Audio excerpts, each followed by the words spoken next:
Hey everybody. Oh, hold on a second. Hey everybody, what's up? I feel like it's been like forever. If anybody's even here. I see people in chat, but they might not have been from right this moment. So I kind of put it off for like an hour because I was behind and preparing, and I'm still feel like I'm not totally ready because I wanted to go over my research a little bit because I was gonna try to use code words because of a lot of the trigger words. So I was going to have it all ready so I know which code words to use. And I was too busy getting the clips ready. It took forever because you had to like get the clips you wanted, put them in, and I still have more. So I'm planning on doing a few videos on this case. Today I'm going to play some of the clips from some of the cousins, a little bit of Lyle's, but I'm not going to play a lot of the boys yet. I'm not going to play any of Erik's yet because I'm not ready. I don't have that already yet. Oh, thanks. I love this. This is one of my favorite ones. It zips up. It's really good quality too. It's got like, I don't know. It's like just made very well. I like it a lot actually. See how like this comes, I like how it's sewn, like how this comes, has that effect. It's almost like inside out in a way, but I don't know. I like it. Anyway, how's everybody doing? I guess I should say hi to everybody first. Hey, Brian, or Brian. How would I say that? Brian, thank you. Aww. Is it sounding like Brian or Brian? So next time I'll pronounce it right. Hey, Laura Linares. Wait, Brian or Brian? No. When you said good, but I don't know which one it is now. Hey, Darksea. Oh, thanks. I'm glad you are because I had doubts about it. And then when I put up my video last night, some of the comments, I was starting to have more doubts. I'm like, is this going to be like not even productive? Because I just didn't want it to be one of those cases again where it's just like, it's just going to be an argument in chat. Nobody's going to agree. Nothing really good is going to come of it. Like, I ultimately would love to see a new trial in this case. And I'll tell you why as I cover it, why I would love to say it, or why I would love to see at least another trial. Just got me a basketball card. His brothers sitting courtside. Wait, what brothers? The Menendez brothers? Really? What? Wow, that's probably going to be worth money if that's what you're talking about. Like before it all happened? Is that what you mean? Oh, how you feeling, Michelle? Hey, A for Advocate. Did you get my email? We got to plan something maybe this week. Next week, I mean.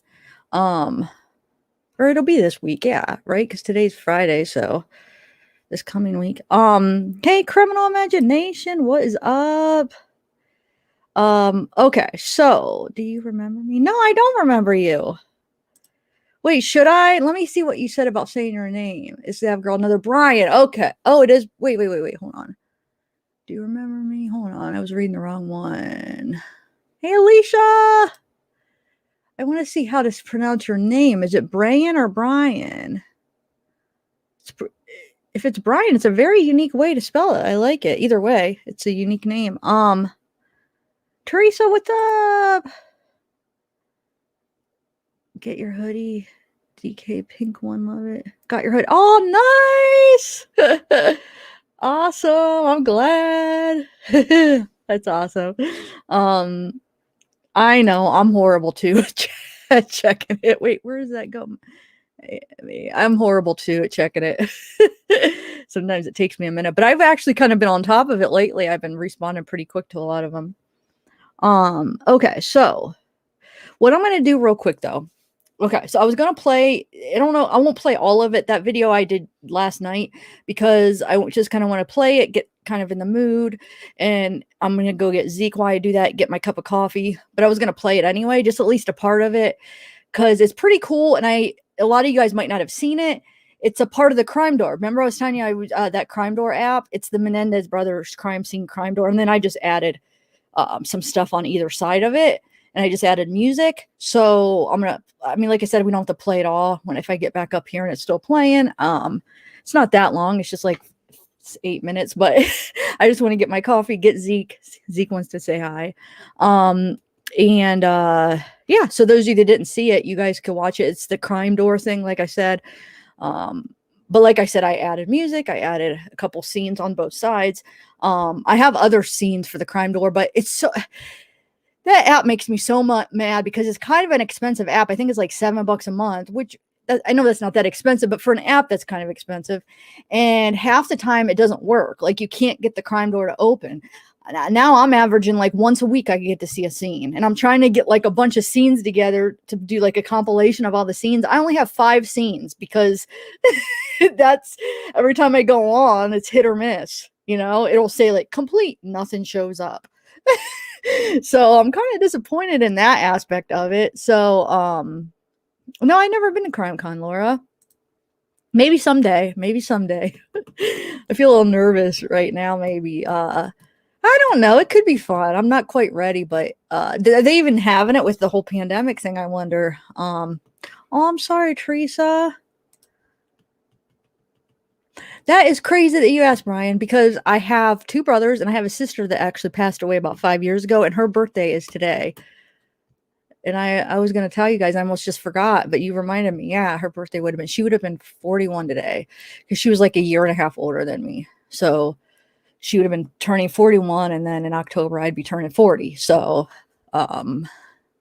yeah, her birthday is today. So wow, that's crazy that you asked. Oh, it's virtual. Then maybe I could go. Definitely if it's virtual. Okay, so oh hey Diana, I still have to hang your thing. I want to hang it. I'm going to hang it up in the back for at least some of the shows. I really like it.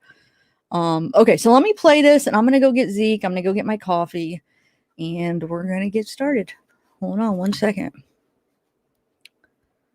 Oh, I put that on Zeke. Zeke had his bandana on.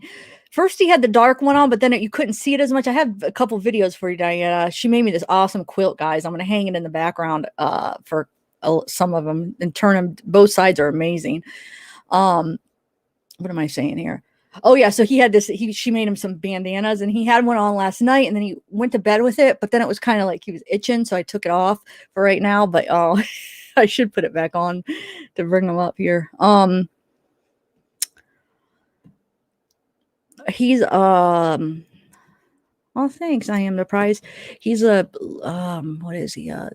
Lhasa Poo. Like he's a Lhasa Apso poodle mix. Hey, loving Coco. All right, guys, I'm gonna put this on. Trigger warning, though. It does show the crime scene. It's a virtual crime scene, but you see the bodies, and it's like the crime scene, like when they're still there, basically.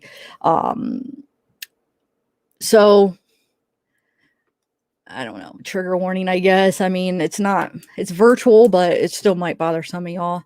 And I'm gonna play it real quick while I go get Zeke and my coffee. Okay, hold on 1 second. Share.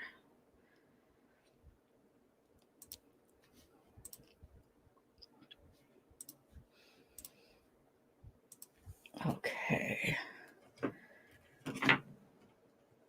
I'll probably be all out of breath when I bring Zeke up. You know me over here. Oh wait, wrong one.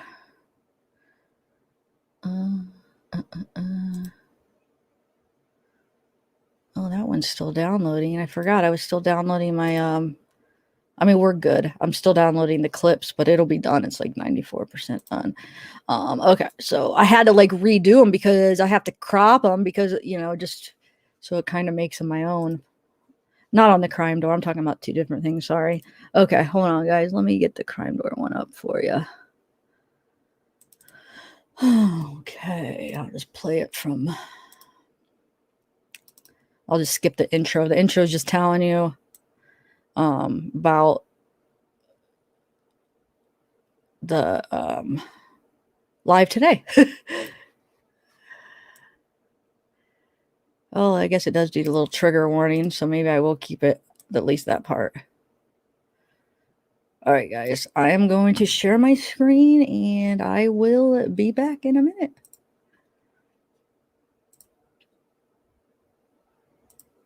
As soon as I add that, and I'll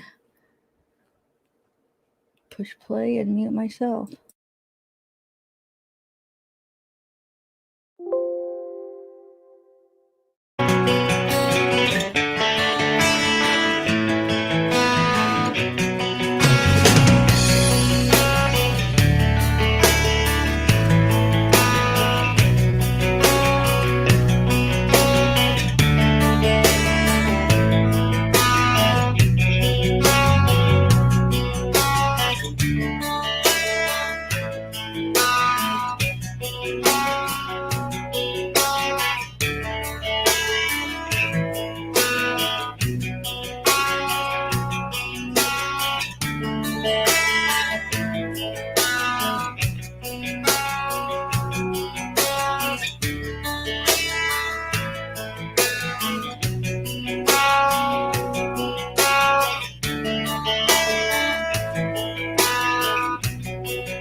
I think that's good.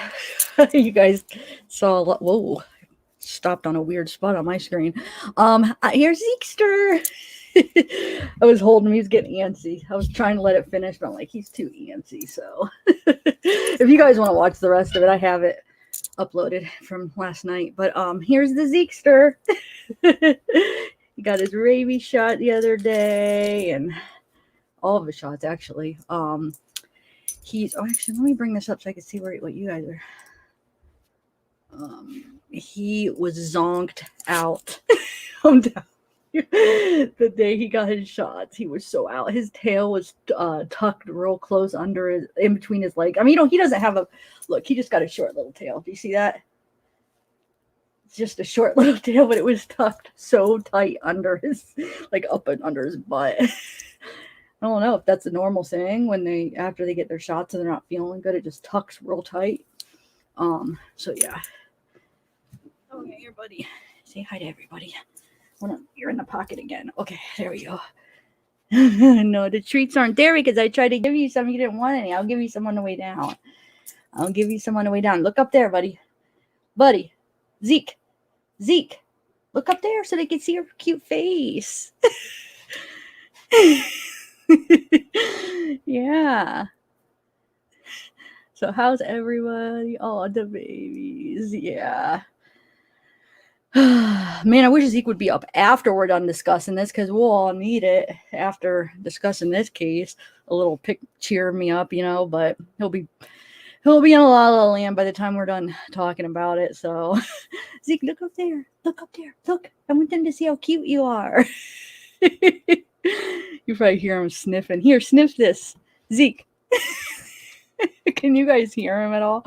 Sniffing. Let me see what that sounds like in the ear. I guess you can't really. Huh. Oh, maybe you guys are hearing it. I can't hear it for some reason. Sometimes it doesn't come on where I could actually hear stuff that good. Yeah, Libra, I have 5 more to share, but I'm waiting to get a little bit more because there's only a couple minutes for each one because they only give you one room to look at. I have the crucifixion. I have that one I got the other day. Jesus. I have Ramsey. I have, I'll share it with you guys. I'm going to get a couple more and then I'll do a compilation of them. Or maybe we'll do a live where I share them. Like I said, the only thing is there is some kind of glitch where it will not let you do it a lot. Half the time it won't let you, it'll say, it'll be oh yeah, it's complete. Nothing comes up. And then sometimes you'll get to the point where you move your phone and it doesn't work. So it's probably just a glitch. It's a new app. So hopefully they'll figure it out. But it is, it's kind of expensive for an app. So hopefully they'll get it taken care of, because I've had it probably for 3 or 4 months now. And I've only got 5 scenes because it doesn't work that good.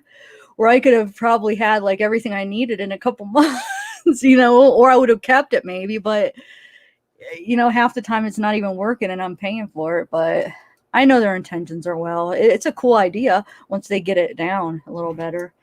It's buffering, guys. Is it really? Okay, I'll probably go take him back down. No, he hasn't been groomed in a few weeks at least. Maybe a month or so. He gets baths regularly, don't you? Huh. So you're never stinky. I remember having little dogs, or going to my friend's house with little dogs and their face always smelled.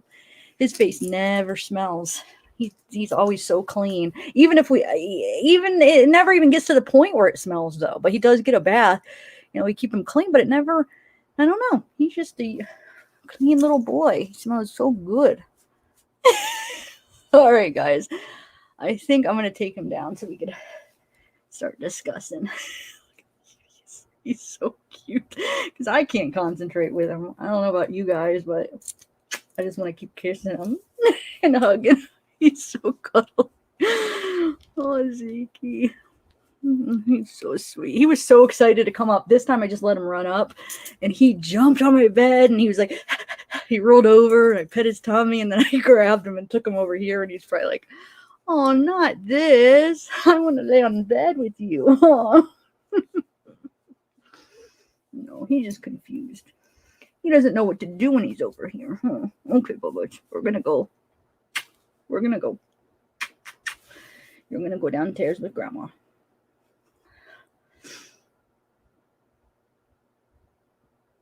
Oh, Diana. Yeah, that's a good point. Yeah, he definitely doesn't. He always smells so good. Doesn't have that gross like face smell that sometimes the little dogs get because they have that long fur on their face. He's never had it, and he's already like 3 years old. I mean, he's never had it. All right, buddy. All right, I'm gonna take him down. I'll be back. Okay, buddy.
Okay, let's do this, guys.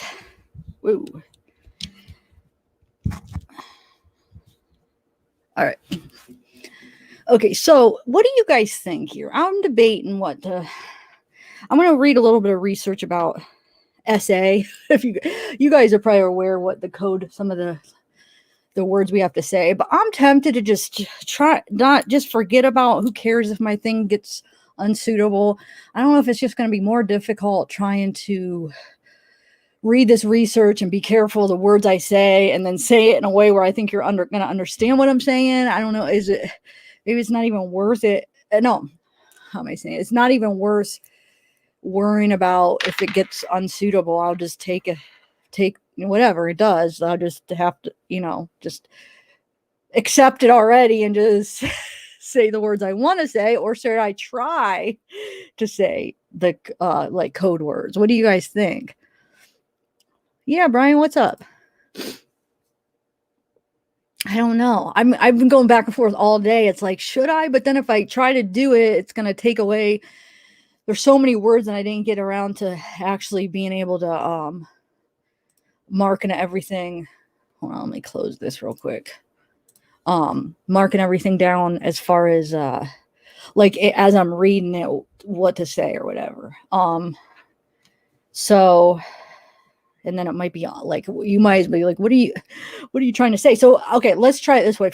When I go over that stuff, I'll read it and I'll put the stuff I wrote up so you guys could actually read it. So then if I skip words, you see the words that I skip, and then you know what I'm trying to skip or say if I do a code word. So let's start off with this case here. What kind of group do we have here? I know from the comments of that video that I uploaded yesterday, I feel like most of the comments were thinking they were stuck up, greedy boys that just wanted to get their parents' inheritance. But I have a question for you guys. Did you guys watch the trial? The people that think that? I mean, did you watch the expert witnesses come on? Which I'm going to play clips from them, but not today. I don't have those clips ready, and I don't have the clips ready of the boys. I just have one of Lyle. That's it. But I want to eventually get through them all because there's a lot, and these people are very qualified. These psychiatrists are so qualified in their field that it's like it makes anybody probably feel like that just has like 1 degree or a little like that is even qualified. I mean, you just see you'll see their qualifications. It's amazing, and it's all to do with like SA. You guys know what SA is, right? Mods, help when I say a word. If people are confused, maybe mods, you could tell them what I'm talking about.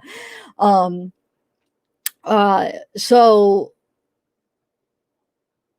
where am I going with this? Oh yeah. So I would recommend, okay, first of all, let me see what I'm dealing with. Everybody that thinks that they are greedy, stuck up little brats that just wanted their parents' inheritance and don't see, I think there's three types here. There's those people that think they're making it up, that think they're lying, they're doing it for the money. And then there's people that accept that they were SA and they accept that, but they say, well, they still had a chance to leave. That wasn't self-defense because their life wasn't threatened in the moment. They could have just left. They were adults. They could have left. But to those people, I would say, then you might not understand the effects of SA on people, like the psychological and mental, emotional, all the effects, even though they are adults numerically, like their age is an adult, that abuse, I think I could say abuse, that abuse has stunted every other aspect of their growth. So they are like emotionally, mentally, they are like a young kid still, number one. Number two, even the other effects, like I feel like maybe you don't have a good grasp on the effects and the whole story too, of if you kind of understand their self-defense thing, their self-defense, defense, it's not that you just might know the basics, like, oh, they just killed their parents and they said, oh, they were abused, so it's self-defense. But do you know the whole story where they felt their life was being threatened? Do you guys know like the whole story? Did you listen to their testimonies and understand the whole story of why they felt that their life was in jeopardy? Because if you do and you understand SA, then I feel like you would probably have a change of heart. But I can't argue with the people that think they're making it up. I really can't, because I could say, heck no, those are real emotions. You could say they were really good actors. Actors, they play in movies, and I'm not them personally, but people could play in movies and portray and do all the right emotions. They had 3 years to study on how to act. And so I can't argue with that. That's just your opinion to my opinion. But as far as them saying that they had a choice, if you hear the story, yeah, maybe some of you, because I heard a lot of people say, well, I had a similar childhood or a horrible childhood, and I didn't kill my parents and I wanted to. But everybody's different, and maybe their situation and where they felt like they were, that they did feel like they didn't have a choice, because we'll get into that in a minute.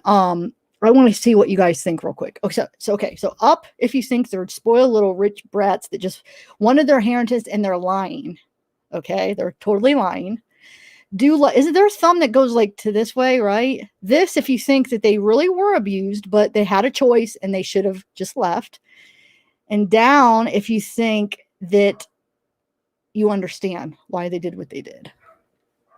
I guess I should have done it the opposite, but so up, if they were never abused and they're just greedy, they just wanted their inheritance. To the side, if they were abused but they could have left. And down, if you understand why they did what they did. I just want to know what kind of group we have here.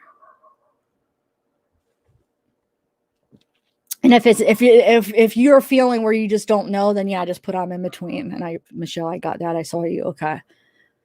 But the people that already have a good feeling, down. Okay. Up. Okay. I'm going to wait to see what you guys all say, just so I kind of see. Sometimes it's a little delay. So thumbs down. Okay. Down. Wow. Maybe I was wrong. I feel like there is more down so far of what I've seen. I felt like when I was looking in the comments, when you guys are putting in between, are you saying that you think that they were abused, but they could have left? Or are you just saying you can't make up your mind? That's what I'm not sure what you mean by between, but okay. Down. Okay. Well, I guess there is more down. Okay. I'm thinking maybe the people that would do up are so strong in their opinion that they wouldn't even bother watching this, because they're like, what's the point? They're freaking greedy. So it's probably more you guys that actually are feeling that maybe we could do something about this, that is here because you want to learn more and you understand. So that does make sense. I thought I was just going to have a different outcome from my comments on the last video. Okay. All right. Well, I guess I do have a lot of people that do understand, I guess. So let me just, for those people that had the up and in between, do you guys, let me try to explain the best of my ability, and then I'm going to end up playing their testimony so you get to kind of hear what they were feeling, but I'm not going to play them today yet. But my perception of why they feared for their life, basically. So it'll be like just a quick summary real quick in case some of you guys that didn't watch the trial. I'm not going to go into the very specifics yet, because I haven't even watched all the trial yet. I'm still watching it. It's so long. Like, I still have a lot to go. But basically, Lyle was the first. Lyle's the oldest, right? He's the older brother. Erik is the younger brother. Jose is the dad. Kitty is the mom. Just so when I'm saying characters, you guys know who I'm talking about.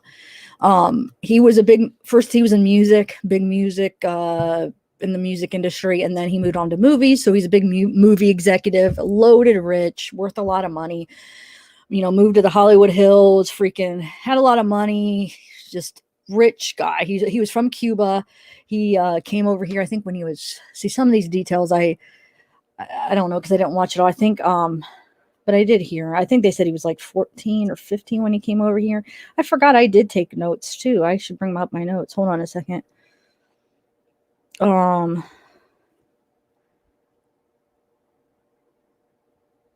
on one second.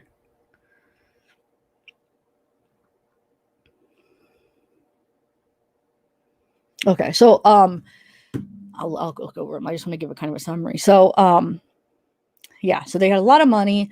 Two boys. The mom suffered, and we're gonna go over there. I found this little thing where she went to a therapist too. Well, hold on, I'm getting ahead of myself. Okay, let me just give the summary real quick, because there's a lot of corroborating evidence. I didn't say that right. Sometimes when I say things, it comes out the wrong way. But there is a lot of evidence. It's not just the boy saying it, okay? And let me just explain here. On the second trial, okay, the first trial, they went, Erik and Lyle both had separate juries. Same trial, different juries for each one. Both hung, which means they couldn't come to an agreement, hung juries, so they had to have a retrial. The retrial, the judge didn't let in, he let the boys tell the SA situation, the abuse situation, but he didn't let any of the cousins in. He didn't let any of the people that would have corroborated their testimony. So all those people that were debating, are they lying? All the people that could have shown that they were telling the truth from their experiences, not the SA, but just some of the things that they saw, and actually that both of them each told somebody when they were younger about it. Each of them had reached out to somebody, and the judge didn't let those people in the trial. So he didn't let the people that were showing that see, people were having trouble saying, well, if this was going on this whole time, why didn't anybody know? Why didn't anybody know? Well, there was people that knew, but he didn't let them in the second trial. Okay. He let Lyle and Erik do it, but Lyle didn't testify the second trial. For some reason, he didn't. And that was a huge mistake, I think, on his part. But Erik testified the second trial, but they didn't let it, they didn't get to corroborate their stories with any other witnesses. It was just them. The judge, it was the same judge, and I did not like him very well. And that is the thing. Okay, I know I'm going to tell you the summary real quick, but I just want to tell you some of my thoughts overall as watching the trial. I honestly don't think, this was in 89 when it happened. It was 93 when the first trial was taking place. And I honestly don't think that the judge had a good grasp on the effects of SA. You could tell by stuff he said. If you guys could watch it all through, I might play some clips that could kind of make you understand that, but that's not my intention with these clips, because it's too long. But if some of them you might catch by watching him sustain things and objections, and just watch some of the comments. But if you really want to see what I'm talking about, watch some of the behind the scenes, because when you watch the trial, you get to hear all the hearings of like things that are objected, like the people object, and then they explain why it should be admitted, and he is not getting the importance of like all the past SA or abuse in general. He's not getting that combination of years of taking that is what ultimately made them fear for their life and fear that it all goes together. And I'll tell you in a minute, it all goes together in the fact that he wouldn't let a lot of stuff, even in the first trial, he wouldn't let a lot of the stuff in because it's like some of the stuff he said, it was like, you're not even understanding. And even the defense would be like, they'd be like, you just don't understand. You're letting your opinion come in. We have experts here that say the effects. Like, and he's just like, I don't understand what 76 has to do with 89. It's like, it's the continuous abuse that caused this psychological fear that when the parents said that they were going to kill them if they told anybody, and they threatened a couple days before to tell people the secret, you just have to understand he just wasn't understanding it. And another thing though is that their lawyer was horrible. That Abramson, Erik's lawyer, I have some issues with her too. And I think it was just because she was so beat down because of the judge's rulings. Now she had to do 2 trials, and the judge's constant rulings that were not understanding psychology. Basically, they weren't understanding the defense, and the whole defense was based upon understanding psychology and understanding and taking into consideration these expert psychiatrists. This was the whole basis, in the fact that he was not understanding, or he was a freaking abuser himself. And that's what I said. Either he's not understanding, bringing his personal feelings into it and thinking that they're greedy, or he does it his freaking self. Part of me was thinking that because some of the stuff he was ruling on, it's like, what, are you doing it yourself? Are you I know I shouldn't say that, but a part of me thought that, just some of the stuff that how he was acting.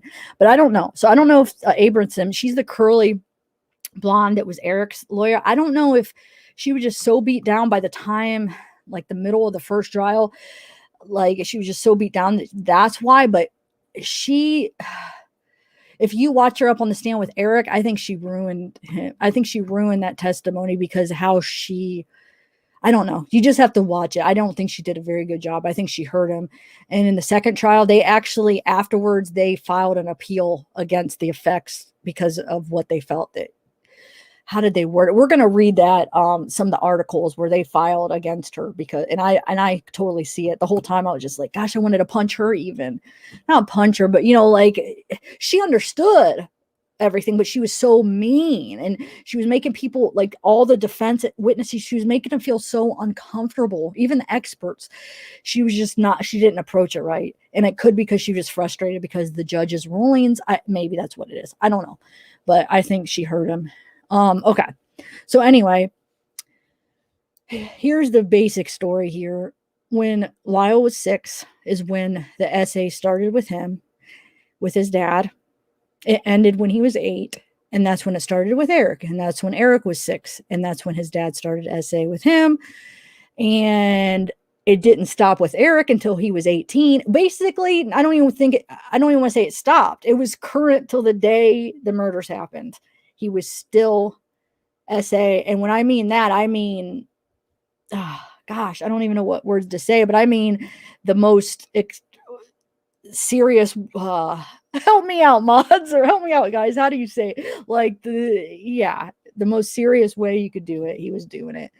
And even worse, he was bringing in like pain with it, where like he was sticking tacks in him while he was doing it. He was poking him with things. He was using ropes. That didn't start till a little bit later. He said, okay, so Jose was the perfect child. So, well, God, if that's how he treats the perfect child. But anyway, he was the child that was supposed to basically continue what Jose was doing. He was supposed to be like made in Jose's image, and Erik was just like not important. Okay. He was training Lyle to be like him. Jose was. Kitty, the wife, was so jealous of that because the dad was so obsessed, and all his free time was to the boys in general, but to Lyle, to train him in sports, train him in school, train since they were little kids. Okay. They did not get to have a childhood. They did not have a childhood. If you hear The cousins talk about going over there, just things. I mean, they just teachers. I'm going to play some clips of teachers. I only have one teacher today, but I'm going to play more clips as we continue talking about this. Teachers, just things they say. I mean, it just corroborates everything besides the essay, because that was done behind closed doors. But the effects, when teachers will say like the effects, they'll say how the kids acted.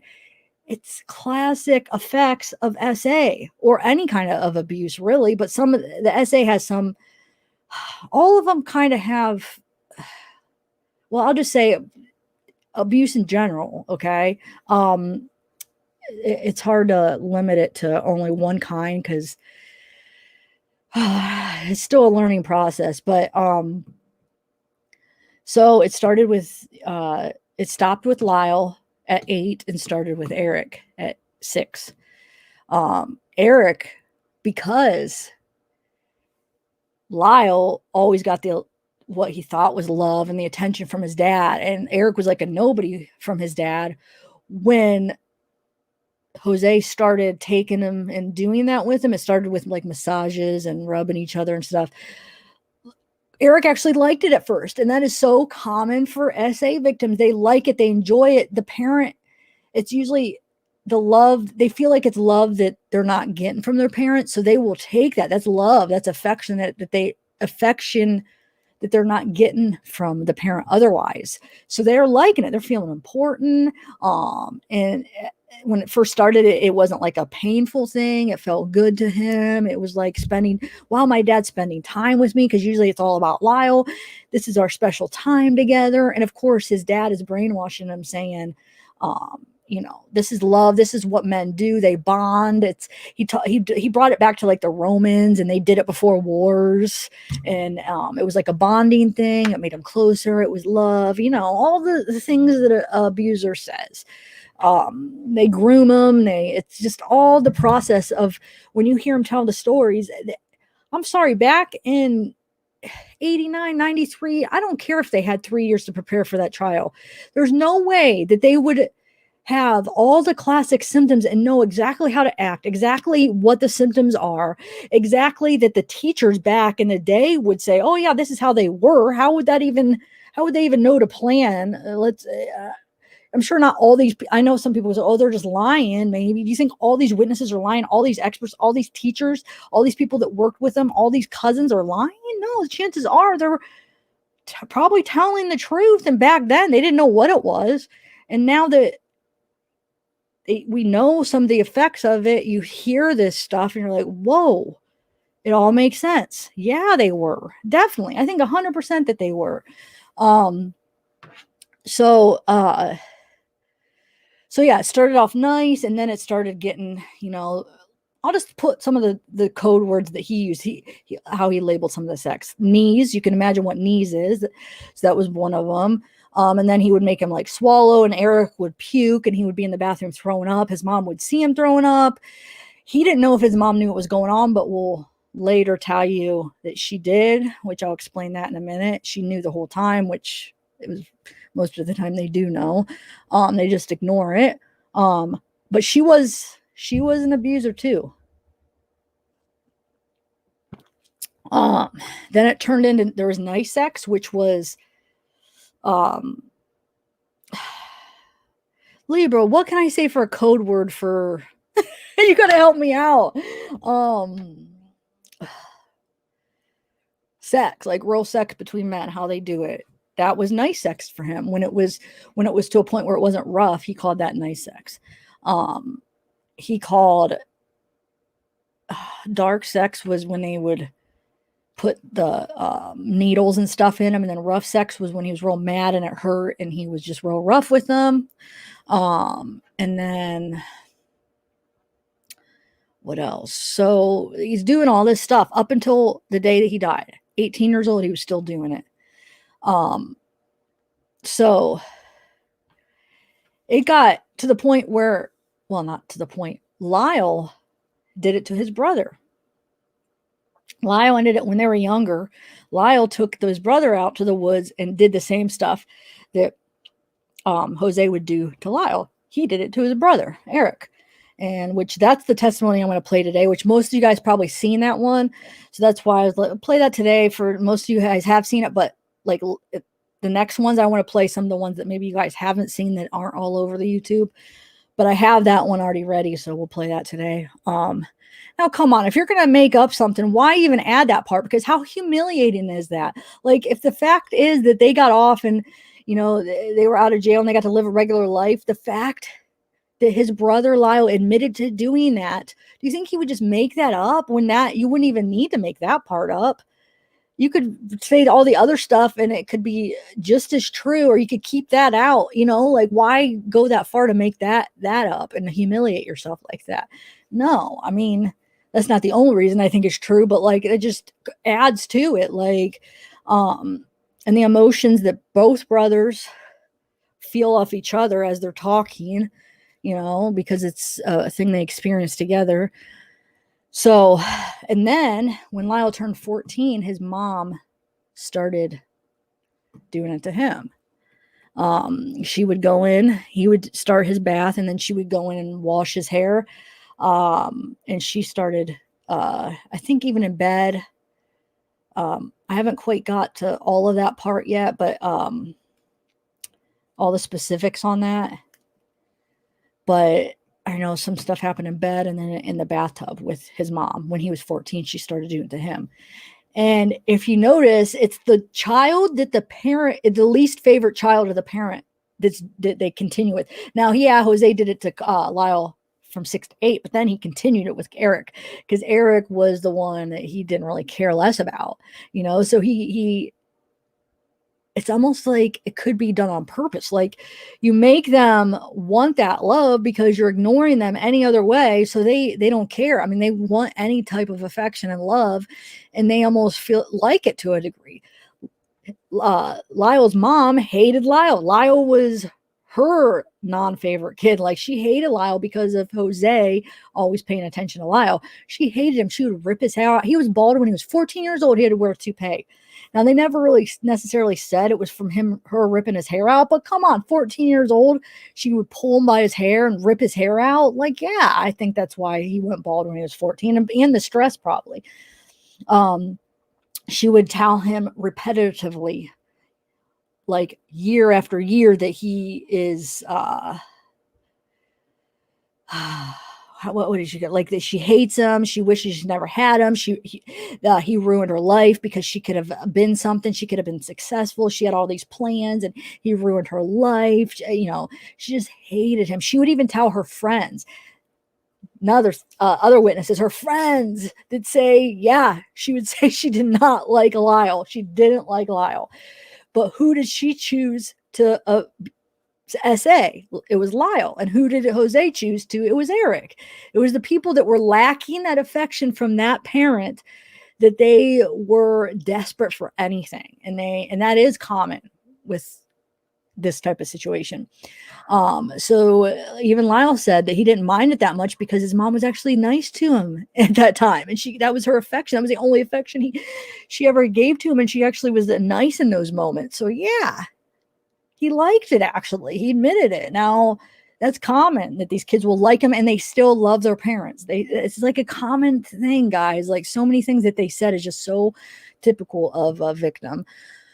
Yeah, Lyle definitely looks more like his dad. Have you seen, I'm going to show you some pictures. Look at Jose when he's younger. Oh, yeah. And Erik looks just like his mom. Erik's got like his mom's mouth. You could see like that unique like facial structure. That's his mom. I'll show you some pictures of what I'm talking about. So yeah, Erik looked like his mom, and Lyle was took after more features of his dad. So their story was Lyle didn't even know that the dad, Erik never admitted to Lyle what was going on, but Lyle heard him in the bedroom when they were younger. So he this is like when they were younger now, right? He kind of figured, this was after it stopped with Lyle and it started with Erik, and Lyle was hearing things in the bedroom. So he kind of figured, so he approached his dad and like confronted him and said, stop doing that to Erik. I know what you're doing. And I guess Jose told him in that instance, okay, I'll quit. I won't do it. But it continued, and Lyle didn't know. Lyle went off to college. He didn't even know it was continuing. Erik never admitted it to him at first. And then, 18 years old, let's fast forward to 89. Erik's graduating high school. He wanted to go away to college, and he didn't have the choice where he was going. His dad had all planned, the classes, everything, and he was going to stay there.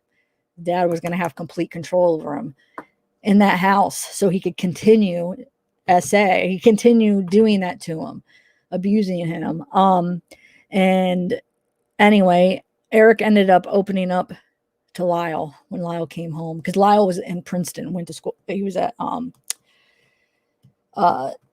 living on campus in Princeton, and he opened up to him because I think Erik got to the point where he's like, I can't take it anymore. He thought he was going to actually go away to college and get away from it, and now he was stuck there longer. He just couldn't take it. He's like, I can't take it anymore. And he opened up, and Lyle was like, are you kidding me? That's not his words, but like, he's still doing that to you? Okay, we're going to have a talk with him. So they went, confronted both of them, and said, Lyle went and said, I'm taking Erik with me to Princeton, and you're not going to stop me. And Jose said, no, you're not. He's my son. He's staying here. And then Lyle said, okay, you don't let me take him. We are going to tell everybody our little secret. Everybody's going to know what you've done to us. Both of you, everybody is going to know. And if you understood that family, which they paint a very good picture of it in the trial, of how they are so concerned with image and what everybody thinks, that they're a perfect family.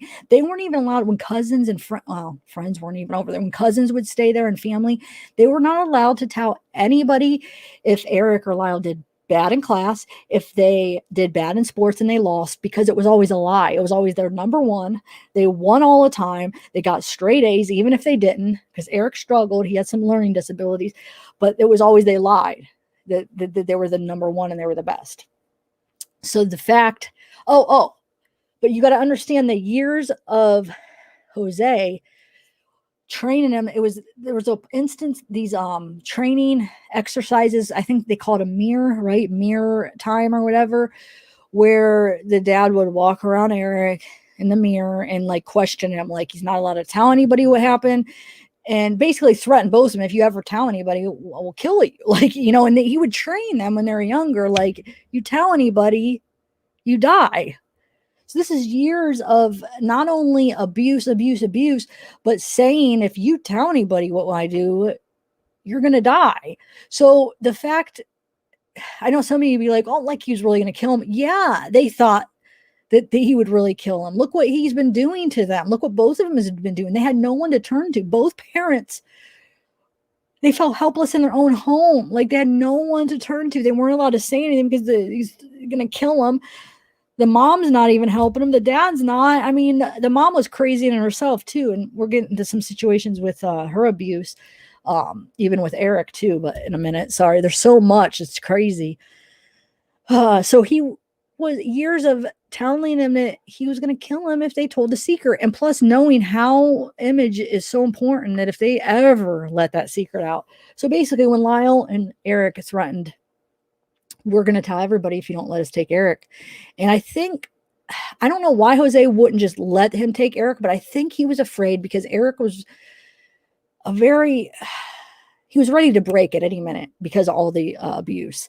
And he was very sensitive. He cried all the time. So I think he was kind of afraid that if he left the house, and he was just so fragile that maybe if he let him leave the house anyway, that the secret was going to get out anyway. Plus, that just shows you how, what's the word for it? The fact that he still wanted him, Jose still wanted him for his own pleasure, and he wasn't going to let him leave because of that. So he'd rather either, and plus he would never let Lyle win. The fact that, give in to him? No way. So the fact is, so they threatened. They said, okay, we're going to tell the secret. Either you let us take Erik or we're going to tell.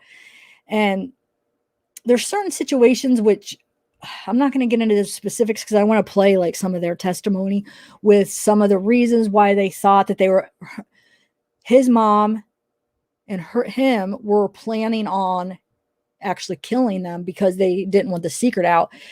But there were certain reasons why they thought that, because, you know, they threatened. So this was all like within a matter of days. Like they threatened to tell, and no, dad says, nope, you're not taking them. Nope, sorry.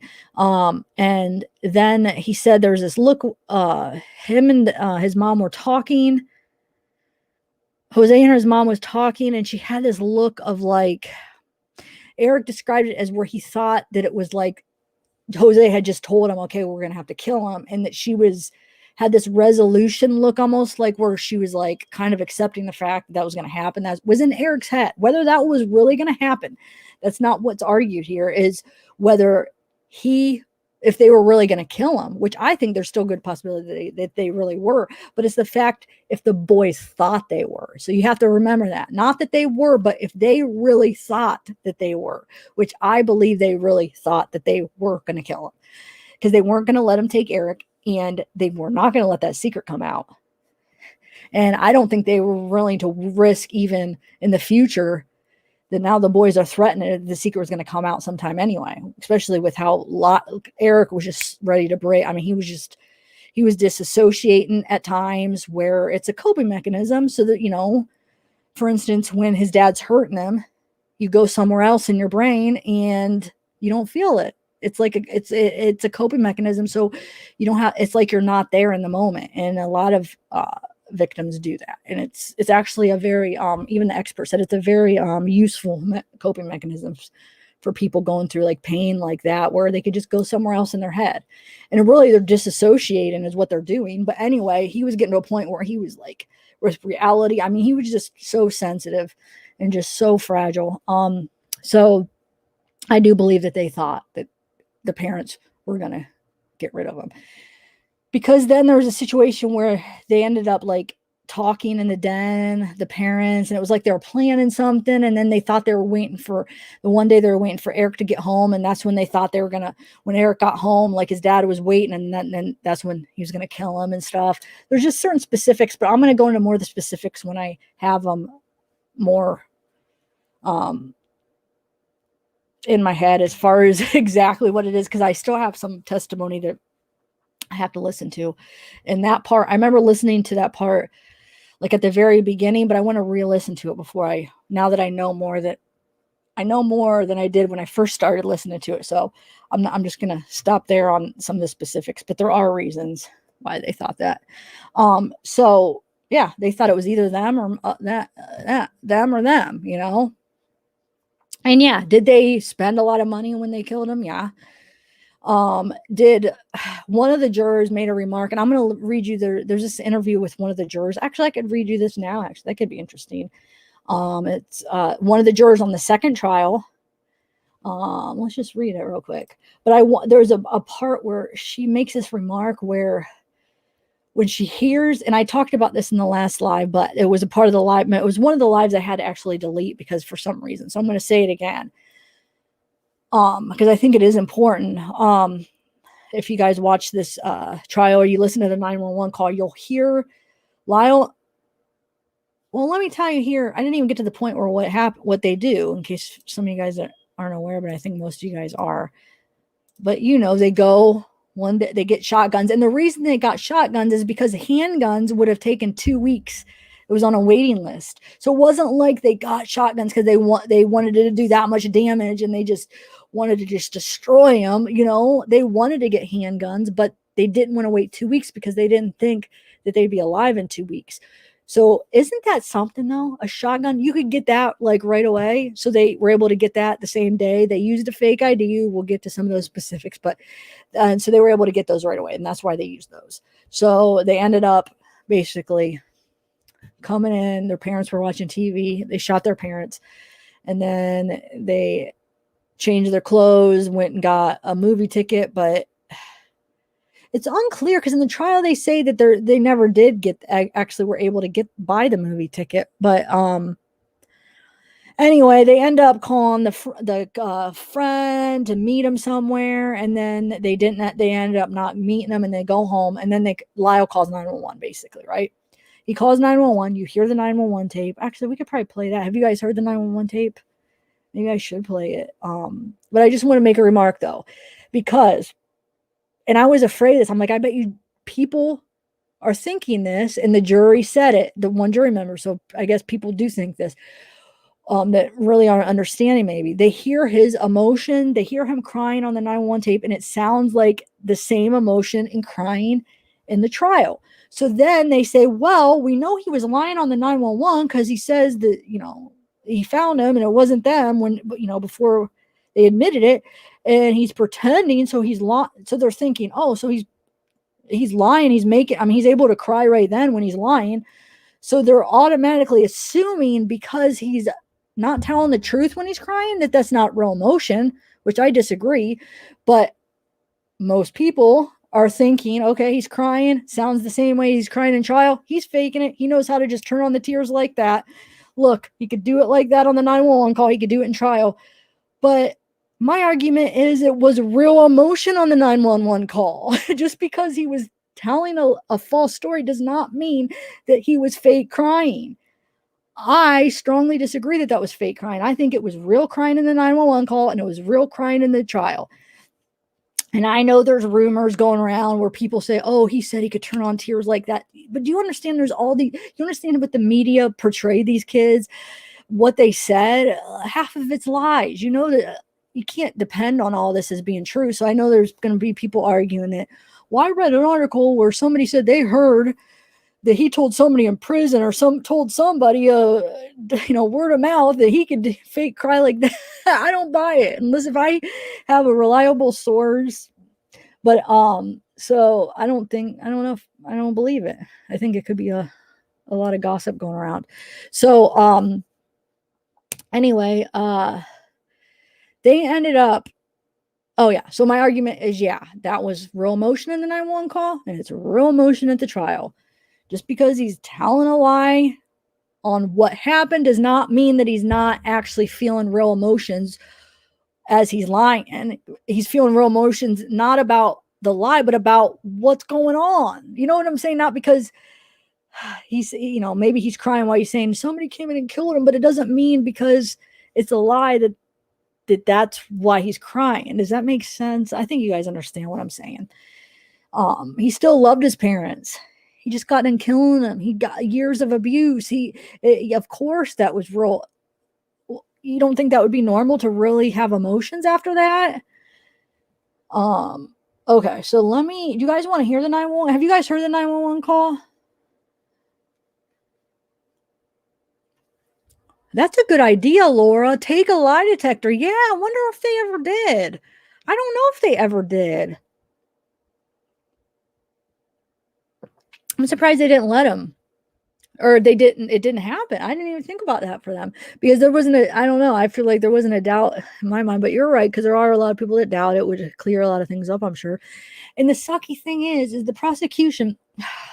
I'm sorry. I hated the prosecution too. It was like I guess though, if they thought they were lying, obviously they did, but it's just like they heard the whole trial. But anyway, they requested, when they ended up the second trial, they got convicted to life. They only had two options. They took that's another thing. The judge took manslaughter off the table. So the only charges that they had available was the death penalty or first degree, or how does that work? I know it was first degree murder, where it was life or death penalty. So it was just, first degree murder. They didn't have manslaughter as an option. So, but basically, what was I going to say? Oh yeah, they requested to have them in separate prisons. So didn't even allow them to be in the same prison. So for almost 30, because they were in prison in 89 after they got arrested, so it would have been 90. So they did spend they have been in there for like 31 years already, because they were in prison, waiting for their trial and stuff. So right, pretty sure they were. For murder cases, they usually are. I haven't looked that up. I'm pretty sure they were. But anyway, they actually ended up reuniting in 2018. But for all those years, the prosecution had to make like an extra little thing of separating them. But yeah, they're reunited. So I guess now they're not in the same cell, but in 2018, they're in the same prison. They get to eat lunch together every day. They get to see each other every day. They're both married. Lyle got married twice. Erik, I think, is just once, and he's still married to the same girl. Yeah, so yeah, they moved to the same one. I guess I want to watch the video. I haven't got to that point because I'm still like trying to do things in order, but I guess there's a video where you could watch them reunite, which I plan on watching, but I'm not quite ready to watch it. But we'll watch that together. Maybe at the end, like the last video, we'll watch the video where I'm pretty sure it's out there because they talk about the video where they reunite. I'm sure I could find it somewhere. Okay, so I have a little bit of research on SA, but first I want to this article is really interesting about the juror. This is from the juror from the second trial. We'll just share that. It's kind of 1 second. I think it's interesting at least. Okay. Oh man, I don't like when it's set up the whole. Oh, hold on, because then you can't. Man. It's set up like way across, so if I zoom in, it cuts it off. Oh well, I'll still share it. Hold on. Okay, so Menendez Brothers on trial, juror speaks out. So remember, this is the juror from the second trial. So it's kind of interesting. So it says, Leslie Hillings, a juror in the second Menendez murder trial, and reporter Mary Jane Stevenson appeared on America's Online Center stage April 22nd, 1996 for a live chat. Court TV. Oh, and I might not have explained it before. If you guys do want to watch, and this is for any trial that Court TV does, go to courttv.com, trials on demand. Any trial that they covered, you could watch them in order. I love it. So yeah, not on YouTube. Just go to court on like the website. Go to courttv.com, and then they'll have an option for all the trials, and then you could just watch them all in order. Now, the second trial wasn't televised, so you can't watch it. I just found that out. I was planning on watching that too, but no, the judge didn't let cameras in the second trial. Okay, so let's read this real quick. So Leslie Hillings, okay, so live chat. So Court TV says, hello, everybody. Our guests tonight are Leslie Hillings, a juror in the Menendez trial, and Court TV reporter Mary Jane Stevenson. I'd like to ask our guests, what has it been like for you since the trial ended? And Leslie says, it has been quite a whirlwind with the media and all. It's kind of been like therapy for us jurors to be able to talk about this entire case.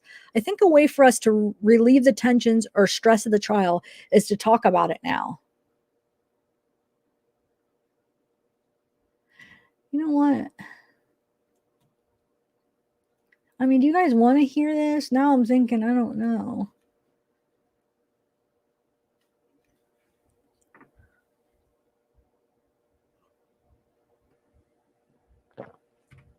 But you got to remember, now when you're listening to this, remember, because she throws out some things. I just don't want to like you guys to like hear some of the stuff she says and think she throws out some things, but you have to remember the second trial, they did not let any of the corroborating evidence. Why does that word sound so weird every time I say it today? But they didn't let any of the other people confirm that this was going on.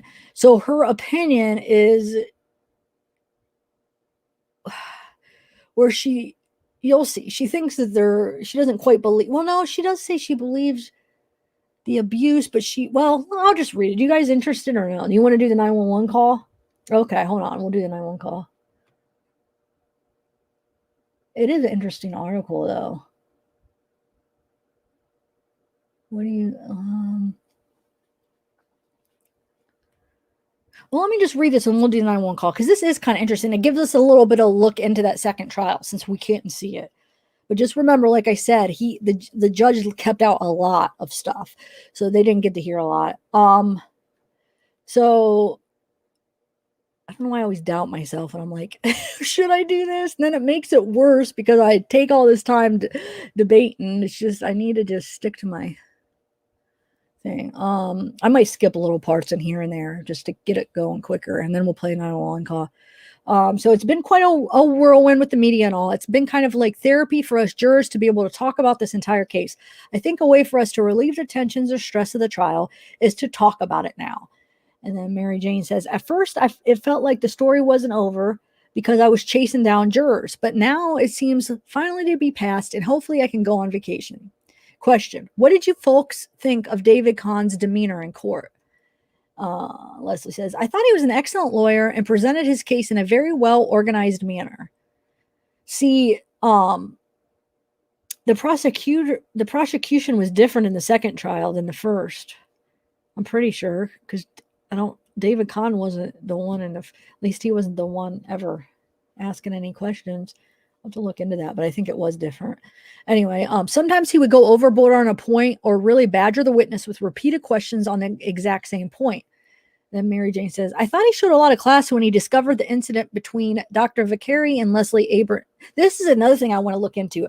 Leslie Abramson was Erik's lawyer. And so, look, there was something that happened between Dr. Vicari and Leslie Abramson, although they are adversaries, and he knew that he might have been in a lot of trouble. He basically sat back and let the judge work it out. He did not spew a lot of rhetoric and accuse her of misconduct. So I want to look into what happened.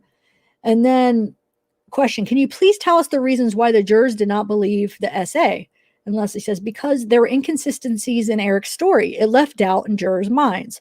Also, some jurors felt that either one of their brothers could have left the home at any point and chose not to. Some felt Jose Menendez did not seem the type, I'm sure that's like, did not seem the type of person that would do that. And I should add that some jurors did feel there was essay. Question: did the juror even consider second-degree murder convictions? And if not, why not?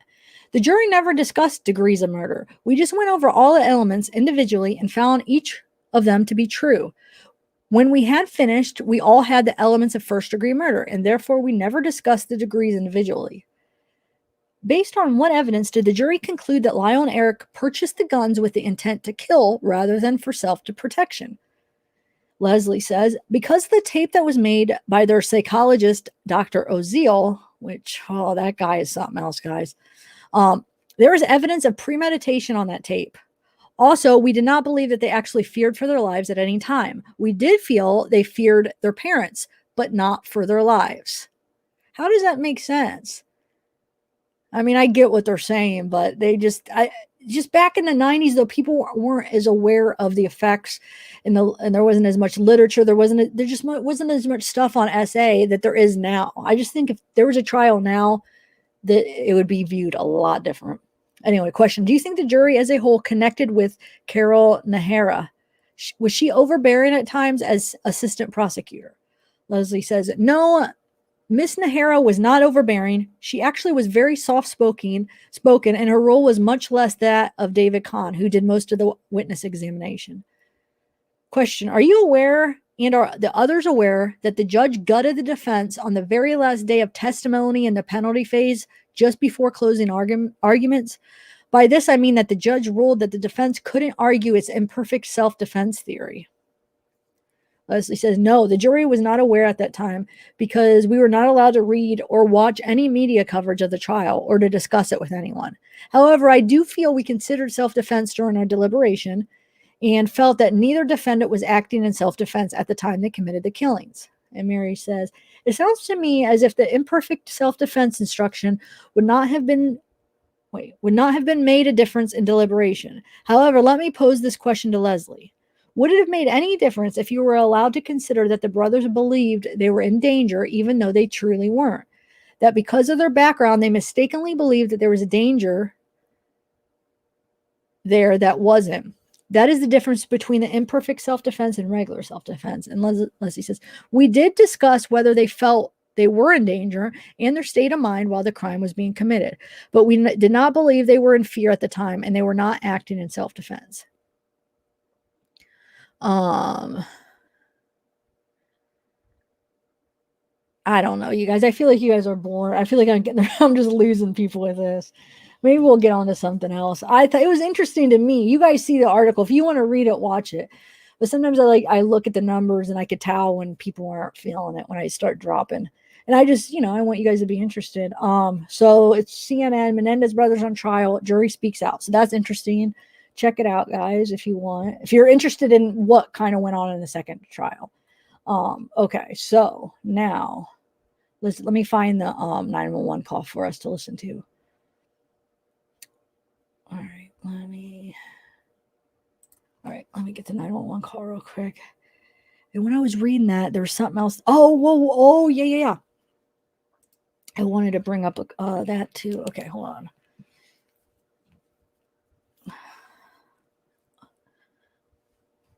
How's everybody doing?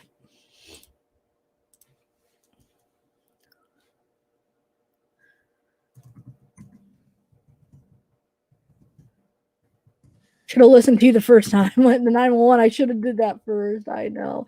Sometimes I make the wrong choice. Okay. I want to just play.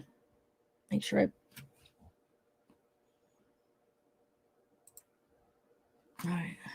Make sure I play one that's not going to have. No, that's not the right one. Oh, hold on 1 second.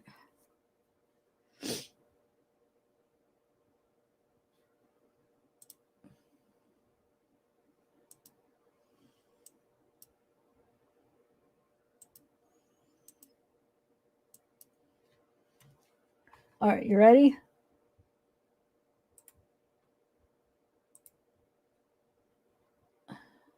Hey, why is that not? All right. Hopefully you guys could hear this. I'm going to play. You guys ready? Emergency? Yes, please. What's the problem? What's the problem? What's the problem? Someone killed my parents. Pardon me? Someone killed my parents. What? Who? Are they still there? Yes. The people... No. Were they shot? Yes, man, too. Were they shot? Yes. They were shot? Yes.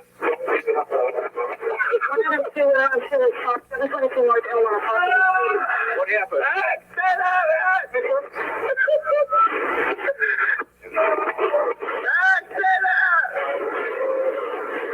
have a hysterical person on. I'm trying to get things further. Other units is funny. Is the person still there? What happened? We have units around. What happened? Who shot who? I don't know anything. You came home and found who shot? I'm in bed. You're in bed? No, they're still in the house. The people that did the shooting. Get away from me. Okay. Let me talk to Erik. Who is the person that was shot? My mom and my dad. Your mom and dad? My mom and my dad. Okay, hold on a second.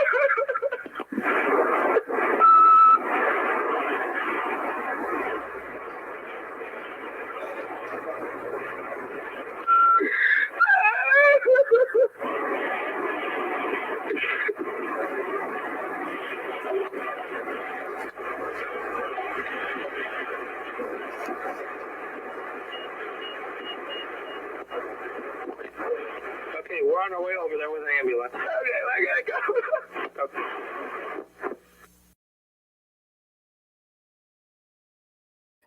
Okay, so that's that. So I'm going to read a little bit of research that I found on essay that kind of related to that. I felt like I picked out some things that kind of related to them. And then I'm going to play some clips. There's this one psychiatrist that I want to say that she did like a blind thing where they had different cases, right?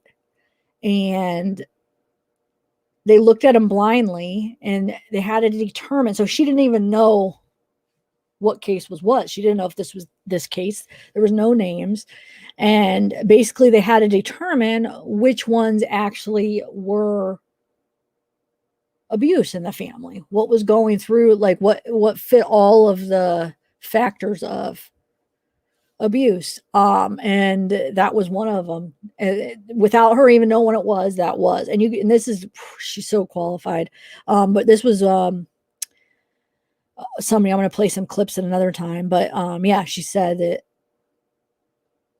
they're definitely the whole family, because she even was able to look at reports of the kitty going to the therapist and what she said to the therapist.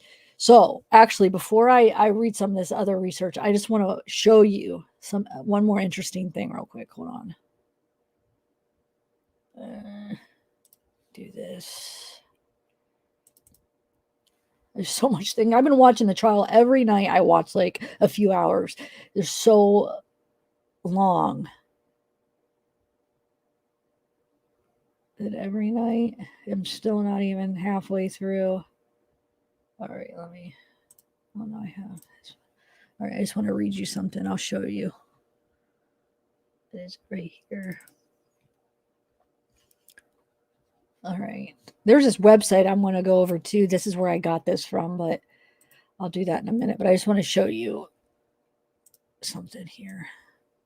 So this is Kitty Menendez told her therapist she was hiding sick and embarrassing secrets about the family 6 weeks before she was killed by her sons. An excerpt of the transcribed therapy note appears here. There is a notation that she feels what she is hiding is sick and embarrassing.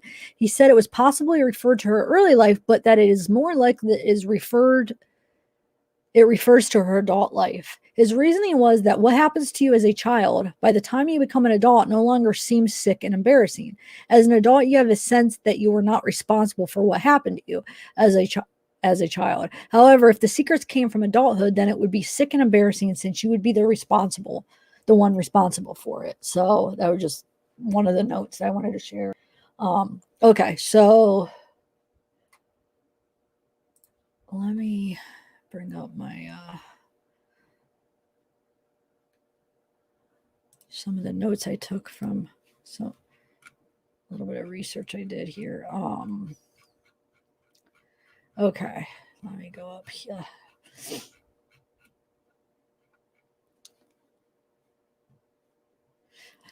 I'll just feel it out if you guys seem to be getting bored. I am going to end up showing the clips after this, but I just wanted to read some of this, and I'll see if you guys end up being bored with this stuff. To me, I'm like always so interested in when it comes to psychology research, and I'm just like a dork like that. So I don't want to assume that all you guys are interested in it, but I'll try it out and see. And if it seems like you guys are, I'll keep going. If not, I'll go on with the video clips. Either way, I'm going to go on with the video clips, but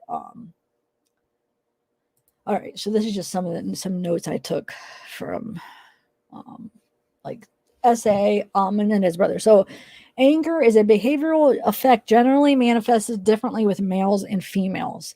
Females tend to internalize their anger, even turning it onto themselves. At times, their anger turns into depression. Actually, let me see if I can zoom out. Just try to look at it as you're relating it to like the Menendez brothers is kind of what I'm doing for this. But or not. I mean, you can relate to whatever you want actually, but males tend to externalize their anger as they are socialized to be more aggressive. Their anger turns into blaming others or into destructive behavior against people and things. So yeah, powerlessness or learned helplessness occurs most often when the offender is close to the child and the family and exerting power over the child. The child feels there's nothing he or she can do. Thus, they become compliant, not only in the relationship, but often in other aspects of life. Oh, yeah, Kitty. Oh, yeah, I explained how Kitty. Yeah, Kitty, she was an alcoholic, a pillhead. That's somebody labeled her that. I hate to label it like that considering my history, but just so you kind of get what I'm saying. And well, you'll see people describing her when I play some of the clips, but she was oh, this is another thing I wanted to say. Hold on, this is important too. So she would actually lock them in the rooms. Okay, for instance, Erik. She was trying to tutor Erik or help him with homework. He would have to do it in his closet on the floor. She would lock him in the closet sometimes for so long, sometimes all day, where he actually had like containers in there where he had peed, because he would not, because it would be locked. So he would have to knock when he would have to go to the bathroom. So he'd knock. And sometimes, especially if he just had to pee, she would just ignore it. If he had to go the other way, most of the time she was a little bit quicker, but there were still instances where they did go the other way in their room because she wouldn't let him out. So he would have to sit in the closet on the floor, do his work. If he did it wrong, he would rip it up and call him stupid. Oh, yeah. Lyle was a bedwetter, which is a very common for SA victims, very common, where they wet beds. They do it up until, their teens, which he was 14 and still wet in the bed. And what they would do is they would put his dirty, wet sheets on the freaking kitchen table and make fun of him in front of everybody, even their cousins, because their cousins would stay with him sometimes. And but they didn't let a lot of friends in the house, but like family, like cousins, they did. Put it in front, call him a sissy, make fun of him. How embarrassing is that?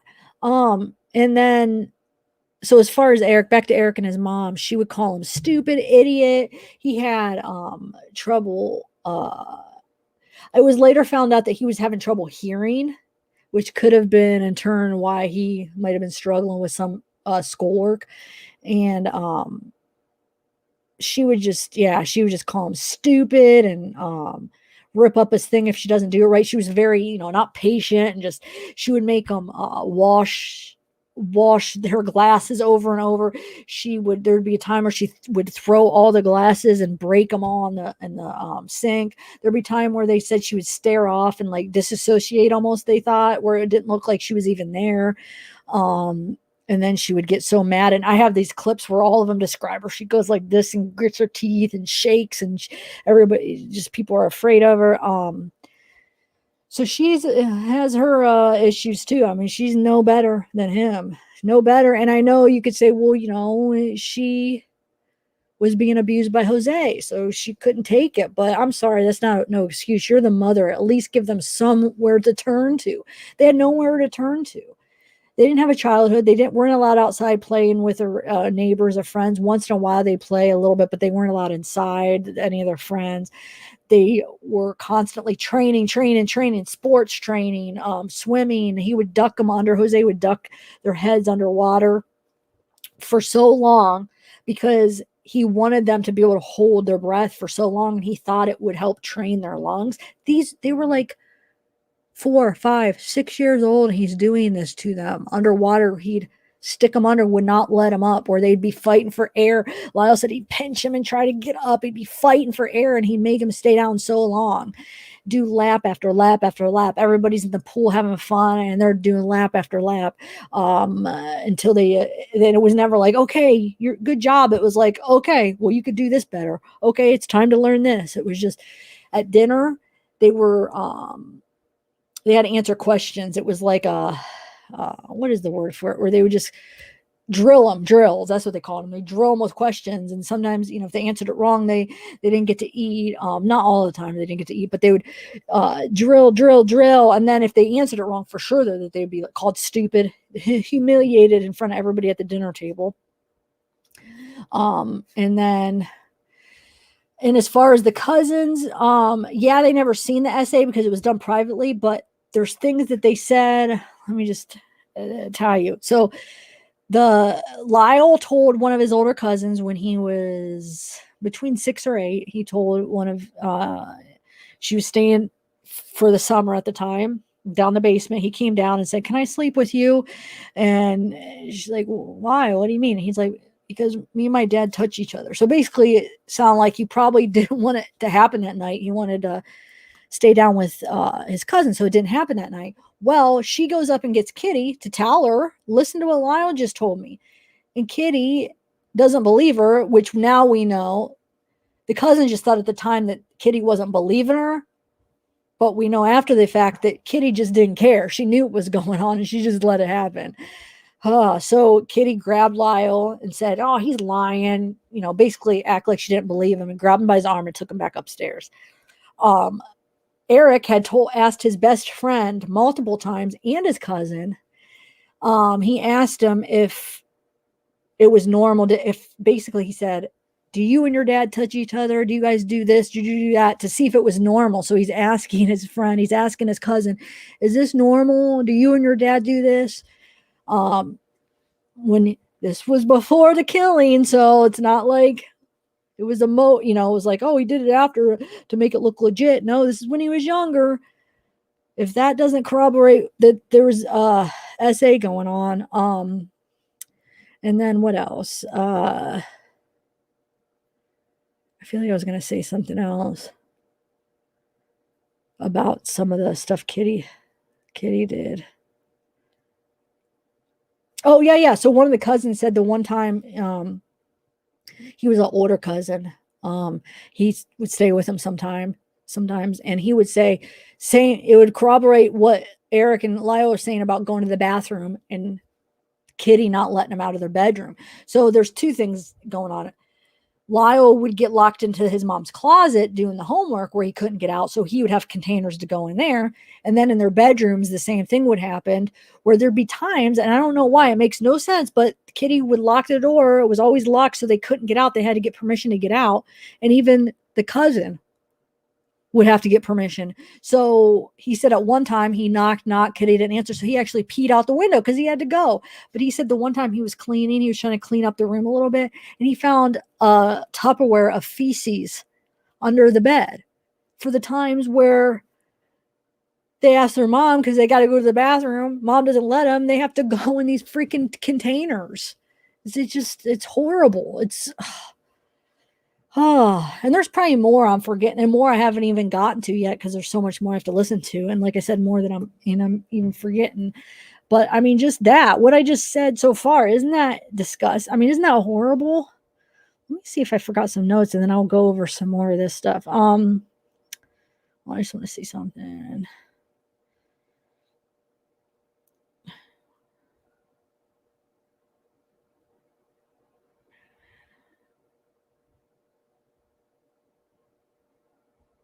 One second.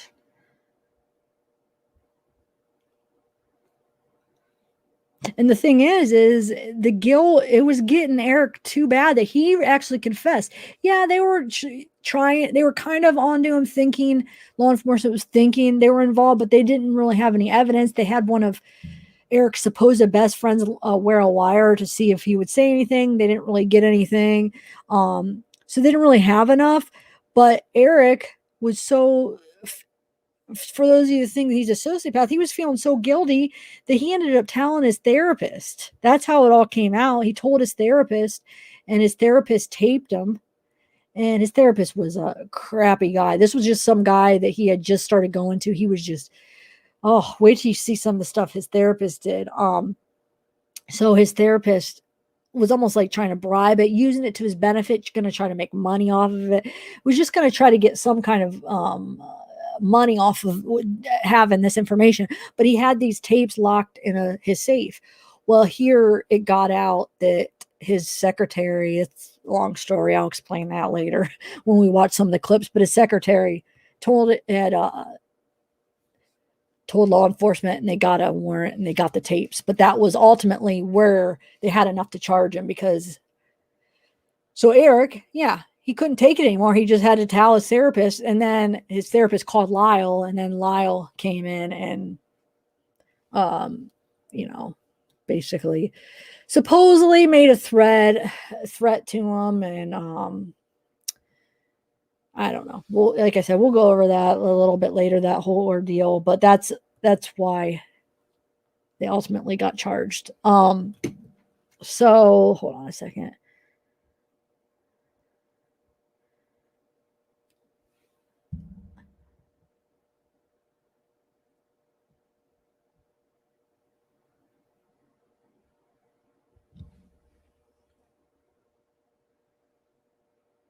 So some of the notes I took as I was watching some of the trial, it said, I'll just read some of it. It's not too much. So the one doctor, one of the therapists spent over 200 hours with Erik. This was after. I'm talking about after they already got arrested and all the abuse came out. This was just one doctor. They went to saw multiple psychiatrists while preparing for this trial and stuff. And okay, so I have intentional infliction of pain by using the use of foreign objects. So not only would Jose use foreign objects, where, and then he'd also like I said, use nails and tacks and poke them. He was physically strong, no boundaries. Many people saw the same intimidating characteristics that kept his children in constant fear. So a lot of people saw those same characteristics. Many also saw his intelligence, brilliance, and charm. He could turn on and off. Friends and family were unsurprised by their admiration of their father. Jose thought he was superior to everyone and that money and success was the most important.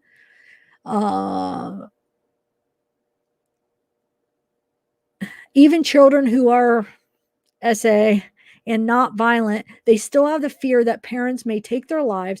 So I was saying even children who maybe there's not like a violent, but it's just SA, they even have a fear that their parents may take their lives because they know they are viewed as a thing and not a person. But Jose and Kitty were violent too. So it was all of it. It wasn't like, they were some violent too. So it was just horrible. They were everything. She pulled Erik's hair, or he pulled Erik's hair while performing oral, slapped him repeatedly when child cried after his father into his mouth the first time, forcibly, blah, blah, blah. Okay.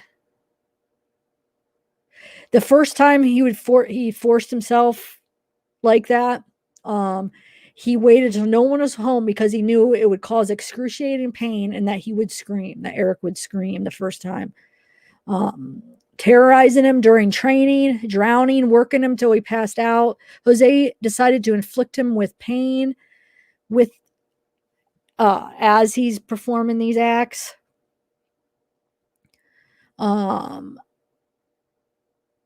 His excuse was his son had shown himself as not a Menendez. When Erik cried to shout at Dr. Jose, when Erik cried, I accidentally put doctor in there. When Erik cried because basically since Erik cried so much, I mean, this is an excuse, obviously. Jose decided to make him more impervious to pain. He used needles, tacks, wooden instruments, rope. He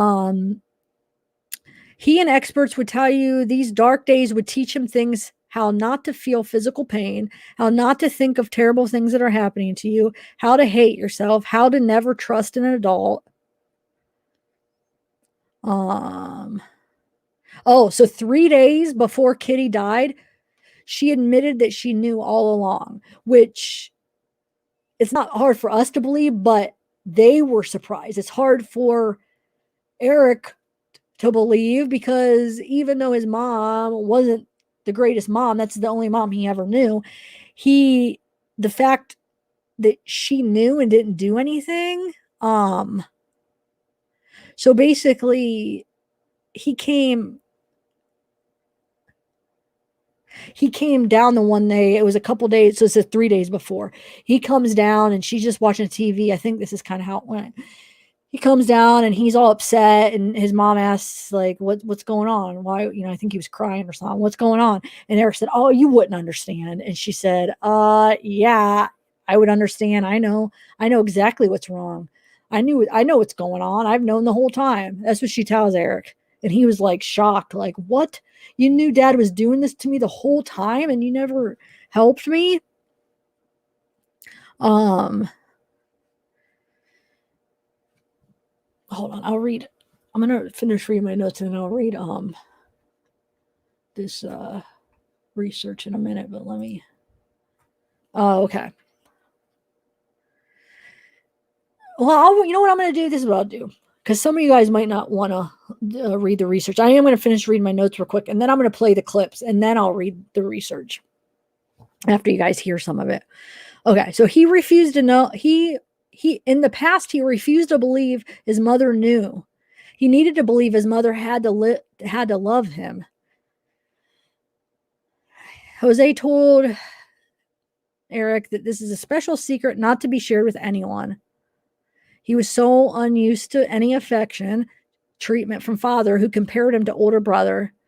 I already kind of talked about this. The child wanted his father's love, believes the early acts were affection and would not risk losing affection by telling anyone. But later it got violent and he blamed himself and thought he did something. He felt he had nothing to complain about. His mother was always angry at them. She never comforted him when he was ill and complained when he stayed home sick from school by locking him in the closet. So when he would stay home, she would lock him in the closet too. Constantly criticized him for poor schoolwork, called him dummy. Erik believed mother was dad's victim too. That mother was dad's victim too. Erik thought if he went to mom, it might break up the family. He also feared that she wouldn't care.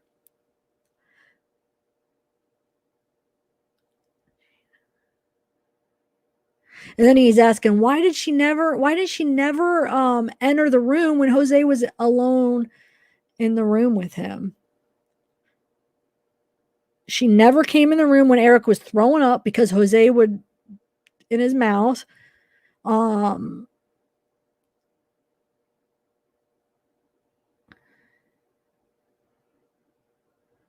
She never asked why he was crying after dad left the room, because a lot of times he would come out crying. He wouldn't come to dinner after that, and she never would come check on him or ask why, when he's crying, because she knew.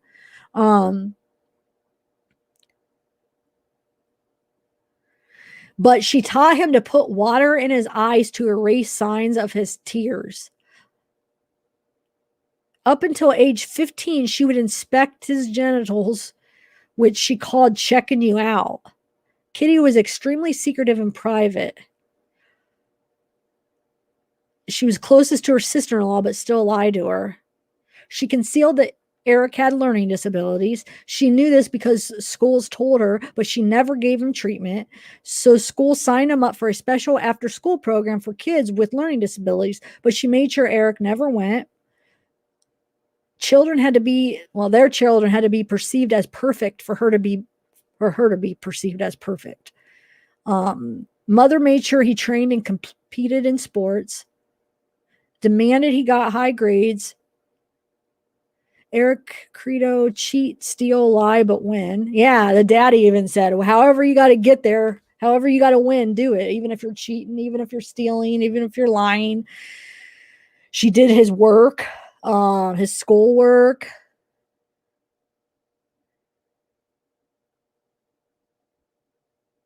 Jose did end up having an affair.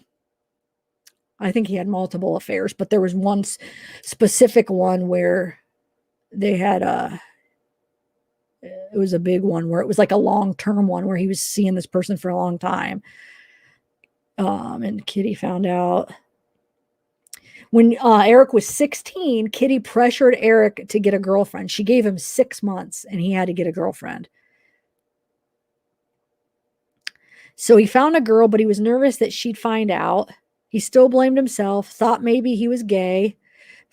He thought he was gay because he did like some of the stuff he did with his dad, and plus he didn't understand, well, if my dad's doing this to me, then I must be gay. It confuses a child.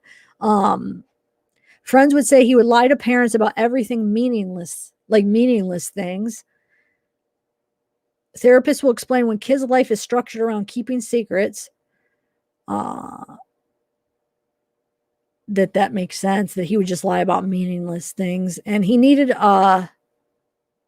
he needed some control over his life. So lying gave him some freedom and control. So basically he's lying over this meaningless things, but because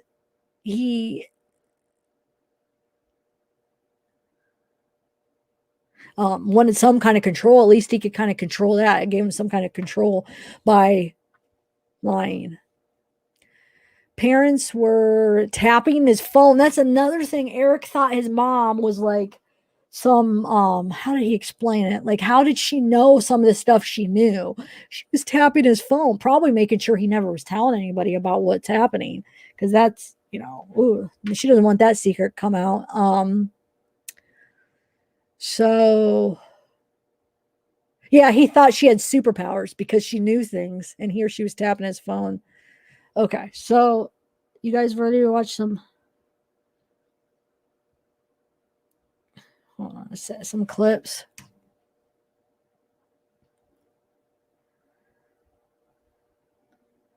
Hold on.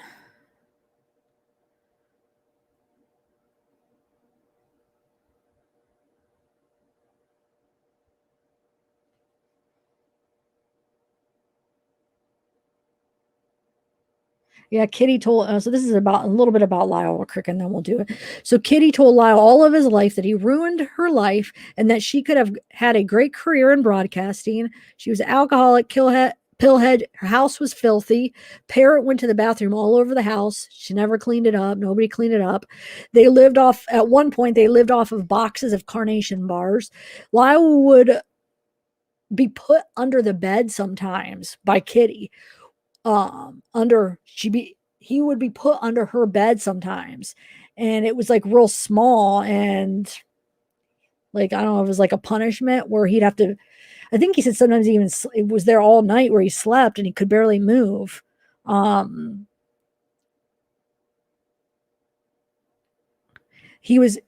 was chased by Kitty with a knife. Kitty smeared her blood on his face and made him sit through dinner with blood on his face at one time. So you see how I was just talking about Jose, how kind of Jose treated, well, no, I guess they both treated him bad. Never mind. Okay. So Jose told him about the massages and stuff like that were something the Romans did. I already explained that. He liked the attention from dad, but when it turned into he asked his mom to tell his dad to stop. So he actually did even come to his mom. Lyle did, not Erik. So Erik didn't. It was like almost like probably almost in denial that his mom didn't know. Like, how can't she know? But I have to think she didn't know this whole time, because if not, like, oh my God, she wouldn't help me. But then a couple days before, he found out for sure she knew. But Lyle told his mom when he was younger and said, oh, where am I at? That he to tell dad to stop hurting him. And mom said, you need to be punished sometimes. Family and friends saw sadness and how Jose was, but were afraid to say anything. Kitty leaving suicide notes, threatened to poison family at one time. Mother was willing to die or kill a father who was not going to let his secret out. Yeah, if she's already threatening suicide. Okay, so let's watch a couple. You know what I might do, just in case of like and this definitely should be, or no, I shouldn't say should be. These clips is definitely fair use, but just to make it extra fair use, I'm going to stop throughout it. So hope I don't annoy you guys too much, but I'm not going to play them all the way straight through. I'll stop in between, after a few minutes here and there, and maybe go over some of the research and talk a little bit.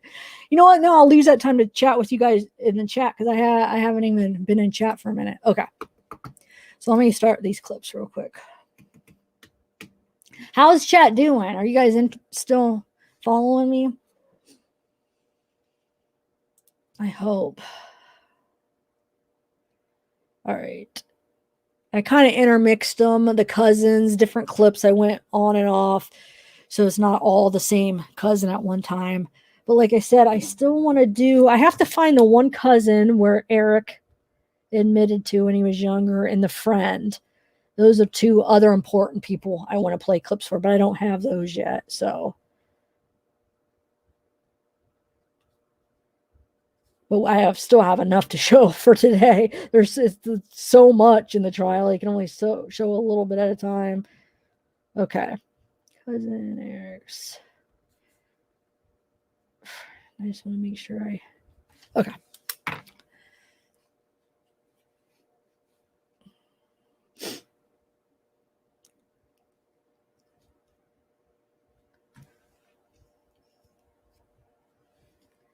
Oh, when I'm playing the thing, I could actually chat with you in chat too. I like being able to do that. All right. It just finished. Here we go. Cool. Cool.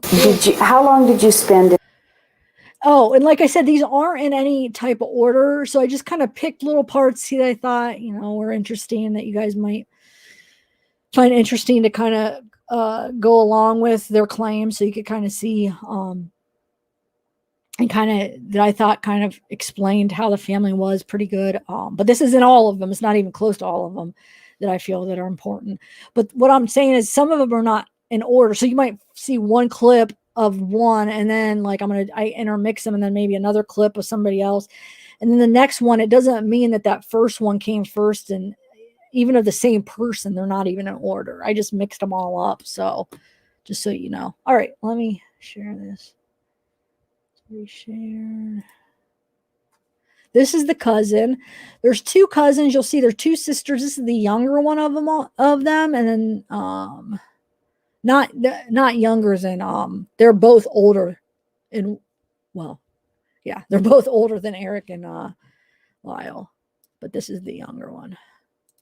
How long did you spend in the home with Kitty and Jose Menendez? Approximately 2 months. Were you supposed to stay longer? Yes. Did you leave early? Yes. Did you leave early because you were sent away? No. Why did you leave early? I chose to leave early. Why? I didn't like it there. Did the family operate differently in a public setting than they did in the privacy of their own home? Yes, I would say so. And in what ways? More reserved. Would there be demonstrations of anger in a public setting usually? Not where people were around, no. Okay. And is this the kind of home where they had people in the home regularly? Other kids came over to play, No. neighbors came over? No, not at all. Do you remember ever seeing anyone in the home during the time you were staying there other than the immediate family? Not that I can recall. Did they live in a neighborhood where there were other houses and other children? Oh, yes. Okay, and those children never came over to play? Not in the house. So they could play outside? Yes. Did that happen frequently? No.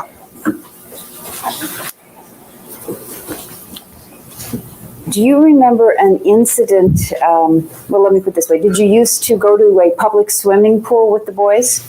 Yes, on a few occasions. And did Jose show up or go along with you? He went with us. And can you describe what those visits to the pool were like?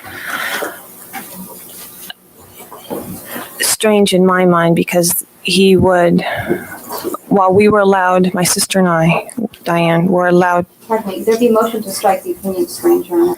Right, objection sustained, the answer is stricken. Okay. You and your sister Would be allowed to go and do whatever we wanted at the pool. The entire time we were there, Lyle and Erik were not. They were. What were Lyle and Erik doing? They were being taught or directed how to swim intently to me. Intently? Yes. What do you mean? What did you observe that appeared to be quite intense to you? Because he would have them do strokes or something over and over again in a section of the pool, and they were not allowed to leave that section of the pool. They weren't allowed to go out of the little area. And when you say over and over again, would this be a 15, 20-minute session? No, it was the 2 to whatever hours we were there. So the entire time they were being drilled Yes. in swimming? Yes. Were they ever allowed to just go splash around and play with the other kids? No. And I think you indicated they were 8 and 5 at the time? Yes. And if they didn't swim correctly or didn't seem to be getting it, was there encouragement, kind encouragement, or criticism? What would be the response of Jose? Just to do it again and to keep doing it. And was there any idea that if you finally get it right, then you can go do something fun, or? Oh, no. You would go on to something else. Lyle was like myself. I was a quite rebellious child. I just was inquisitive. I like to go investigate. I like to do things. Lyle at that time was not allowed to leave the yard. And I found that kind of strange that the neighborhood was off a busy street.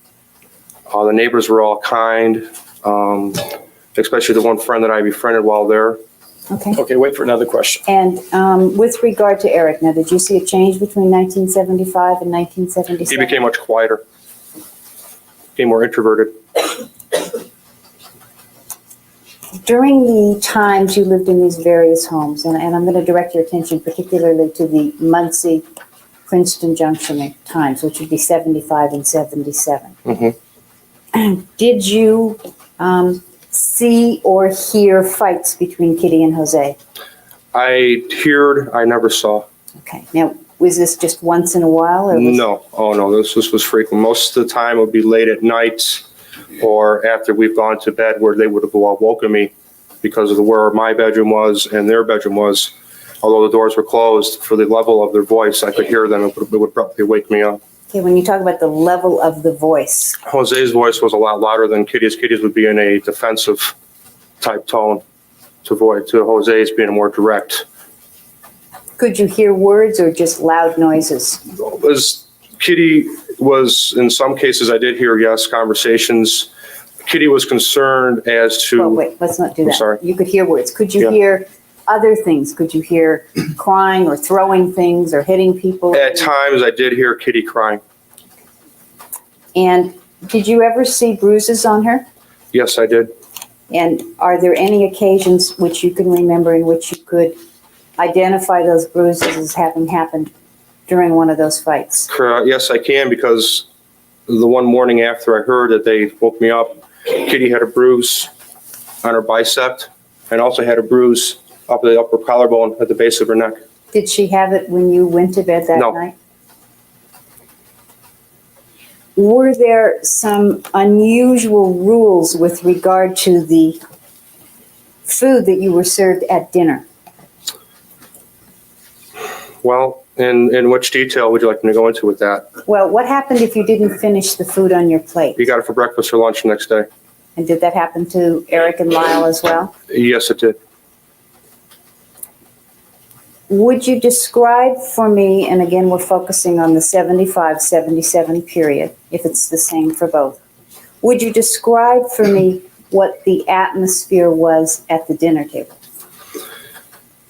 It was very much of like a Jeopardy setting in regards to Jose drilling the kids with questions of the day and only of that day. What do you mean questions of the day? Well, it would be to where newspaper articles, such as certain encyclopedias, different events that happened throughout the day, and an answer was needed quickly. You had to have an answer. You had to have an answer. And I found that kind of strange because... Jefferson. All right, you have answered the question. The last visit that you had there, Lyle was 9 and Erik was 6. Is that correct? And were both of them expected to participate in this Jeopardy type of questioning? More so Lyle than Erik. And what would happen if you didn't know the answer? The paper was on the dining on the coffee table, or encyclopedia was on the shelf, and you were instructed to please put your fork and knife down and go find the answer, or bring the paper to the table to receive where the answer was. And did you participate sometimes in the question? I tried to the best of my ability. I was not an avid reader, and I was unable to comprehend where this was coming from when I first started being subjected to this. And if you didn't know the answer, was that okay? No. What happened if you didn't? I was belittled. I was belittled by Jose. And were the boys similarly belittled if they didn't? Lyle more than Erik. When they had to put their knife and fork. Okay, so I'm just gonna have to, like I said, take a couple break or stop it a few times. hold on 1 second. I did want to point out, don't worry, we'll get back to it. I just want to take a couple minutes in between every couple minutes, if that makes sense. I did want to point out another thing that goes along with their stories being true are the pictures they found of the boys, no clothes on, from like this down with their heads, where Jose would take pictures of them from here down. And there was actually a remark where did that come from? I'm trying to think where I read that or which person said that, where Jose may have made a remark. I don't want to say for sure until I remember where that came from, but that he could sell these pictures too. Now, there was no proof. I don't think that he actually did sell them, but I think he made a remark or something like that. But the fact is he kept them for himself. Think about it. What would he want with no heads, just naked bodies from here down of Erik and Lyle? And they show a couple of them in the trial, which I actually do have that clip where they show it.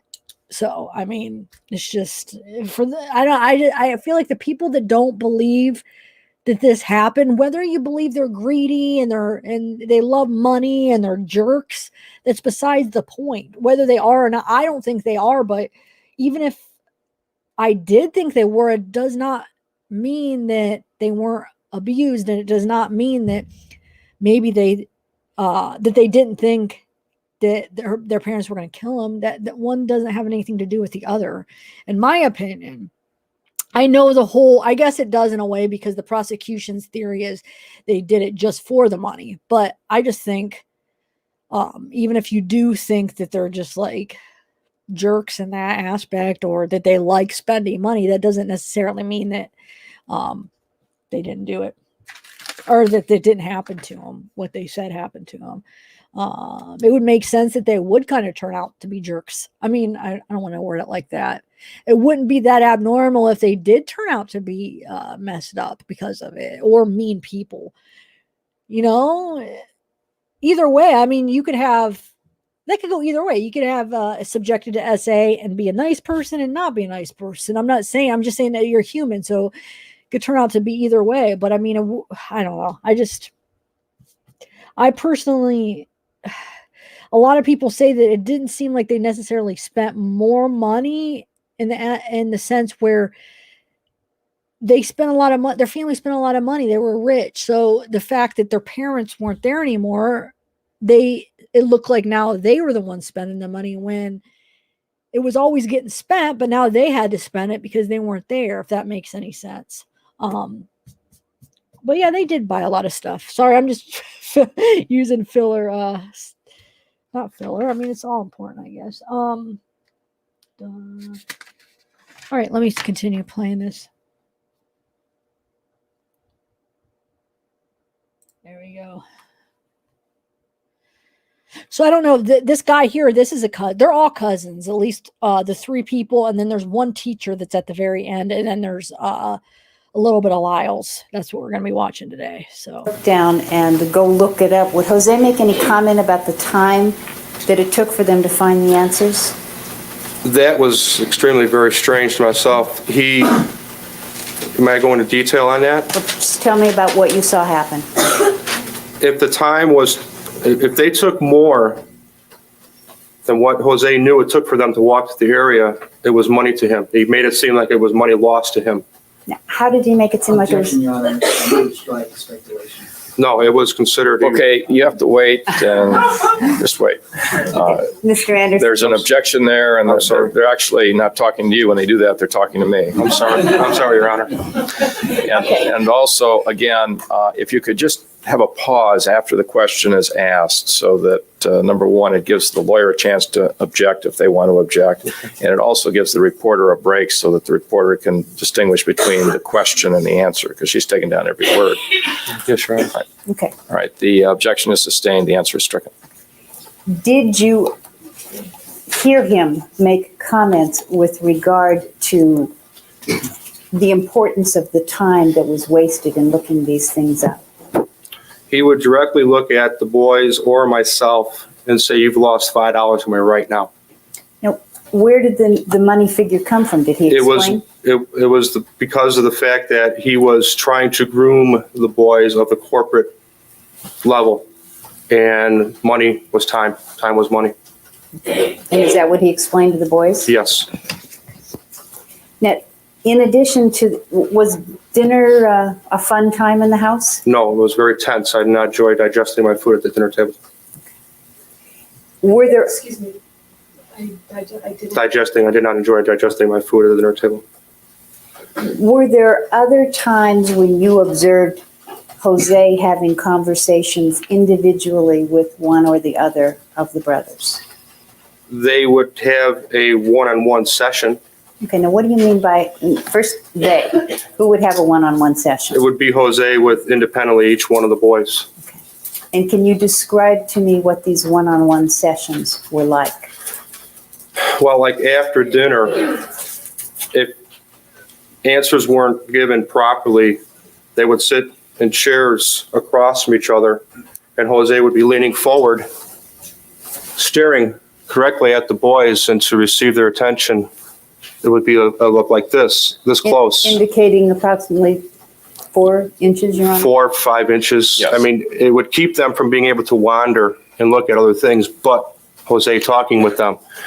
And I used to back away, and as I backed away, they used to come forward, and the boys would try to sit back in the chairs, and Jose would make them sit so they could confront and talk about what the wrong answers were. So they would sit leaning forward in Yes. these chairs. You said the chairs were facing each other. How close were the chairs? Their knees were 2 inches apart. Now, is this something that was unusual or something that happened on a regular basis? This happened only when there was a frequent misanswering of constant questions.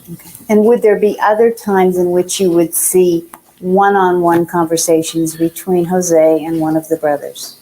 Only during discipline, or if they were going to go play tennis, what he expected of them during that practice. Okay.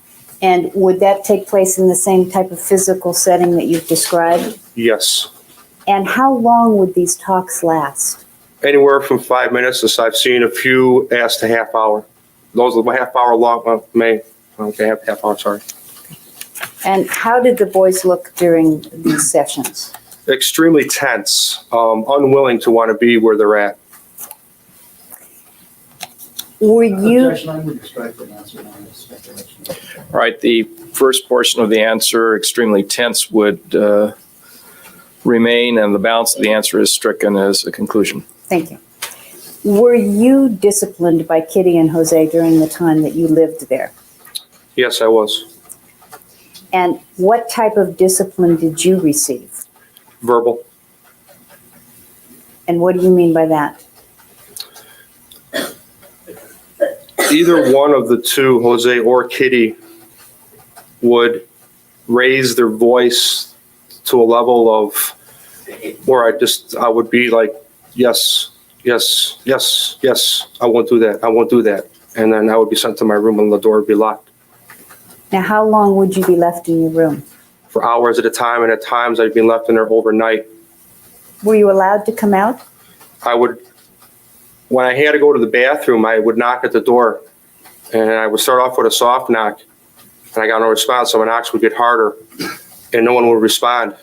And So what as did a little boy, as a 12-year-old kid, I looked at the garbage can, I looked at the window, and there were times I opened the window and I peed out the window. were the boys sent to their room for punishment Yes, also? ma'am. And were they similarly not allowed to come out? Yes, ma'am. Were you ever physically disciplined by either Kitty or Jose? Never Kitty. Jose, I would not accept Jose's face-to-face talks, and I would back up from him. And he would grab me by the arm, which he had immense hands. And once he grabbed you, you did not try to pull away, because his strength was unbelievable. And he would just grab you, and it would just keep squeezing. As the more you pulled away, the tighter his grip got. And you could tell him you were getting hurt because you were not listening to him. He didn't care. So then you learned that eventually if he grabbed you because you backed away from him, that you just stand still, and then he would not get in your face, but he would accept the fact that I was that, he was within arm reach of me. Would you have bruises afterwards? Yes, I would have Susie Met's handprint on my upper bicep. And how often did that happen to you? Only when he got into my face. How often was that? Are we talking about once or twice or 10 times, or do you have a range? I'd say between 6 and 10 times. And did you ever see him grab the boys similarly? When they did not want, yes, I did. And when would that be? When they did not want to go to their room, he would take them and then would grab them by the biceps and would forcibly take them down the hall to put them in their room. And what would their reaction be? Oh, that they did not want. Their feet would be lifted off the floor. They did not want to be doing this because they wanted to spend time with me watching TV. Were you ever disciplined with a belt? I was threatened, but never. I personally was never touched, but Jose. Objection, he's answered the question. Okay. Objection sustained. Were the boys ever disciplined with a belt? Yes. And can you tell me how you know that? Because I was, at that time, we were disciplined at sometimes together or separate instances. And I was either told in separate instances to stay in the front room to watch the TV. Kitty at that time would turn the TV up. Or at times when I was in the same room, where our rooms were side by side, you could hear you can hear the belt, because I also received when I was a child. And would you see bruises on the Yes. boys after that? Yes, and they're above their thigh area for where a belt would be hit. Would be the upper thigh area? Upper thigh, lower buttocks area. Is this something that happened once or more than once?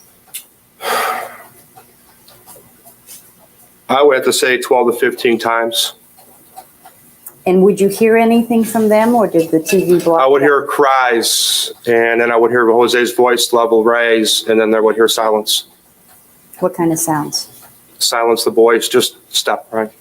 Were the boys sent to their room as punishment also sometimes? Yes, and also their doors were locked. Now, Their door, they only had tables for the same. when they were sent to their room, what was it, you go to your room for 10 minutes, or is it a set Oh, period no. of time? Oh, no. There was never a short-term discipline as far as being locked in your room. There was always long-term, 1 hour minimum, day maximum. And did you have occasion to help them clean their room one time? Oh, yes. I'm a very meticulous person, so I would take it upon myself to try to educate that with them. Did they share a room? Yes, they did. And was there a time when in cleaning the room you found something unusual? I found a Tupperware container under the bed, And what was in the Tupperware container? feces remnants.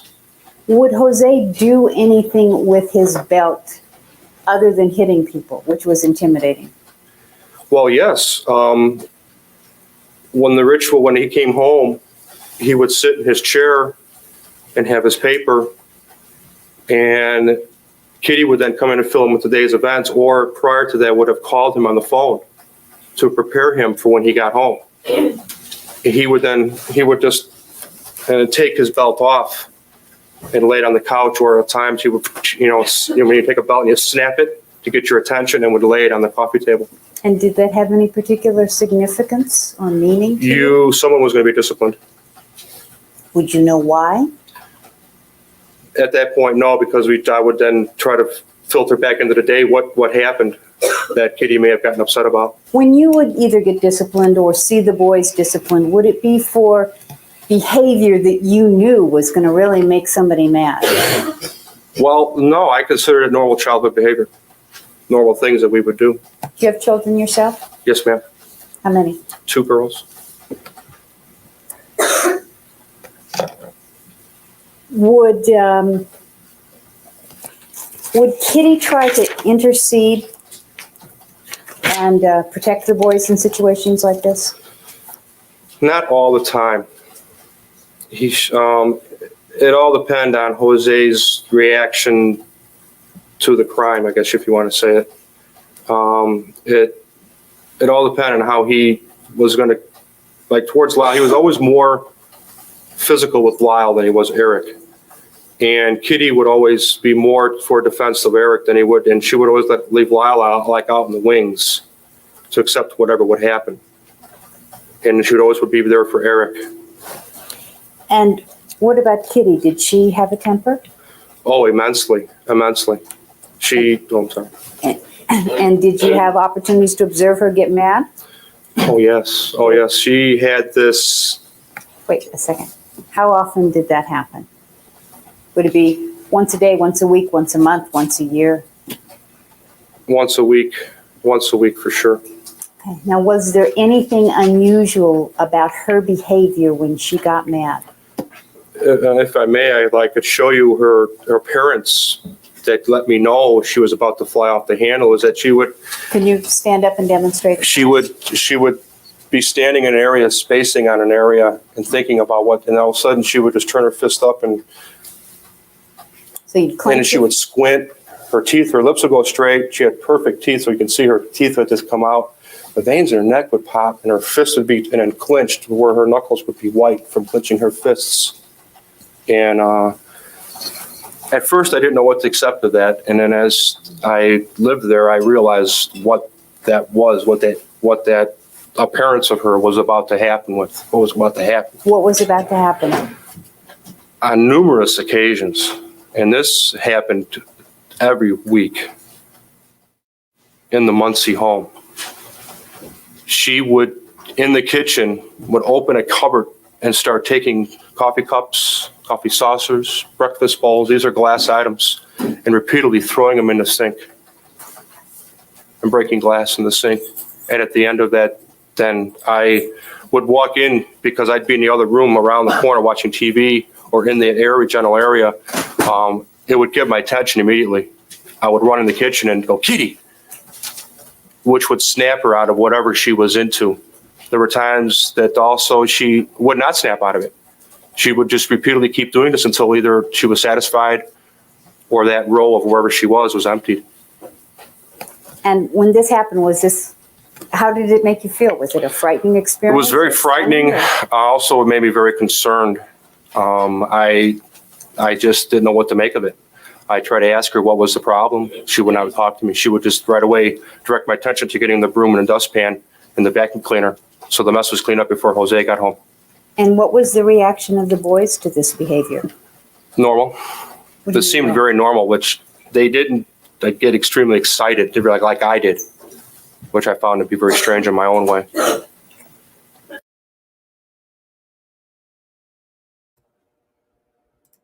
Okay, so like I said, I'm going to take a break here and there. So a lot of people were asking who this is.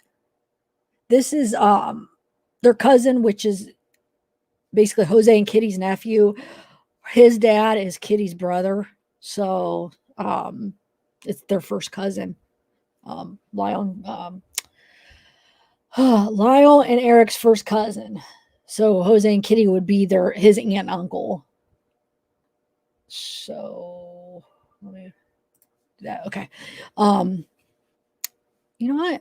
Actually, while we go back and forth, I'll read some of these essay things. That'll be a way to get through some of this research. I'll just read a little bit of it when I stop. Hold on. Because I do, some of you guys I know have to be interested in it, right? And I think it is interesting, some of the stuff. I mean, you can relate it to anything. Like, I try to kind of relate it, since I'm talking about the Menendez, is kind of try to relate it to them, but whatever makes it interesting to you. Hold on, let's see, where do we leave off? I'll read a few more paragraphs and then we'll continue with the clips. There we go. So where are we at? So we did the anger. So females and males express it differently. The powerlessness or learned helplessness occurs most often when the child is close, the offender is close to the child, which when it's within the family, like it is in this case, definitely helplessness and powerlessness, because especially when both parents they have nowhere to turn to for help. I mean, no one, it's not safe. I mean, who do they go to? It's helpless. I mean, what is their options? They have no options. The child feels there's nothing that he or she can do. So they just become compliant. And like I said, it starts off before like it becomes like in this case, where it becomes like a violent thing and it hurts, it started off where like he liked it. They both liked it. It's like time, special time with the parent, you know? But then it just got to the point, and it gets to the point a lot of times where it's, yeah, not fun anymore because it turned into something bigger. And usually it does start off, you know, more gentle and nice. And then you kind of, you know, you groom them and you get them. And then when it gets to the point where it's full out, shoo, SA like to the max, then yeah, it's hard to get out of. So common behavioral effects: distrust of others and themselves, terror and anxiety. Well, you'll hear Erik really had a lot of anxiety. You'll hear from his teachers, even from his cousins, from all the witnesses that knew him. I mean, so much anxiety, shame, guilt, and self-hatred, alienation from their bodies, isolation and withdrawal from people and activities, powerlessness, depression, and extreme passivity, anger, obsession with sex, or complete aversion to it. So either they become obsessed, or they have one either extreme. You know, either become obsessed or complete aversion. So one of the extremes. Questioning of sexuality and gender. And like I said, you'll hear Erik when we play some of his testimony another day. You'll hear where he contemplated many times if he was gay or not. He didn't know because, first of all, there's times that he likes it. Second of all, why would he be doing it? Why doesn't he stop it? Why does he let it continue to happen? It's like they don't understand, like, why can't I stop it? Why am I letting this continue? And also, why is his dad wanting to do it? Why is the person wanting to do it to him? Is he, you know, so he's just confused about that. Drug and alcohol use, abuse and addiction, eating and sleeping disorders, perfectionism and workaholism, mental illness and suicide, and then offending themselves, which we know Lyle actually did to his brother. So, which is very common actually. This is from this is the source. So, few subjects in psychiatry elicit more profound, visceral, and polarized reactions than, I think that I can't even say that word. I don't even know what code. You know, I want to get a list so we can talk about this stuff. Some of the definite words that I know are not allowed, and get a list of them and maybe write out like the code so then you guys are aware and we get used to the code. But I don't even know what to say for that, but for the code. The occurrence of behaviors between closely related individuals, behaviors that violate society's most sacred and guarded taboos. Wait.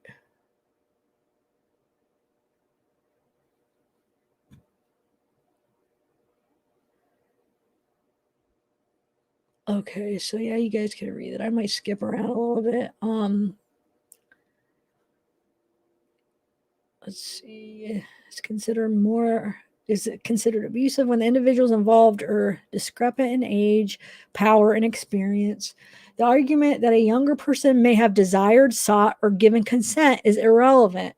Those very behaviors may have been groomed, coerced, or generated in response to perceived pressure and or threat from the more powerful person.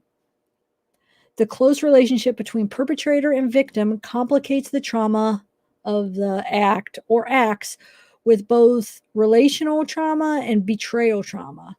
Relational trauma, described by Scheinberg and Frankel, leads to significant loss of trust in others and increased anger, hurt, and confusion about their family relationships. Changes in beliefs about the safety of close relationships in general, changes in beliefs about the safety of close relationships in general, and negative views of the self in relation to others. Betrayal trauma, described by not the Freud, but Freud, how would you use Freud, encompasses the unique hurt associated with violation by those who have a basic obligation and duty to protect and nurture, and extends to those who refuse to believe or help the victim, adding to the victim's traumatization. Wait, this is okay, so this is betrayal trauma. So this would be, yeah, violation by those who have a basic obligation, a duty to protect. Okay, so he would be traumatized. Well, no, because they both would have a duty, the mom and the dad, really, if you think about it. But the threat to attachment needs is so profound that the victim may be impelled to disavow the betrayal that he or she has experienced. But can you imagine, though, when he really, obviously, he was probably in denial about his mom. He probably, deep down, probably kind of had an idea because of, I mean, she had to see a little bit what was going on, but he didn't want to believe it, I feel like. So I feel like when the 3 days before this whole thing happened, when she just basically flat out admitted it, like, can you imagine the betrayal he felt right then? Like, oh my God, you freaking jerk. Like, you knew this whole time and you didn't help me? Ugh. Okay, so I'm going to continue with the clips because we have a lot more clips. So I'll just take turns here. All right, 1 second.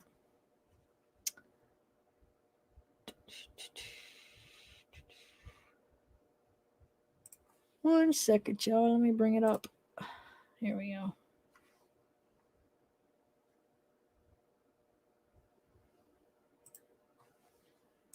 And would there be times when she would get angry rather than throwing the dishes, when she would get angry and express her anger directly to you or to either of the boys? She would do that fist clenching, face tensioning thing, which whenever that would happen, I would jokingly look at Lyle and say, "Oh man, here we go. Something's going to happen now." Or what did you do? Or what, I'm trying to think, what did I do? And then she would just fill us verbally with what her problem was with us as far as raising her voice and yelling at us. And how long would it go on? Until she had to say what she had to say, which could be anywhere from a minute to sometimes 5-10 minutes. And was it frightening to watch? Yes, extremely, because especially towards Erik, being as young as he was. With regard to a description of Lyle's emotional condition, you had told me before that he was on the verge of breaking and talked about whether he had control over his emotions or what type of control he exerted. Do you remember that? Lyle did the best he could to not... Objection, this is speculation. Well, it's not responsive. She just asked, do you remember something of that nature? You can What say do you yes or no. I'm sorry, yes. Okay. What do you remember observing in that area with regard to that type of behavior? When Lyle would talk to me in a cousin-to-cousin conversation, in his conversation, in his tone of voice, he would start out very calm and direct as to what he wanted to say. But as the conversation grew on, he would start weakening to the point of where he would start stuttering at times, wanting to cry. And when he would hold his eyes would water, but they would not, the tears would not go down his cheek. It would just wipe away. But then again, he would then gather his composure and continue then with the questioning as far as wanting me to help him, as far as talking with his father, that I, at that point, flat out refused. And this idea that he was holding his emotions in check, was it just this one incident? Or Oh, no, not at all. No, on separate occasions that when the discipline should have been equal amongst all three or just him and myself, it got more towards the boys, and I was sent to my room, door locked, and then you could hear the boys being punished in their room with either severity of me hearing them with the belt or his father yelling at them, and then you would hear that door slam, and then you know that Jose was done once the door was slammed. Okay, again, that has nothing to do with the question she was asking about referring to Lyle Menendez and his dealing with emotions or holding his emotions in. That's what she was asking. So Were there a number of incidents that you observed without going into the incident? Whenever we talked, yes, whenever we talked. On any one subject or others? No, only about the way that there was no equality in the way we were disciplined. How many times did you have such a conversation? That I know of 4. And each time his demeanor was the same? Yes, he would start out very calm, direct, and then it would grow into him holding his back, his emotions. Were there rules in that family about whether you were allowed to cry or not? Emotion was something you did not show. It showed a sign of weakness. Jose made that very adamant, even to myself, because I am, and I'm an emotional guy. I don't know how big I am. I do have emotion. I'm not afraid to show that emotion. I had to go out in the backyard at times and just show my emotion to myself so that the kitty and Jose would not see this emotion. Right, the question had to do with crying and whether there was any house rule regarding crying. Yes, there was. Emotion was something you did not show. Okay. What about Was crying? it specifically in reference to crying? If you had to cry, you went to your room. You did not cry in front of Jose. How was that spelled out? Do you want to? Someone say something about it? Jose says he says, if you cannot handle the conversation, you will go to your room until you're able to come back and deal with the situation.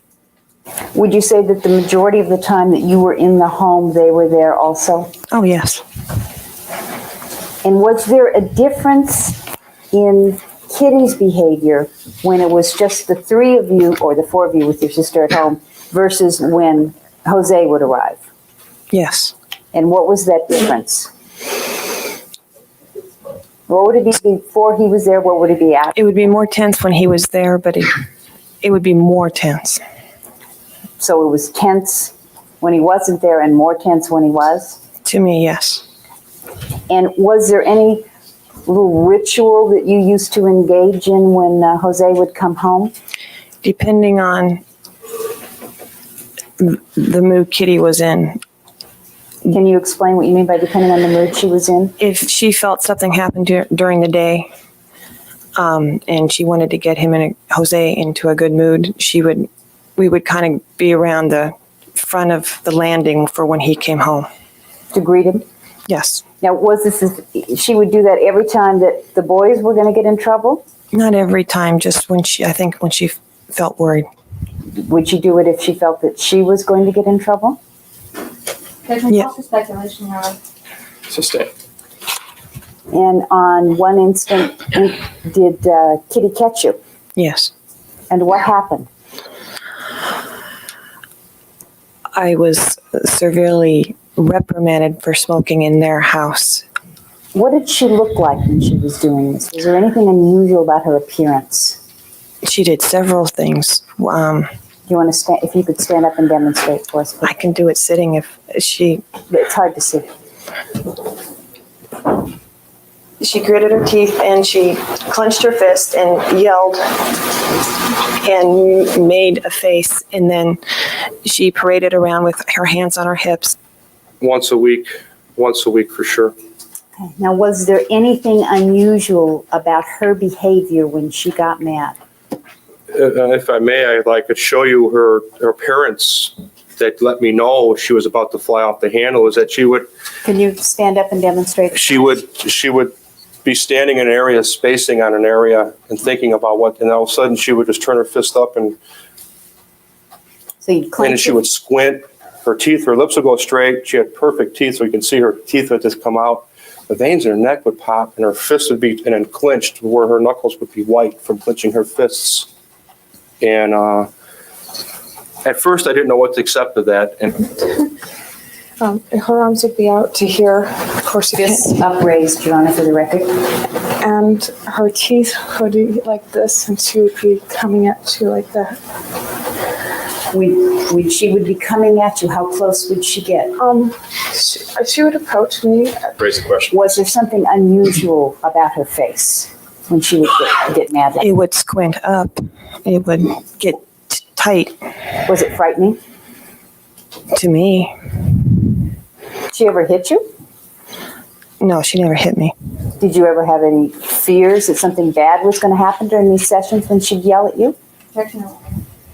Rephrase the question, please. When she was clenching her fist, did you see that behavior on more than one occasion? Yes. And when she would engage in that behavior, did you have some fears? How did it feel to have her doing that to you, clenching her fist and gritting her teeth? Very scary. Same objection, motion to strike. Overruled, the answer will stand. Was she a strong woman? Yes. You said you'd see this behavior when she was angry. Would she do the same thing if she was angry with Erik and Lyle? Yes. And would that be in your presence? You'd see her doing it? Oh, yes. Besides situations when she was mad at you or mad at them, would she engage in that behavior on other occasions? Yes. What would be happening that would trigger it? You would just see her and you would go look at her and she'd be just sitting in a room just doing that, and then after a little bit she would be fine. So nothing would appear to be going on, and all of a sudden she would go into this behavior? Objection, cause for speculation. Overruled. Nobody was around her during this time, so I don't know what would have caused it. We would be in one room and she would be in another room, and you could look over her, or something would make a noise, and then you look at her and I wasn't going to go over and see what was wrong. Why? I wouldn't want to know what was wrong. Why? Because it might be directed at me. And what would happen? I'd get yelled at or in trouble. Now, when she would get into this position, would it just be a fleeting thing like you just did, or would she hold it for a long period of time? It depended. Sometimes she held it, and sometimes it was a fleeting thing. It depended. And was there ever any connection between this and periods when she would seem to stare off into space? I think maybe her facial expressions changed sometimes. Okay. Did you see situations where she seemed to stare off in space and be kind of lost? Well, yeah, she would sit and or stand out the window or look, yeah. Now, we were talking about the incident where you got caught smoking. I believe you said she came to where you were. She was in this position, and she was also placing her hands on her hips? Yeah, she would parade around with her hands on her hips, and she did quite a few gestures. And Mark another exhibit. I'm sorry, you're on 161.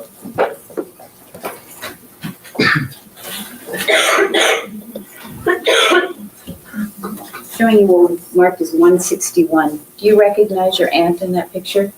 Yeah. Is that the position you're talking about, the hands on the hips? Yes, exactly. Would she have her feet spread apart like they are in Yeah, this picture? yes.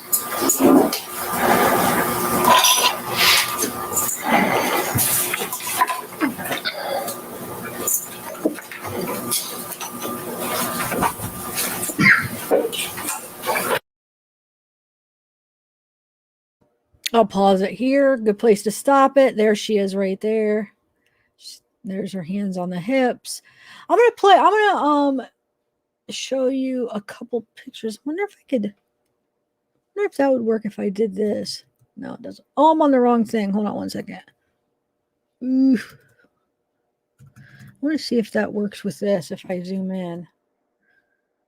Hold on. No, it doesn't work with the video. Okay, no big deal. All right, so I want to show you a couple pictures now. I just thought, for those of you maybe not know what everybody looks like, hold on, before I continue playing this. Okay, 1 second. I was going to put them together on a video, the pictures, but I just didn't get around to it before the video started. I actually had to push it off an hour to finish this video, all the clips, because I had it scheduled at 8 and it wasn't ready yet, so I had to schedule it till 9. All right, 1 second. Let me get some pictures to show y'all. All righty. Okay, so we got, here's Jose. This is an 89. So this is the same year that it happened. It all happened in August 20th. And this is what? Wow. So 2 months before it happened. almost exactly 2 months. Well, a couple days off. So this is basically what they would have looked like when they died. So it was because this is Erik's high school graduation. Good kitty, Jose. Okay. I'll show you a few more pictures. Oh, that's just Lyle at the trial. Hold on. This is the brother for an interview, years after. Lyle and Erik's on the left. Okay. Lyle's the older one on the right. He's the one that was supposed to be like Jose. This is, well, okay. So this is Lyle, the older one, Jose, and then Jose's dad and mom. So Lyle's grandparents. Look at his arms. I was looking at this. Okay, he's probably what, like, I don't know. I'm not good with age, but I'm guessing maybe 10, right? 8, 10. Yeah, probably about 10 is my guess, maybe 9. But look at his arms. And I was just, the only reason I'm looking at it is because, I'm picturing this intense training of swimming laps nonstop. He used to, for tennis, he would have I know they would have bruises all over him too at one point because he would hit balls at him as fast as he could. Jose would at the kids, and it would hit him. And then he also made Lyle use a full size tennis racket when he was like was it 4 or 5 or 6 or really young when they have like kids ones, but Jose insisted no, he's going to use an adult one. So and Lyle said he could barely hold it up. He could barely swing because it was so heavy. It's he's a kid. But anyway, so my point is a kid that young having like being like ripped muscular that as far as that goes because of all the intense training. I mean, look, it's like it's like an adult body almost because of all the physical training. It almost looks like he has like a 6-pack almost going on. And I'm not saying that I mean, there are some kids that, possibly look like that, but I just feel like, I don't know, it's a little telling of the situation. Okay, so poor kid was probably so sore. Well, these are those modeling ones that Erik took, because I guess he had a friend that did photography, and his one friend was doing pictures, so he would just go and take pictures. But wait, what was I gonna say? Oh yeah, poor little kids, like overworked and like Lyle didn't care if he had muscles. I'm sure, but at that age, it's just the result of overtraining him and stuff. And he was probably, can you imagine being like probably so sore and you're a kid and just constantly physically having to go through that? I don't know. It just breaks my heart. Hold on, I just want to see what pictures I have here. I don't know if I should show any of the crime scenes. I just wanted to make sure which ones were coming up. Yeah, I guess this will be all right. Okay, so this is all of them here. Got Lyle, Erik, and the mom and dad. See, look, I think they look alike, and they look alike. There's another picture I feel like where I feel like you could really see Erik and her.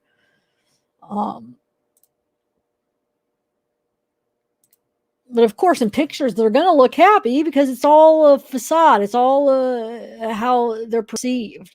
So people could look at pictures. Oh, they just seem like a happy family. Well, in public, yeah, but behind closed doors, no. That's what they wanted you to think. They're a perfect family. This is, more recent. What is it? Oh, this is 97. So that's not that recent. But, he was going bald, so he just shaved his head. That's Lyle.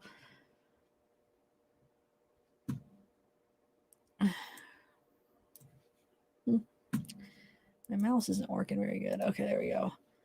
And that's probably him and his grandma. after they're in prison. It looks like, right? Yeah, because it looks like after he would be. I don't know why I just exit out of that. Oh, I'm going backwards here. This is him and his wife that he got married to in prison. I'm happy for him. They both got, like I said, Lyle was on his second wife, but I'm happy for him. At least that they did find love in there. Not in there. The women aren't in there, but you know what I mean. And he's got like really pretty blue eyes. They're not, I think he's cute. He's a nice looking kid. Yeah, they both are. Not that that's important. I mean, I'm just saying I'm happy that they found love. At least they have that. Oh, that's just a picture of in the court.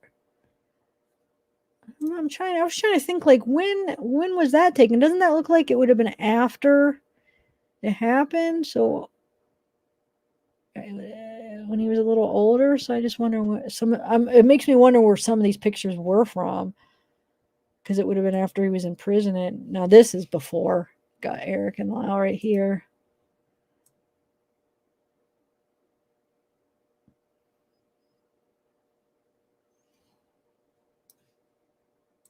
Now this is, I remember seeing this interview a while back. What's her name did it, I think. I forget her name, that person that does the interviews sometimes. And she interviewed the brothers. And here's another picture of the whole family. Just something like their mouth and their nose and stuff. Just the facial structure. I feel like he looks a lot like his mom, and then them two look like more like each other. I did find some. Hopefully. Oh, see, that's the crime scene. Or yeah, it's actually the real picture of Jose. This is when he graduated high school, so that would have been really a couple months before the murder. And we're gonna watch some of his testimony today. I think that's last on the video. And then that's one in his yearbook, Erik's yearbook. We won't look at all the pictures now, but I'll just show you a few. And that's Erik.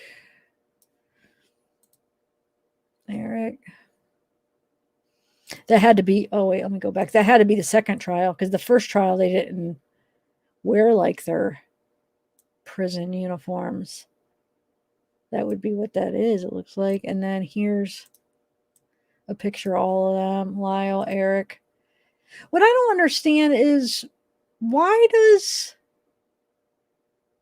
they look so much older? I keep like debating. I know that has to be his parents, but why do they look so different? Don't they look different here?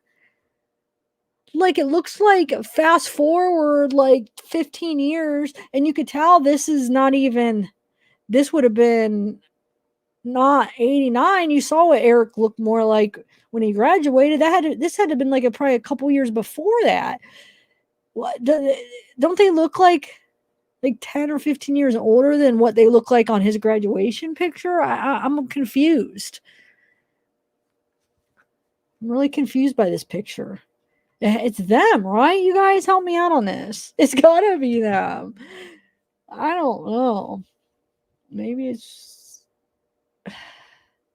no, because we saw the picture of the grandparents, and it's definitely not the grandparents. Oh, it just looks like they're a lot older, what they would look like. And yeah, like I said, 10 or 15 years after they actually had died. Okay. Oh, look, this is Erik. Aww. Little tuxedo. And then this is Erik and Lyle. It's over here. I don't know who they are, but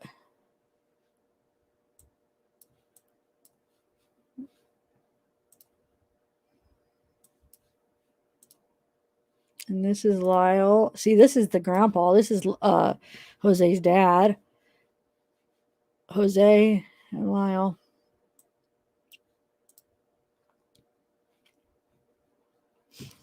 Let me see what you guys are saying about that one picture. Wait, another one? Oh my God. Loving Coco. I got to give you a big hug. Gosh. Oh, thank you so much. Oh, you're so sweet. You are way too kind, girl. Thank you. I really appreciate that.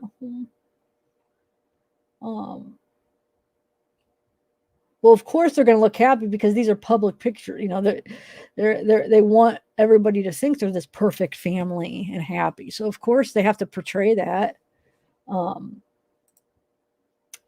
It's perfectly worded though. They look happy almost. Yep, exactly.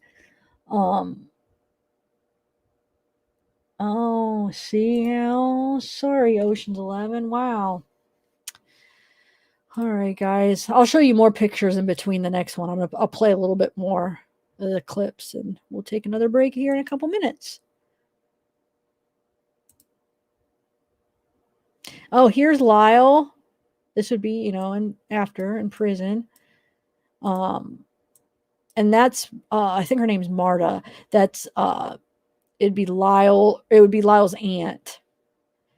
And I'm not sure who that one is, but she was the one. She testified basically for the defense side, basically saying how her brother was.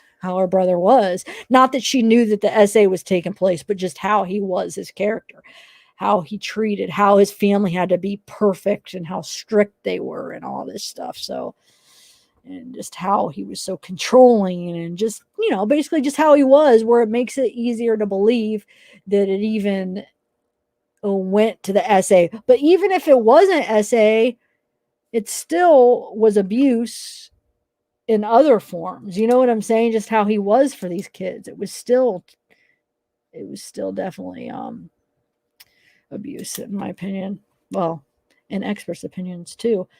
But it was like on every level. It was like, oh. All right, so let's go back to the video and we could continue some of the pictures as we watch them. All right, let's do it. This, okay.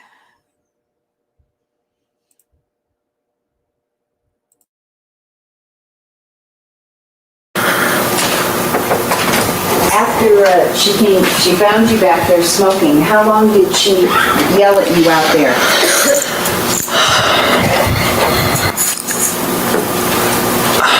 I would say maybe 3 to 5 minutes, maybe. When you're being yelled at, sometimes time is, you can't remember. Were you saying anything to defend yourself during this time? No. Why? That would get me in more trouble. So for 3 to 5 minutes, what is she yelling? I mean, just how ungrateful I was for smoking in their house and all that she had done for me. How could I do that? It was their house. And did it make you feel ungrateful? Yes. It made me feel or that I was just stupid for doing that.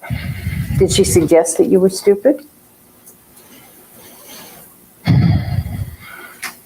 Is it hard for you to go back to this time and remember? Objection, leading.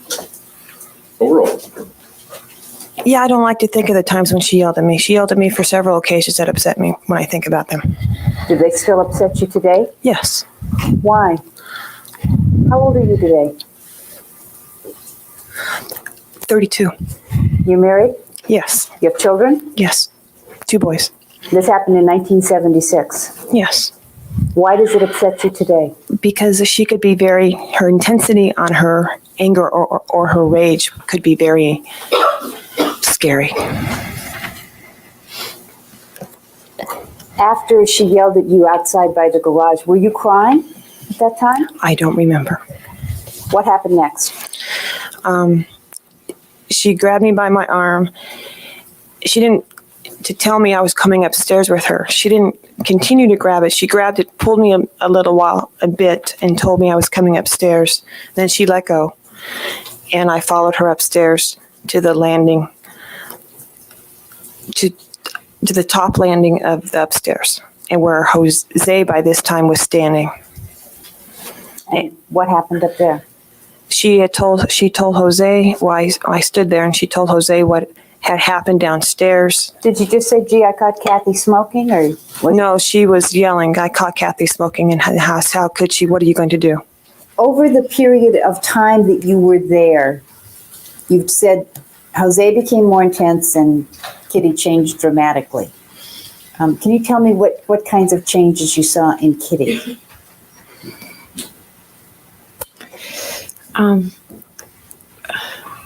Both, when I was there in 76, it seemed that there was still, Kitty was able to still enjoy herself and be herself, both inside the home and outside the home. I also saw similar characteristics with Jose.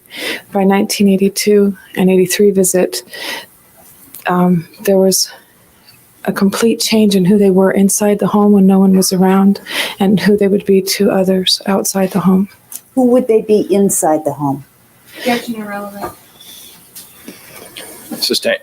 Can you describe their personality? Can you describe Kitty's personality characteristics inside the home on the last visit? Things you observed. Same objection.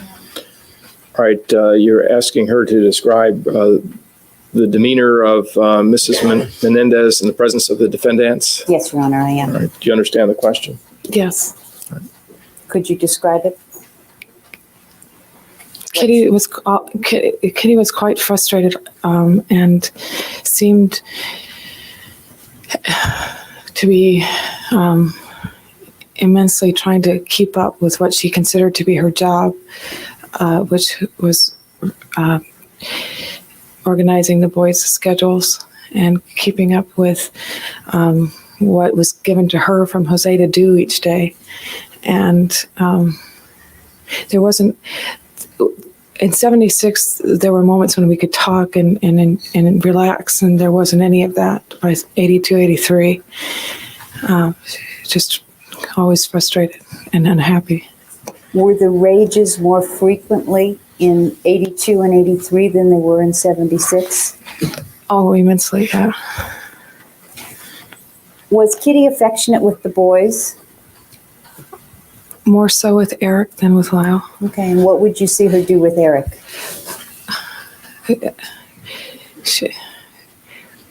Let me start. Okay, I think Was there a change in how she reacted toward Erik between 76 and 82? Or was it the same?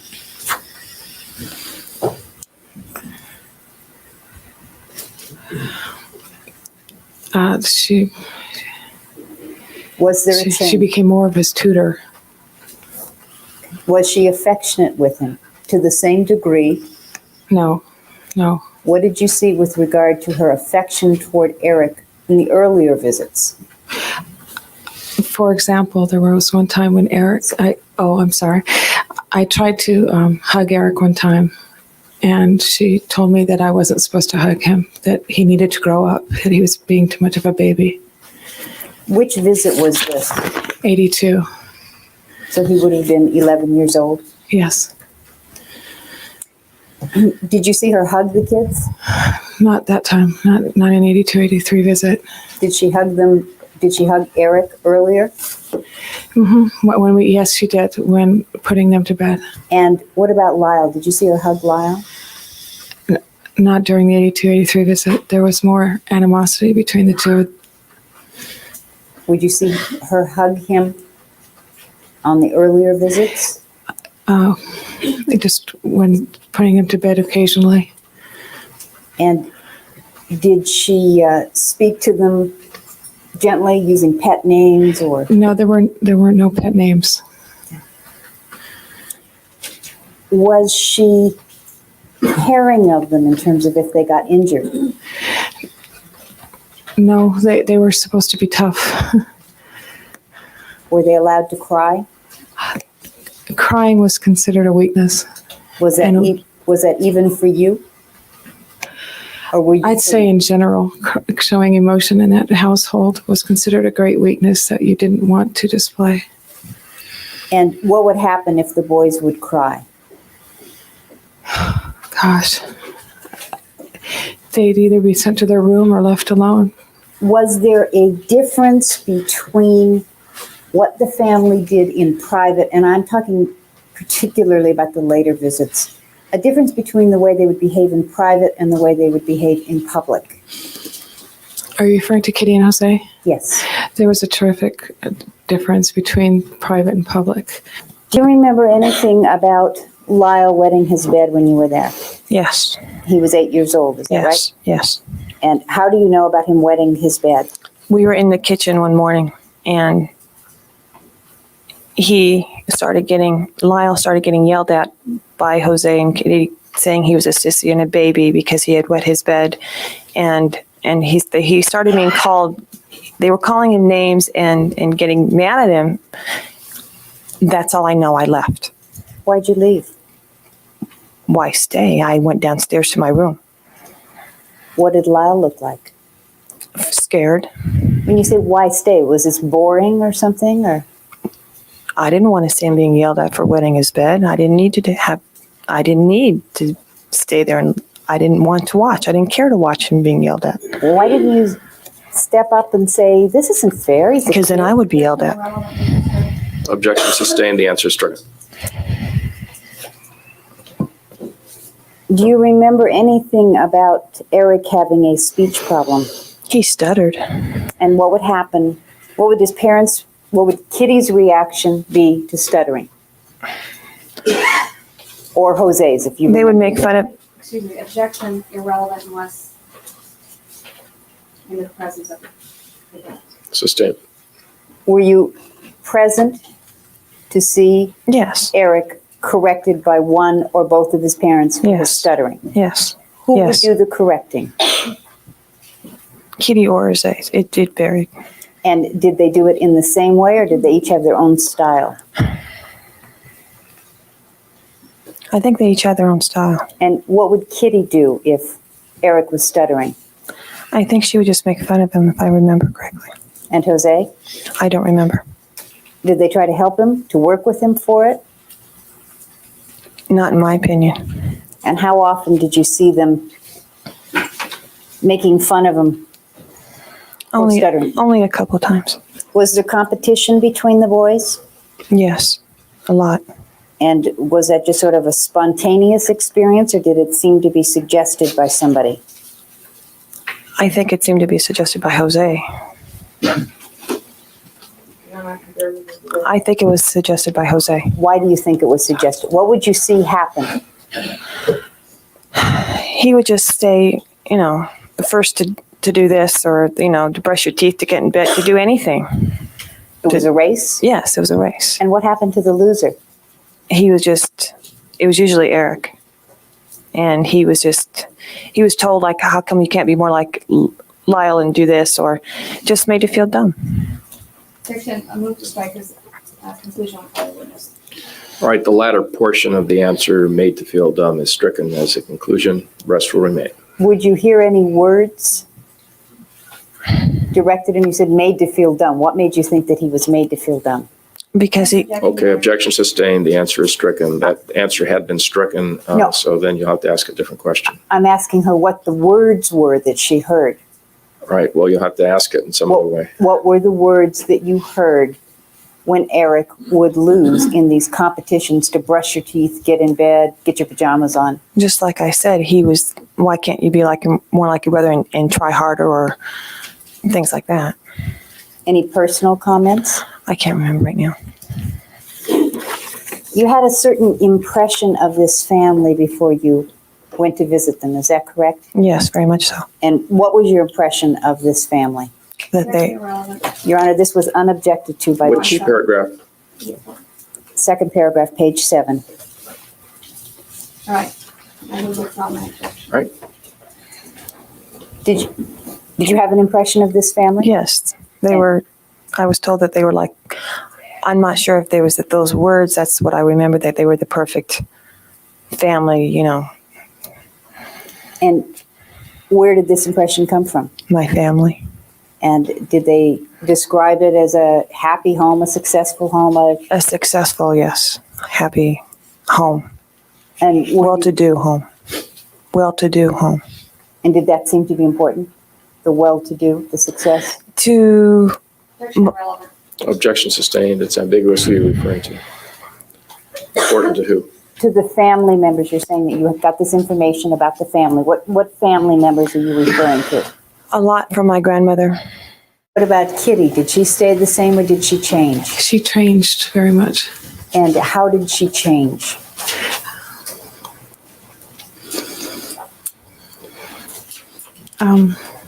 In 1976, she became like a mentor to me during that time period.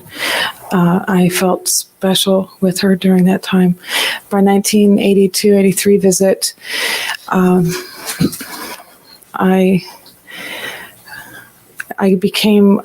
got to the point where I was afraid to come upstairs from my bedroom because I wasn't sure what was going to happen, because it seemed like I could do nothing right. And if you did something wrong, what would Kitty do? She would she would fly into rages, immense rages. How would she look when she flew into these rages? Her arms would Would be you out. stand up if you can? Yeah, of course she was not pregnant. Her arms would be out to here, of course, Fists upraised, Your Honor, for the record. and her teeth would be like this, and she would be coming at you like that. When she would be coming at you, how close would she get? She would approach me at times. I'm sorry. Don't apologize. Um, Is it frightening to you today to think about that? It was, yeah, it was, and I recall that when I talk about it. Okay. How close would she come to you when she did this? She could get into my face, and sometimes it would start from a brief distance away, but she would move towards me as her anger was flying towards me also. Is this something that happened once or twice, or is this something that happened more often? Oh, it happened more than once or twice. 3 times?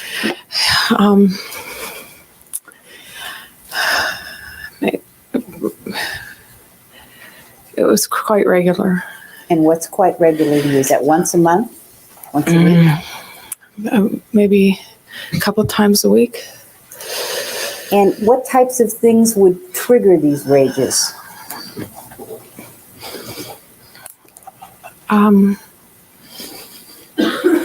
Gosh, if I hadn't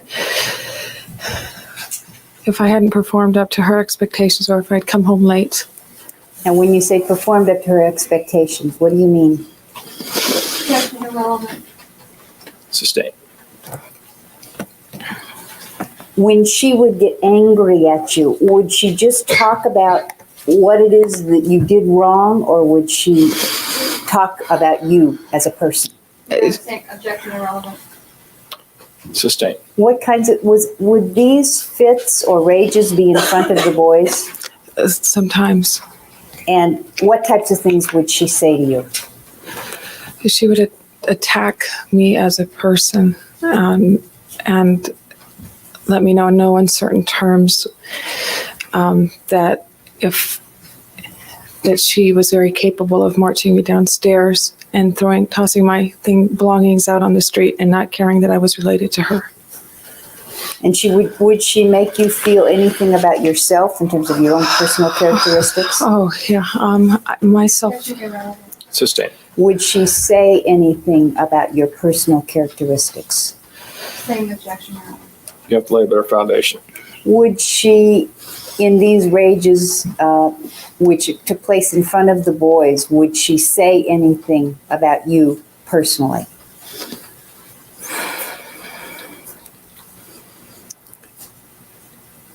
she attacked my character as a human being. I mean, You said that you left early. Break. Time for another break. Okay, so a few things I just want to say real quick. Let me put this down.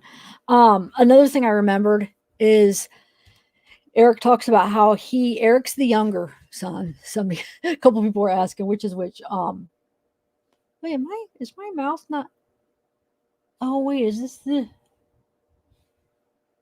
Looks like it's like on a delay. He said he would put lemon on all of his food. He started putting lemon on all of his food. He would like squirt it on the plate before he'd put his food on, and just like squirt it with lemon as much as he could, because it helped somewhat with his dad's taste, if you know what I'm saying. So it would make it a little bit more duller, because he couldn't stand when his dad did that in his mouth. So he said it would help kind of like do something to his taste buds, where it helped a little bit. He said it didn't really help a ton, but anything that helped maybe a tiny bit. And remember I was talking about the lawyer that was just so not patient at all. This is not the one questioning these people. It's the other lawyer. She's sitting down. She's got the curly blonde hair. I just wanted to make sure you guys knew that, because this lawyer's a little more calm and is not anything like the Abramson. This lawyer is actually, this one I think is not considered. I think this lawyer is actually Lyle's lawyer. Yeah, this one's Lyle's lawyer. Abramson is Erik's lawyer. And then there's actually a guy that's Lyle's, another girl. No, the guy I think is Erik's. But anyway, the two main ones is this one's Lyle, and then the girl, the other one that you'll see. Well, I don't know if you'll see her today questioning anybody, but you'll eventually see her. Is Erik's. And then another thing I wanted to answer is somebody was asking what did they spend all their money on. I guess it got, because I had just read an article on that. Where did all their money go? Well, they did go on a spending spree. I mean, they did spend a lot of money after it happened. Lyle bought a business. He bought this wing place in Princeton. He bought a car. He bought a Porsche. Erik bought a Jeep. They bought Rolexes. They bought jewelry. They bought clothes. Erik bought a tennis coach, but he always had tennis coaches. So like some of the stuff was just normal stuff that the parents would have spent money on anyway, but some of it, maybe they went a little extra. They were kids. They were the first time they had all this money, they're immature boys. So just because they did spend a lot of money after that, I don't think that means that was their whole, I don't even want to say whole, that was their reason that they did this. Either way, they would have had money, so they didn't need to kill their parents to have money, or they were going to be taken care of either way. But yeah, they did spend a lot of money. They what else did they do? Hold on, let me just read a couple things, because somebody asked what they spent the money on. 1 second. I'll just do this one. I'll read this article. It says, okay, where is it? So let's see. The brothers were slated to inherit an estate of gross value of $14.5 million, and plus $700,000 on life insurance. So let's see I'll read what they said. Well, the state's net value is $14.5 million. And hold on, let me read.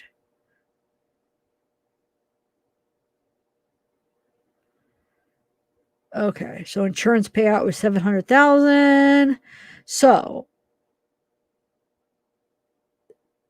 they spent $1 million. They spent right after all, including everything. like a business because, they probably wanted to have some kind of income. So they bought a business. I think one of them bought a house and stuff. Not a real like big house or anything, but so I mean they did spend a lot, but to them it is still a lot, but to them it's not really in a way because they were so rich that they had this stuff anyway and they got cars anyway. Yeah, did they probably spend a little bit more than they would have? Yeah, but I mean think about it. They were basically in their 20s averaging. I know Erik was 18 and I think Lyle was 21 or 20 21 or whatever, but I don't know. I mean, it doesn't necessarily surprise me that much. But yeah, they brought Lyle. It seems like a Lyle is the one that actually spent a little bit more and spent a little bit more out of not their maybe necessarily a normal spending as they normally would. It was more Lyle that did it. He's the one that bought the Rolex watches.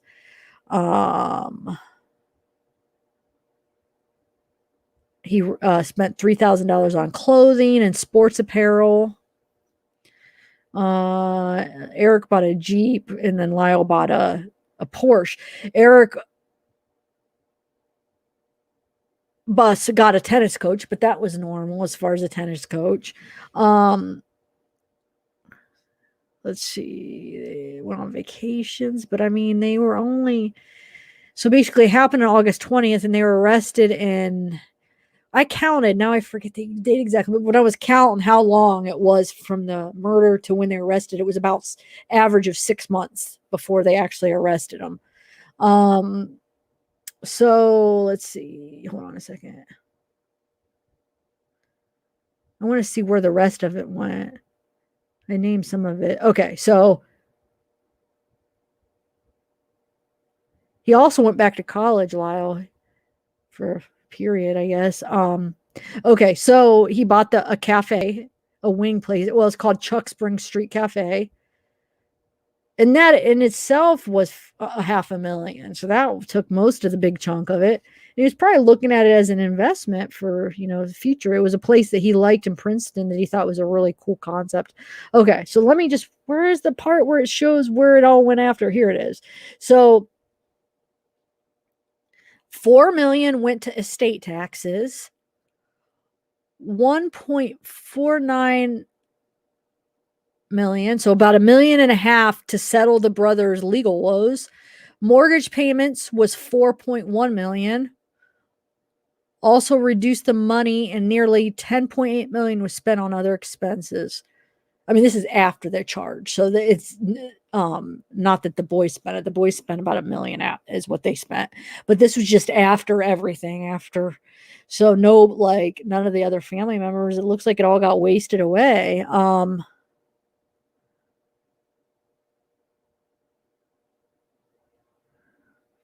So the Menendez house sold in 1991 for 3.6 million at a loss of nearly 2.1 million.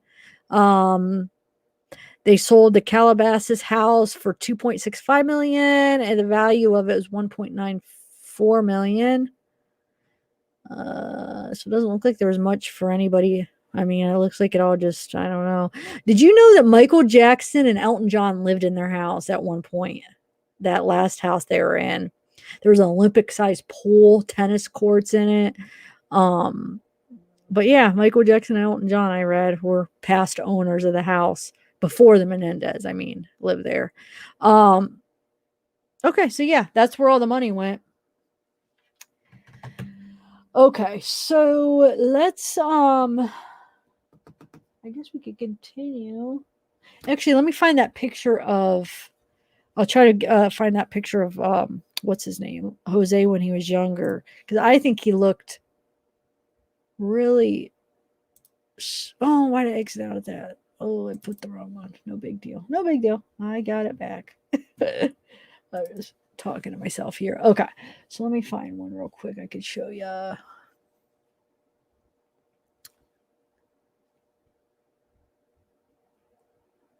Oh, here's one. Here's one of Erik, somewhat more recent. This isn't quite what he looks like now. I'll show you. a more recent one, but this is, you could tell he's older here. All right, hold on, guys. I'm going to find that one of Jose real quick. Oh, here's another one of the boys before they were arrested. This is Lyle. Cement shoes. I know you said you're confused which one's which. Lyle has got like the black hair. That's Lyle. And then this is let me see that. Is that 89? That is, I think that is 89. Looks like a 3. So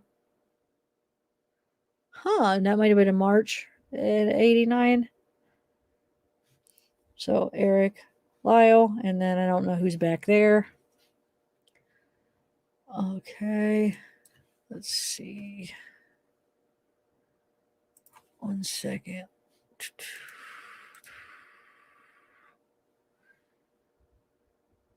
Wow, this one you could really tell of Lyle's toupee.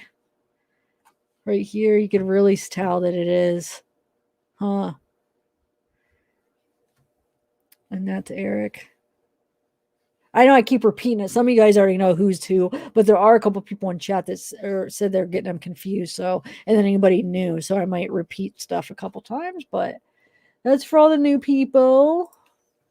All right. So let me see if I can find that one. Oh, here's a picture of, this kind of looks like this might be the second trial, because she represented him in the second trial, but this is the Abramson girl that I'm talking about right here is Erik's lawyer, and this is Erik, Lyle. I keep going back because I'm planning on just finding it, and then I see another picture. I'm like, oh, wait a minute. Oh, here's a picture. I'm sorry why I keep doing this. Here's a picture of is that Barbara? Wait, not Barbara. Yeah, Barbara Waters, right? Isn't that her name? And Erik, probably after the, or with the interview, I'm sure she did with him.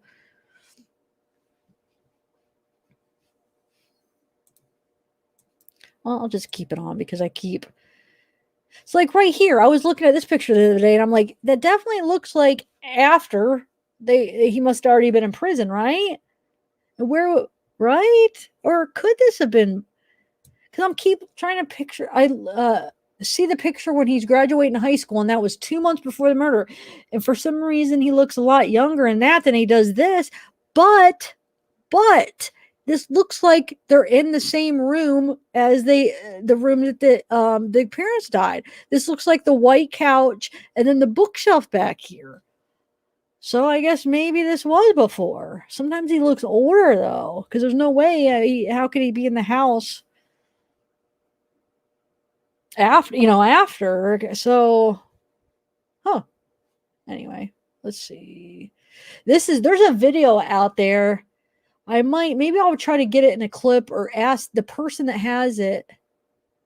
No, I think that was used in the trial. I was going to say I asked permission to use it, but I think it actually was. It would be considered public because I think they did play a part of it in the trial.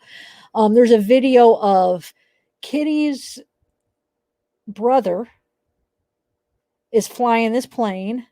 It's just like a little personal plane or whatever.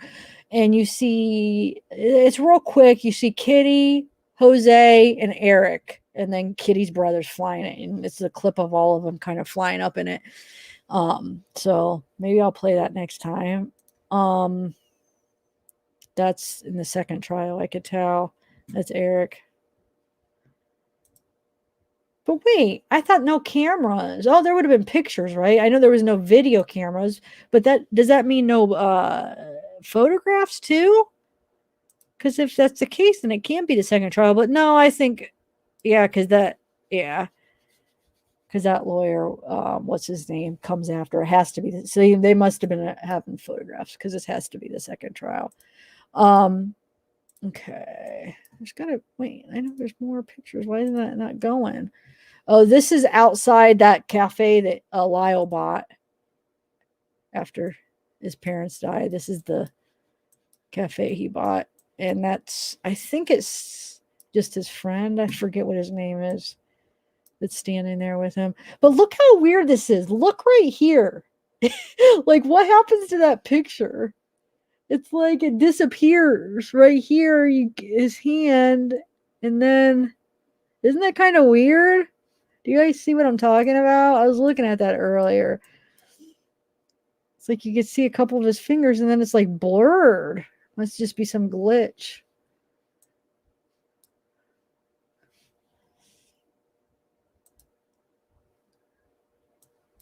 All right. Oh, this is that other picture I showed you. Oh, this is a part of the crime scene. This is Kitty laying on the floor. I know some of you guys want to see it, so I'll keep it for a minute. All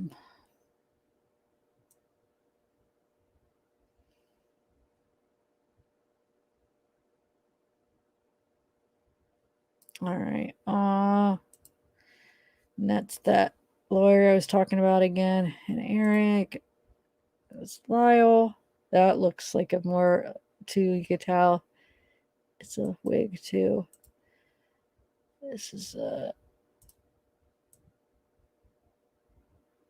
Erik right here. Oh, my whole point was to find that Jose. This is one of those modeling. At the time he took some pictures. They kind of made a big deal about that, the prosecution, like, oh, because I think the story was one of his friends was getting like he was a model, and he knew the photographer, so he just came with him, and then his friend, the guy just took some pictures of him too. But I think the photographer said basically that Erik didn't have the right look to be a model, but he just did it just to do it for him. All right. Oh, this is another one of Erik.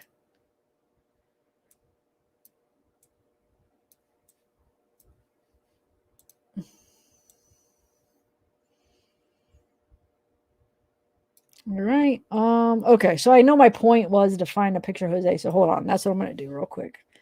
When he's younger, just because I think somebody was asking a while ago, an hour later. All right, hold on. I know I have a couple of them when he's younger. Let me get it real quick. And we'll continue going through the rest of these pictures, but as we take breaks. But I just want to look. I just want to show you this one picture of them. This one, I feel like this. Don't you think? I don't know why I feel like this makes her. She looks so much like Erik in this, in a way. Don't you think? I don't know. She definitely resembles him. And he does Lyle. All right.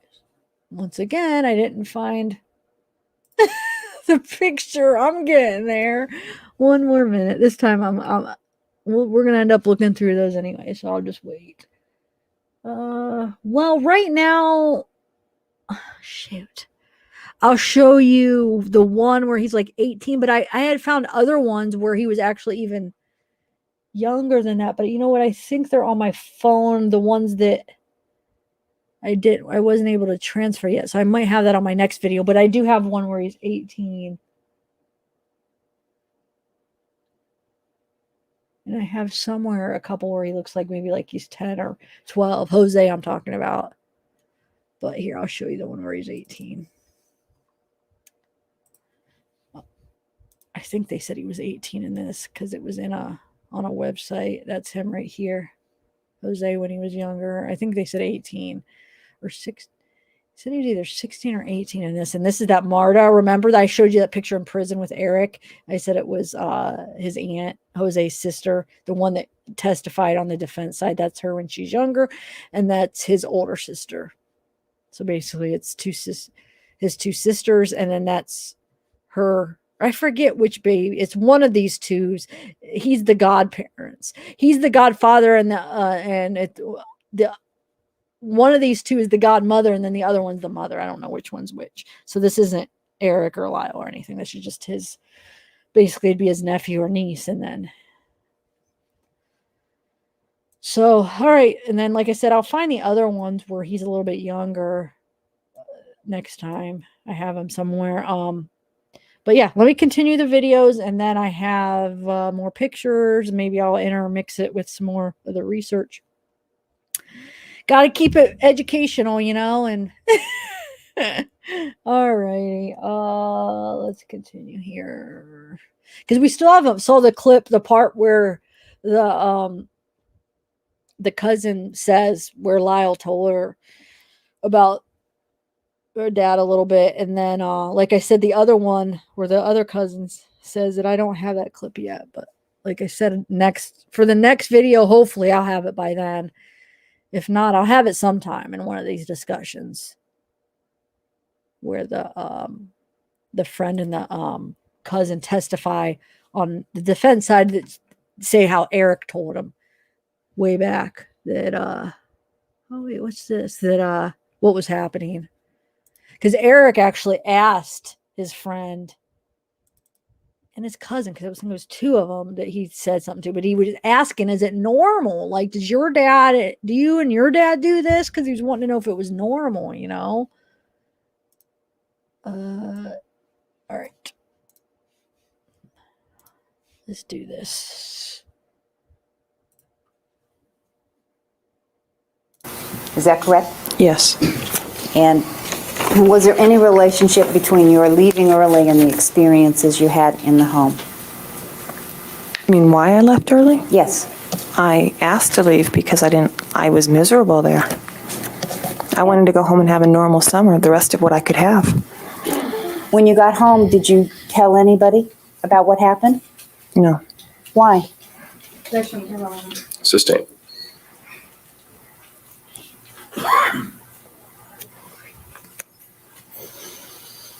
Did you ever ask to go back again? Oh, no. Thank you. I have nothing further. Any What was Kitty's behavior like in the home versus in public? At home, she was very harried when no one was around, and generally unhappy, and just never could quite keep up, and frustrated. I just want to say real quick, I'm afraid I keep waiting because I'm afraid I might have put two of the same clips in here of her. So that's why I keep thinking, because sometimes she says similar things and I keep waiting to see, is that the same one? So if for some reason it does come up and it's the same clip, I do apologize. I think there might be one where I accidentally doubled, but I'm not sure if I did for sure, and if this is even it. But I'm going to go downstairs and get another bottle of water, so I'm going to play it. So if it happens, we do realize it is something we already heard. But no, you know what? Actually, I don't think this is. I might not have. All right, I'm going to shut up. All the time. In public, she would put on a facade, a personhood of who she believes she should appear to be as the Strike everything after facade. objection sustained as to the entire answer as a conclusion, and the entire answer is stricken. How would you said at home she'd appear frustrated and harried, etc. Would she demonstrate her temper at home? Okay. Yes. And when she went out in public, did she appear harried and frustrated and demonstrate her temper? No. And what was Jose like in the home versus in public? First, what was his behavior like at home? He was in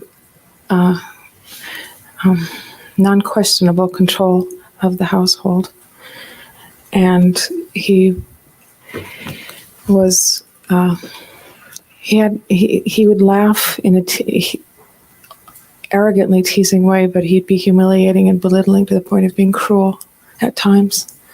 And what about in public? Did he demonstrate any of those behaviors in public? No. Were you afraid of making mistakes in that home? Objection, irrelevant. Sustained.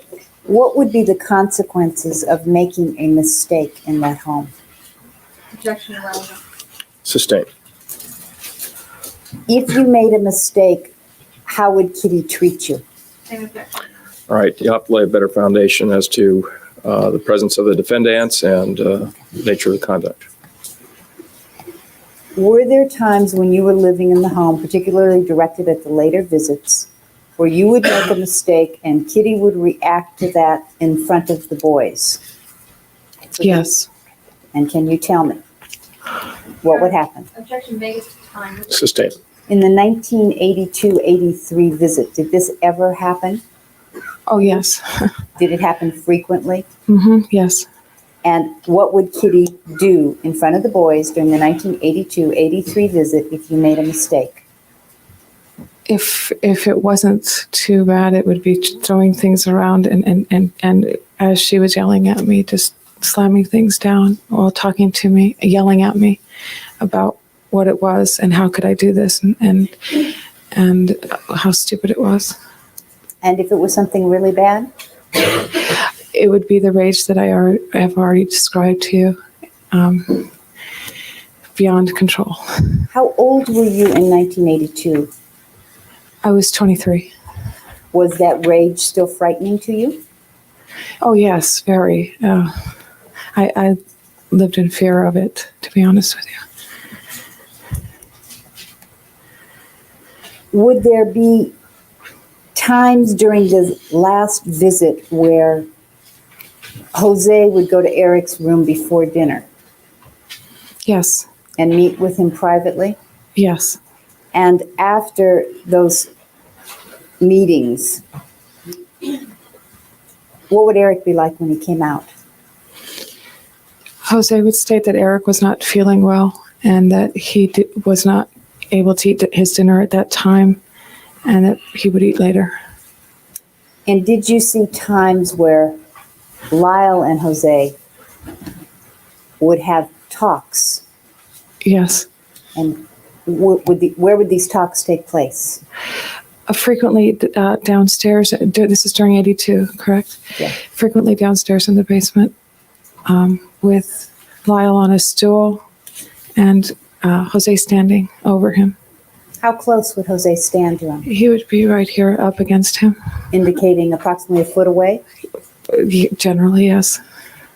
And could you tell what it was they were these discipline sessions, or were they just talking about things?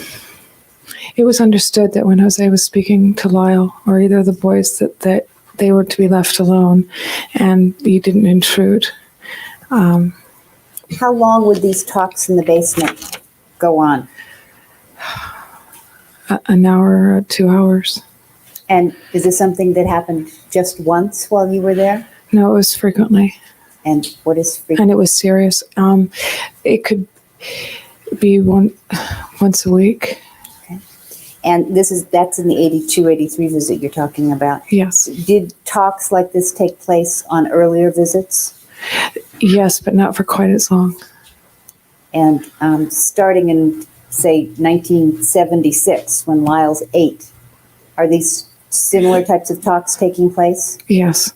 And how long would they last at that age? You said they were shorter. Yeah, they could be shorter in length up to about an hour, but they wouldn't probably go to 2 hours at that point. And at some point between 76 and 82, they went to 2 hours? Yes. And would he have talks with him in other locations? Dinner table, living room? Oh, always at the dinner table. And what was it like at the dinner table? Objection Vegas time. Sustained. During the 1982-83 visit, what was it like at the dinner table? An intellectual drill in a rapid quiz-like fashion. Was this every night? If Jose were home, yes. And who would be being drilled? Generally, Lyle. Erik would try to answer, but since Lyle's 3 years older, Erik had a hard time keeping up.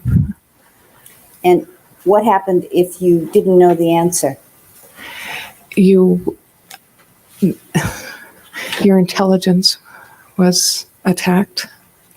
Now, did these dinner table conversations take place on earlier visits? Yes.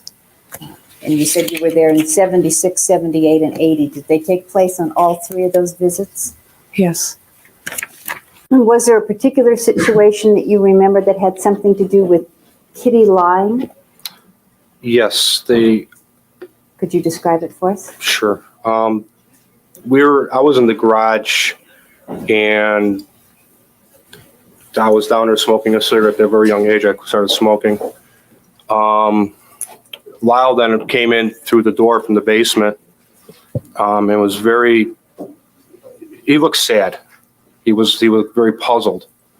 And he was wanting to know why whenever we did anything as cousin to cousin, why the severity of the punishment was always more for them than for me when the crime was the same for all three of us.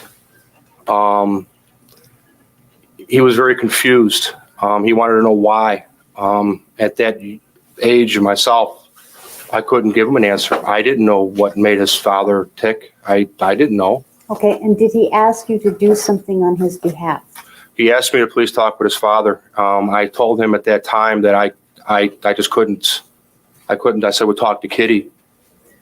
Was there a situation in which something happened and Kitty lied about it and Lyle got the blame? Well, we were in the backyard, and there was more than one instance that I can Okay. So there were a number of situations where she would lie about something that would have happened and Lyle got punished for something that wasn't his fault? The things that I did that Lyle had no part of, maybe by standing there or he wasn't even in the area, would be Kitty's telling Jose that he did it. And then would Lyle get punished for that? Yes. Oh, yes. And I would have nothing would be said to me at all. And was there a routine pattern over this entire period of time in terms of how weekend days would be spent? In terms of Jose and the boys? Yes, very much so. And what yes. was the routine? If Jose were home, he when he arrived, he would immediately take the boys out while they were involved in tennis. This was more later visits than the earlier visits. And they would drill immediately when he got home. He would change and they'd be on the court. And but you're only asking me during the week, right? That was the week. Let's do the weekend now. Say Saturdays. What would Saturdays be like? What would the pattern be? Sustained. 19, you said it was most common in the later visits, 80 and 82? Yeah. That he would be home? Yes. Okay. And so during those two visits, was the pattern on Saturday the same? Yes. And was the pattern on Saturday during the other visits the same? It's just that he wasn't home as much. Correct. Okay. So what was the pattern? They would get up first thing in the morning and they'd be on the court. They'd be drilling. And they would take a break after a couple of hours and get either some liquid and then after a couple hours they'd have something to eat and then they'd be back on the court. Okay. So they would be drilled for a couple of hours. Minimum, yeah. 2 to 3 hours? With each set. What do you mean with each set? With each boy? Between breaks. Okay. And between the first and the second set of drilling, between the first 2 hours and the second 2 hours, they'd take a break. Is that right? Yes. And how long a break would they take? They'd storm into the house and storm right back out is how I remember it. 10 minutes, half hour? About 10 minutes, maybe. And so then they would have the second 2 hour session. Mm-hmm. Yes? Yes, I'm sorry. And then would that be the end of the tennis? Or No, they could easily go all day long into the evening. And this was taking place even in 1976? Or I don't recall in 76 as much. Okay. And they were still in swimming also at that time. And after they spent all this time on the tennis court, what would they do? Would this be late afternoon, early evening by the time they came in? Yes. Okay. And what would they do when they came in? They would come in and I'm not sure what point they grabbed something to eat. Then they would head upstairs for showers. Okay. Would they take showers individually or together? together. And was this true on all of the visits, including the 82 to 83 visit? Including 82, 83 visit, yes. And after they all showered together, what would they do next? I would see them come out, all three of them each of them in their robes, and the three of them would go into the den area where they would sit, which was adjoining the master bedroom, and the three of them would sit on the floor with Jose, teaching them generally about history, specifically Roman history, and telling them of the importance to know history and why and other things related to history. How long would these talks go on for? An hour or two, generally until it was time for them to go to bed. The boys looked like they were having a good time? They looked like they were intent on learning what their father was trying to teach them. Did they ever indicate verbally, either Kitty or Jose, why it is you weren't supposed to cry? Crying is a weakness, And they weren't supposed to be weak? and weaknesses are not allowed Did you drive with Kitty ever? very often. And how was her driving? We drove through the entire state of Pennsylvania at 95 miles an hour with the boys in the car. That was one incident. Was that an exception? That was by that time, that was only 1976, and I had already accustomed myself to her style of driving at that time. And Yes, that was to answer your question. it was the way she usually drove? Yes. Was it frightening to drive with her? It could be at times, yes.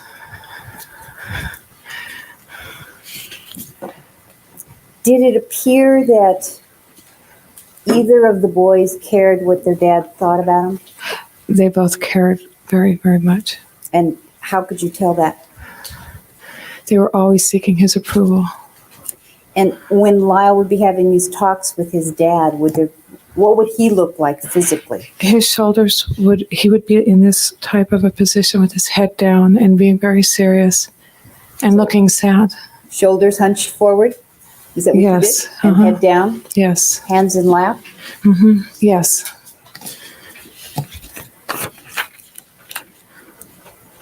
So she would do their homework for them sometimes? Yes. During the times when she would work with them, what were those episodes like?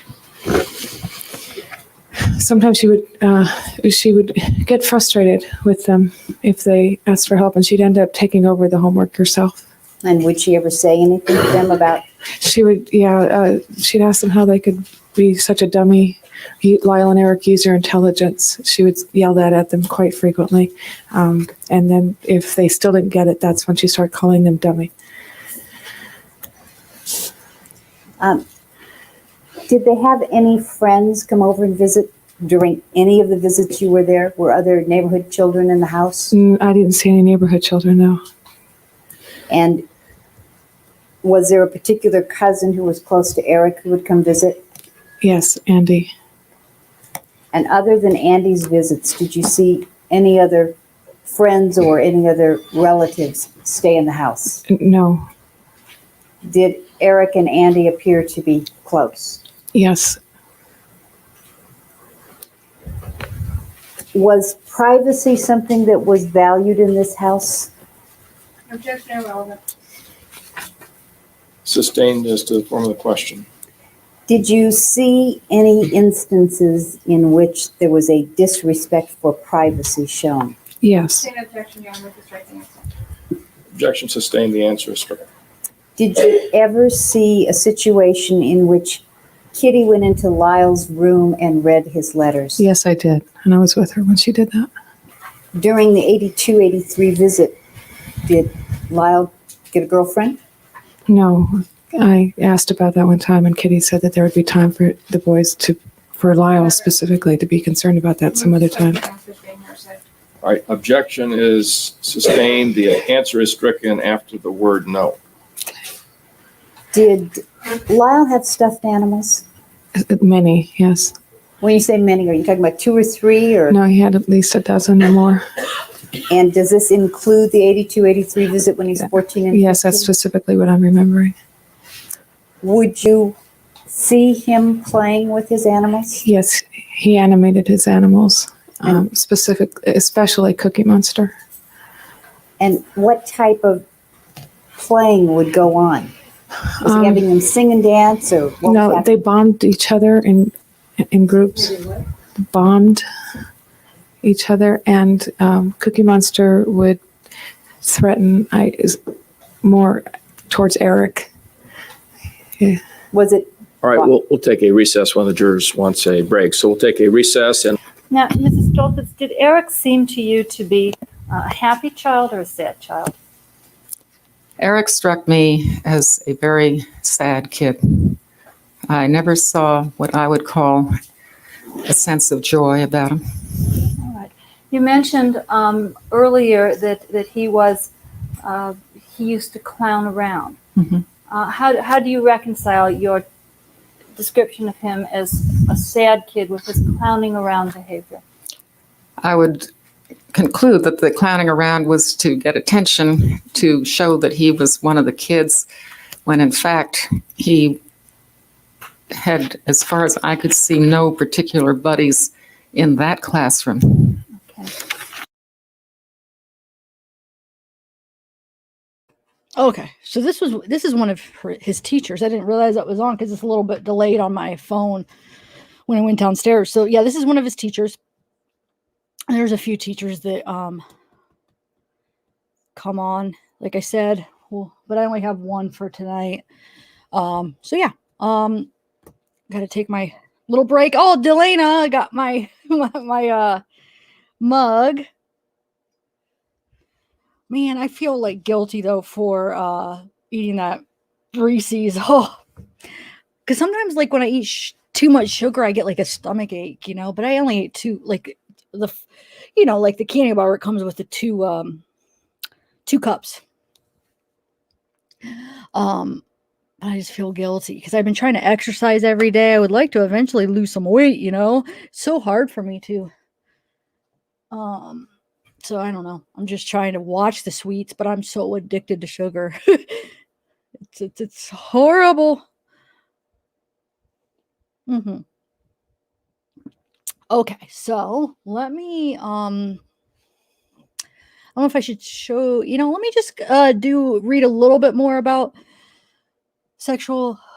Whoa, I almost said said the code word or the other word. Remember, so I'm going to have this one on, and then remember, I'm going to show you a part of Lyle's too is coming up. I think that was the last. I added his last, but it should be. Oh, we still have a half hour left of it, so I think they do hers. I don't remember the part. They haven't showed the part where she said that when Lyle told her about it. They haven't showed that part yet, right? Where the cousin said that. I don't remember playing that part yet. I hope somehow I didn't get cut out that part because that was a important part. I'm sure it's coming up. Okay, let me I got so many windows open, so many things. It's like it gets overwhelming. Oh, you guys are only seeing that. I don't have it shared. Okay, so let me go back to some of this because I did want to read some of this research. Kind of just intermix it, pictures sometimes, research sometimes. I know not everybody's interested in the research, but I think some of you are. Okay, so where did we? So all too often when, I'm trying to think of a word, how I could, a suitable word I could use for this word right here. Is revealed, the victim experiences serial re-traumatization. So when it's revealed, like what's happening now, as far as the trial and everything getting revealed, even when the first reveal to therapists, to the defense lawyers, to everything, they get re-traumatized.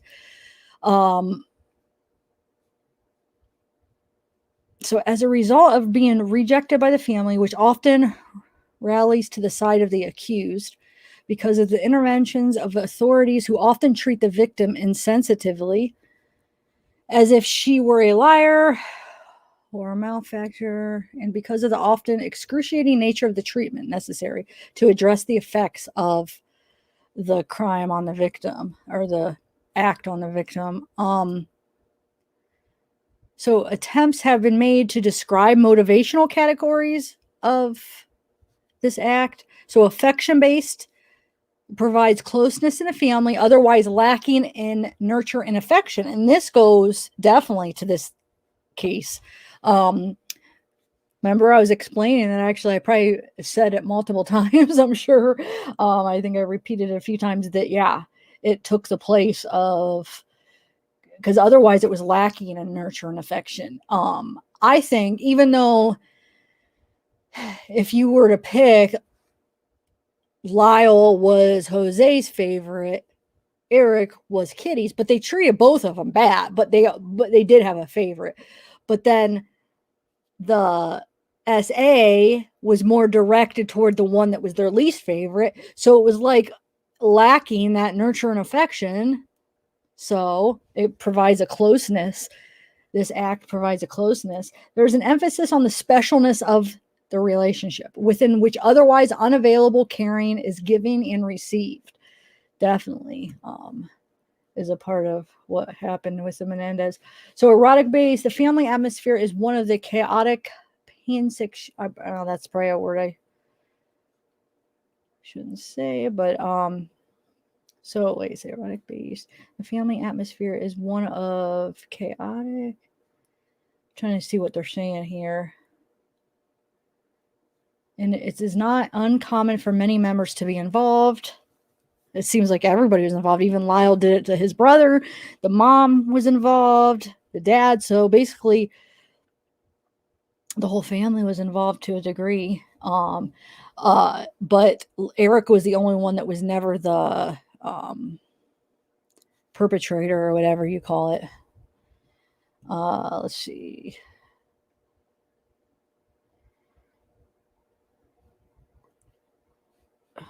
Okay, aggression-based, the acts involve the perpetrator's anger. The perpetrator vents his or her frustration.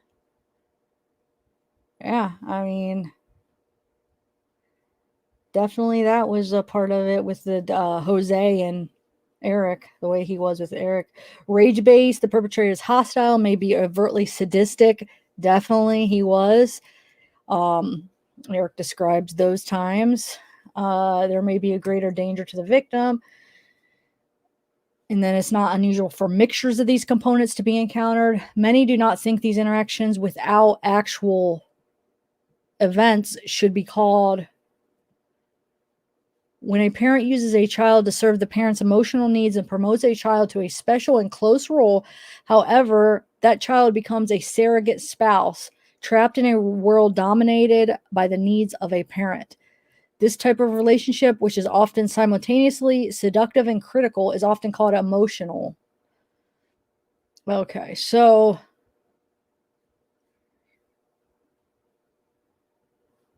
yeah, so this goes and you'll see, try to remember some of this stuff when you listen to Erik and Lyle's testimony. Like I said, we're not going to listen to much of it today, but when we do eventually listen to it, especially Erik's, as far as, well, both of them, but remember some of this stuff as he's talking.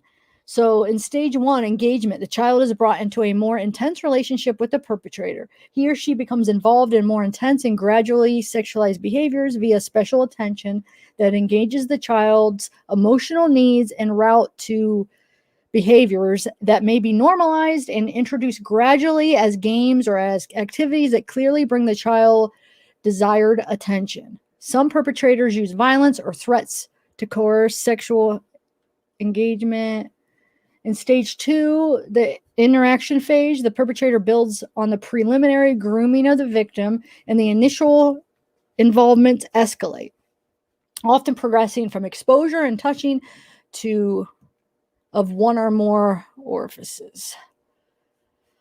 Definitely, he did it all to Erik and file, actually. In stage 3, secrecy efforts are made to ensure privacy, to reduce the victim's understanding of the abuser's accountability, and to set the stage for ongoing activity. The child is made to feel responsible and to understand that revelation would have very bad consequences. And that's their whole defense. I mean, think about it. This is what the basis, as far as the consequences of outing the secret is what I'm thinking of, because of they thought that they would rather get rid of them than have the secret out. This understanding involves threats of harm to the child or others. Threats include loss of attachment because the child will be seen as bad by others or would lose the affection of the perpetrator and others. Being told that the child would not be believed. Being assured that the child really wanted what was done. Being told the child would be rejected by God for not honoring his father. The child often emerges from this brainwashing with profound self-loathing, convinced that he or she is evil and that any revelation would only confirm his or her badness and guarantee rejection. And I'm not sure, like, at that time, if Erik would even have been strong enough to just leave on his own or do, stick up for himself. He'll tell you times where he'll like picture and fantasize about, next time his dad comes into his room, what he's going to do. He's going to attack him. One time he says, stand on the bed or stand on something and jump on him and stop him or just tell him no, but he never ends up being able to do it. So in turn, he doesn't have the guts to do it. But then in turn, he almost like blames himself. Like, I can't even stop it. I don't even have to stop it. But Lyle was the one that had that, I don't even know what you call it, basically to say, no, this is going to stop. So he was like, had his back, and like, even when Lyle went to his mom and said, tell dad to stop. And he even approached his dad back when they were younger and said, I know you're doing that to Erik, stop. This was before, when they were younger. He just heard in the room and found, figured out that his dad was probably doing what his dad used to do to him. So yeah. Okay. Now I'm going to continue with the video.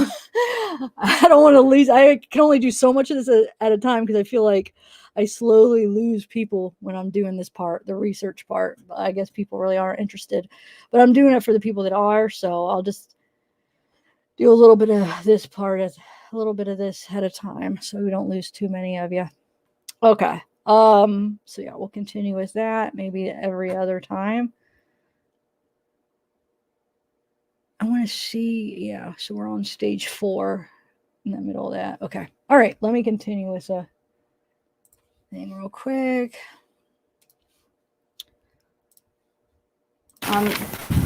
He didn't appear to have friends that he would talk to or spend time with during class, no particular friends? No. Did he seem to be lonely? Overall. He was a very alone kind of person, yes. Now, Mrs. Stolfus, have you had a chance to review at some prior time the comments that were written about Erik by other teachers at Princeton Day School? At the time that I looked over my old ones, I also looked at comments written by my son and by other teachers. My son also teaches there. And I was struck by how often teachers referred to his anxiety. Lyle, as you were growing up, and I'm directing your attention now to when you were living in the Muncie house and then later in the Pennington house, were there pornographic films that were made available to you and your brother? Yes. And where did these films come from? My dad brought them home with other videos. And would you and your brother sneak and watch them, or how would you see them? No, my dad we would just watch them together. With your dad? And what's the earliest age that you remember being shown films like this? I remember some films in Muncie at the end. Mostly I remember in Pennington House. And what types of things would be portrayed in these films? It was mostly violence, sexual violence.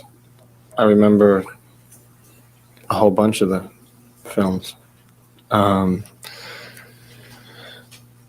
There would be films with gang rapes. There was one film centered around a woman that was riding her bike and was abducted and brought to a forest and gang raped. And there was another different film where there was three females attacking another female, and the same in the men's locker room with three guys and another guy, violent sexual acts. And there was another film it was like a film within a film, where this filmmaker was making a lot of money selling these violent sexual pornography that he would take place in a red room. And then the premise of the film is they eventually find out that the killings and the sexual violence in the red room is real, and that's why the films are so good. And there were lots of them. Did your father show these films to other people beside you and yourself and your mother? Only as like just shock value. How do you mean? Who would you show them to?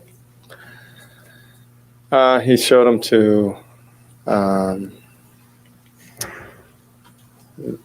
that I remember Peter Goldsmith.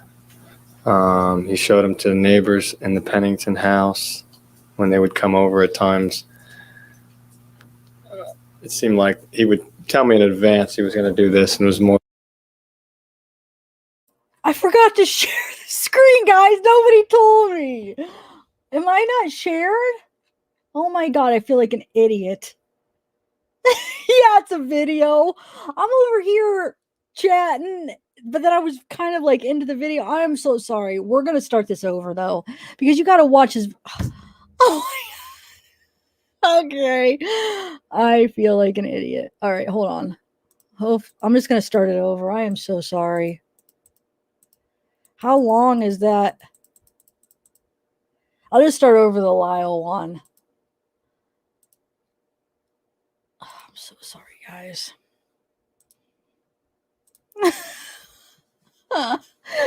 Oh, I feel like an idiot. I really do. Okay.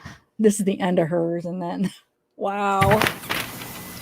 Lyle, as you were growing up, and I'm directing your attention now to when you were living in the Muncie house and then later in the Pennington house, were there pornographic films that were made available to you and your brother?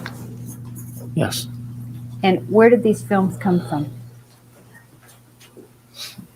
My dad brought them home with other videos. And would you and your brother sneak and watch them, or how would you see them? No, my dad we would just watch them together. With your dad?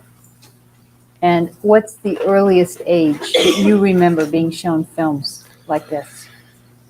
I remember some films in Muncie at the end. Mostly I remember in Pennington house. And what types of things would be portrayed in these films? It was mostly violence, sexual violence. I remember a whole bunch of the films. There would be films with gang rapes. There was one film centered around a woman that was riding her bike and was abducted and brought to a forest and gang raped. And there was another different film where there was three females attacking another female, and the same in the men's locker room with three guys and another guy, violent sexual acts. And there was another film it was like a film within a film, where this filmmaker was making a lot of money selling these violent sexual pornography that he would take place in a red room. And then the premise of the film is they eventually find out that the killings and the sexual violence in the red room is real, and that's why the films are so good. And there were lots of them. Did your father show these films to other people beside you and yourself and your mother? Only as like just shock value. How do you mean? Who would you show them to? He showed them to that I remember Peter Goldsmith. He showed them to neighbors in the Pennington house when they would come over at times. It seemed like he would tell me in advance he was going to do this, and it was more to embarrass my mother than anything else. But he would just put on this video, and people would sort of settle in, and then he'd shock them. He showed them for some of my friends that would come over every once in a while. He'd just throw one on, and it really wasn't very bothered by him, and we would watch them together. Do you ever take photographs of you and your brother? Yes. And what would the circumstances be in which he would take photographs? He would take photographs of us, our private parts. And would he have you come in and pose for these photographs, or how would that happen?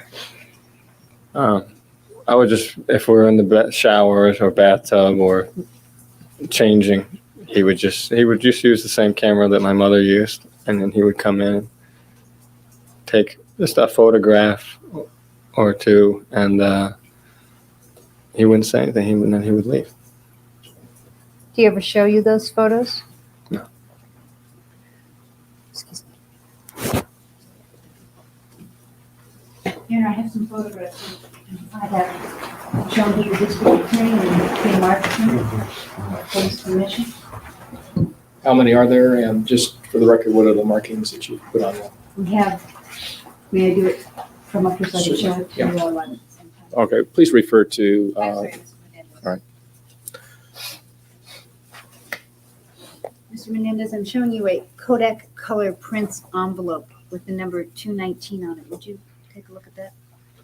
Do you recognize the handwriting on the front? That's my mother's. And what does it say? Erik's birthday, November 1976. And in November 1976, how old would you have been? 8. On the back, there's a sticker that says address. That's the Muncie house, 4 Harlow Lane, Muncie, New York. Is there anything in that envelope at this It's time? empty at Okay. this time, Your Honor. All right. The next would be, Did you want to mark that envelope? it's marked 219, Your Honor. All right. The next would be 220, which is a envelope containing negatives. Next is a series of small photographs, which we've marked 221A through G.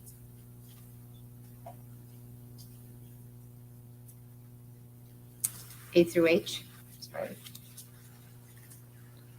And then we have enlargements of those photographs, which we have marked 222 through 233.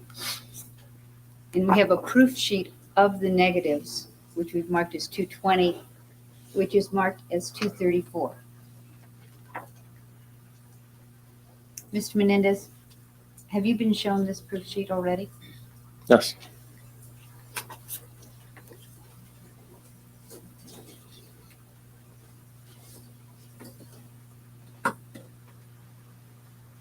Your Honor, I now have the enlargements which go in order off of the proof sheet off the negative.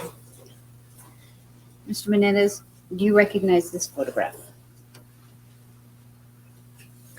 Yes. And who are the people in that photograph?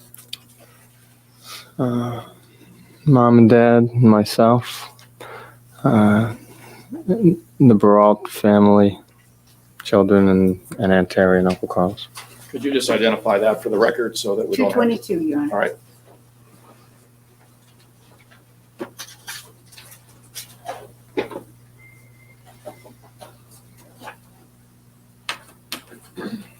Showing you what we've marked as 223. Do you recognize that photograph? Yes, And who is that? that's me.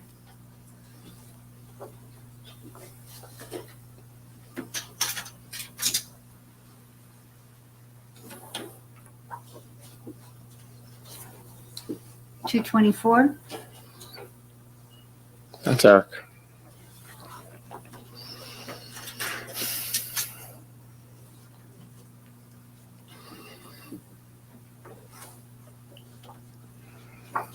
$225.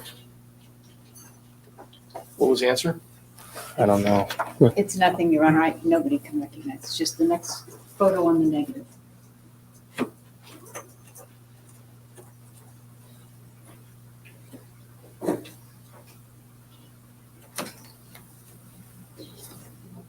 $226.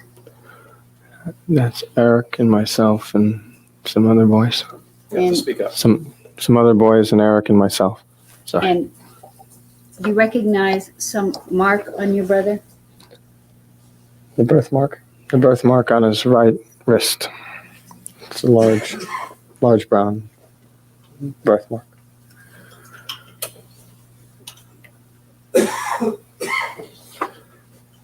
$227. That's my father and Erik at a birthday party.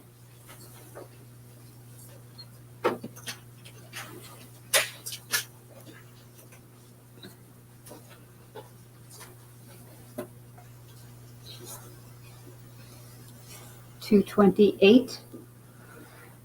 That looks like the same party with Erik and myself. $229. The same picture, I think, but darker. $230. The same picture, basically. $231. Looks like my mother in the background, lower half of her, and my brother with a donut. $232. That's Erik. How do you recognize him? A birthmark on his right hand. And $233. That's the little dog I was talking about, Tristesse. Your Honor, may I take a moment and put the photos up? Yes.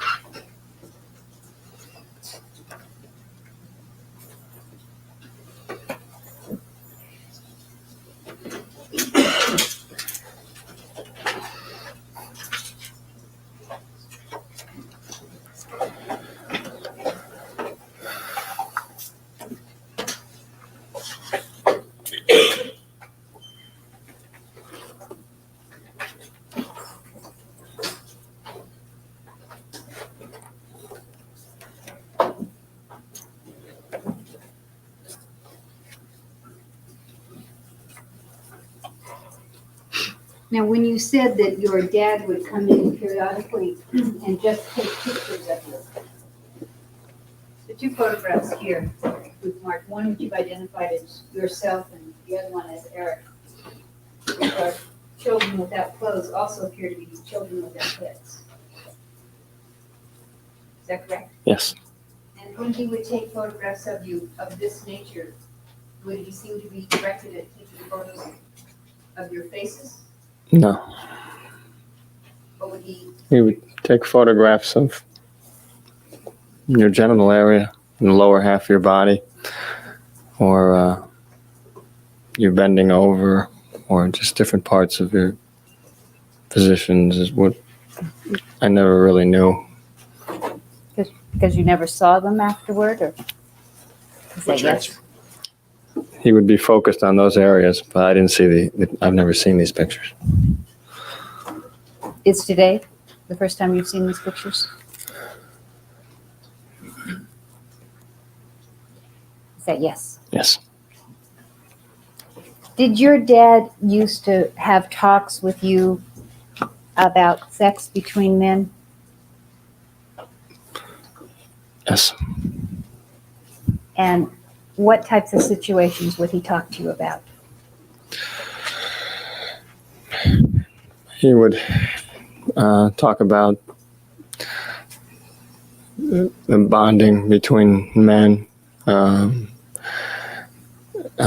going into battle or in competitions, mostly with regards to battle and history, and that sexual interaction and touching and hugging, but also sex was throughout history was something that men that had gone into battle had done together. Had me read passages about it. What do you mean, had you read passages about it? What would he give you to read? Excuse me, Erik, could we have a time period, please? Yes. What time are we talking about in your life? Talking about when I was 6.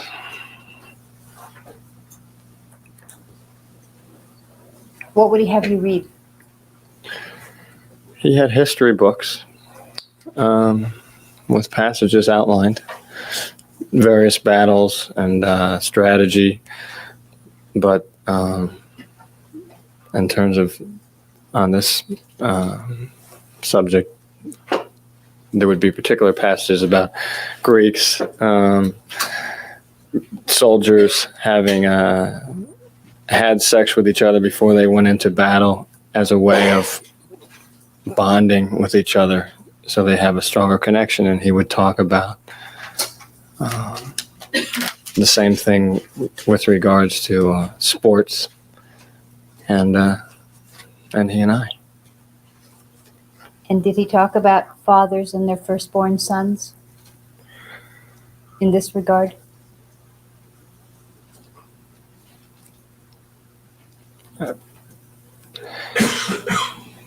Not in this.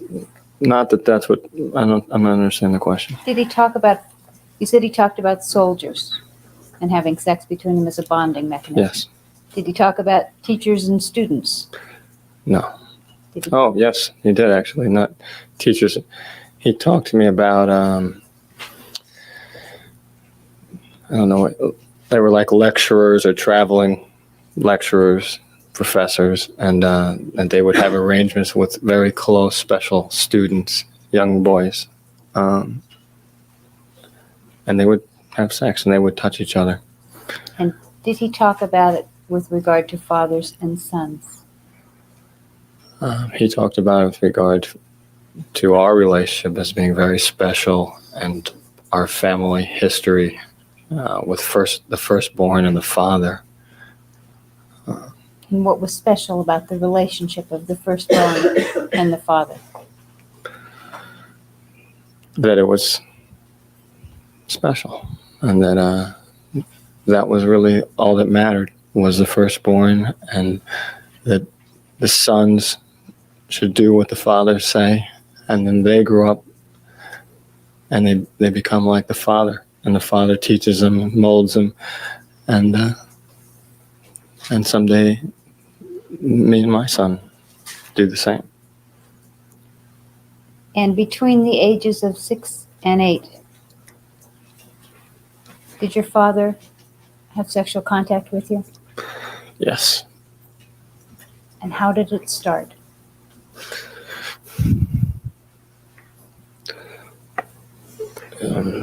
Just started with after sports practices, he would massage me, and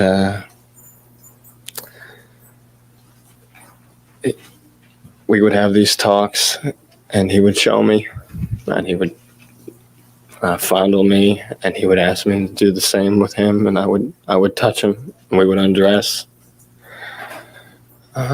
Where would this take place? In my bedroom. And how often would this happen?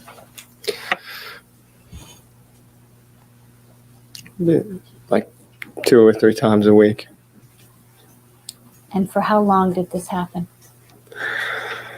Not too long. It began to change. When did it begin to change? I'm not sure exactly at what time, but almost close to when I was 7. And how did it change? Just became more involved. What do you mean more involved?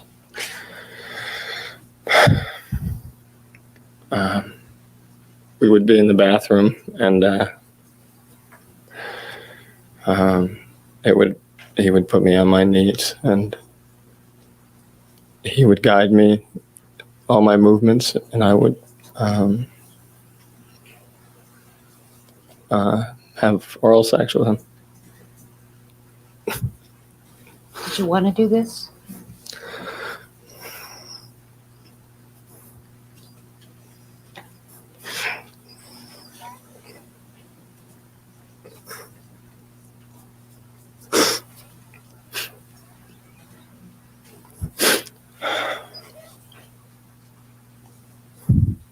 At some point, did he do some other things to you?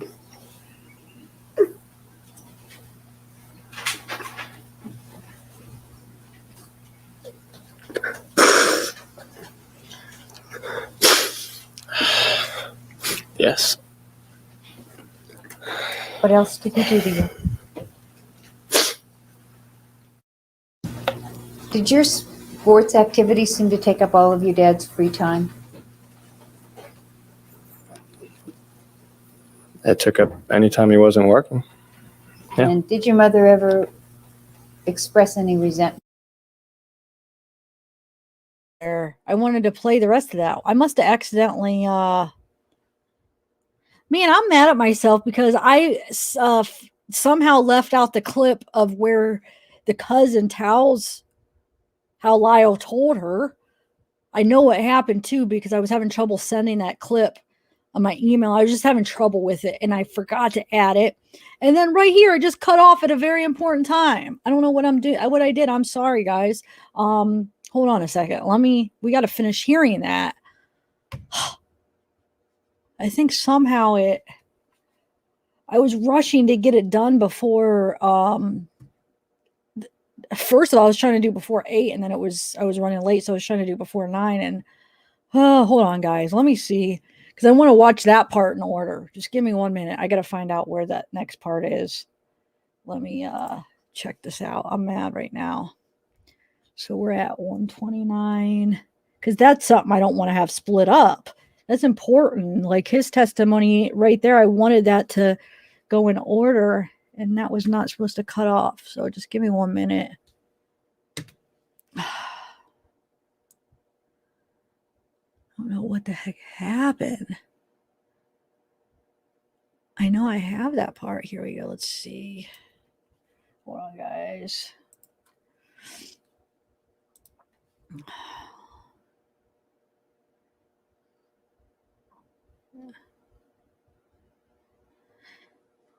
I think this is the next part. Somehow it got split. I'm pretty sure that I see what happened there. It looked like there was a commercial in between, and then that's what happened. I got it. That extra clip got in front of the other one. Okay, hold on 1 second. This has to be the next part. Yeah. Okay, I think I found the next part, guys.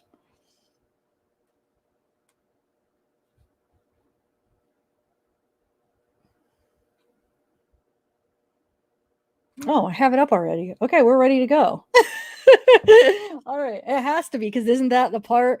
God, I always get it. I've been screwing up today. All right, we're gonna continue now. Let me mute myself and I'll.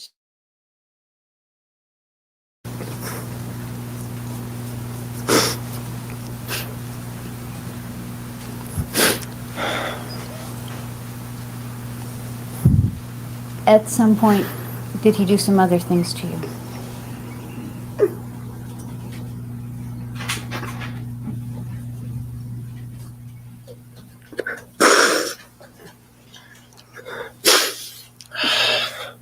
Yes.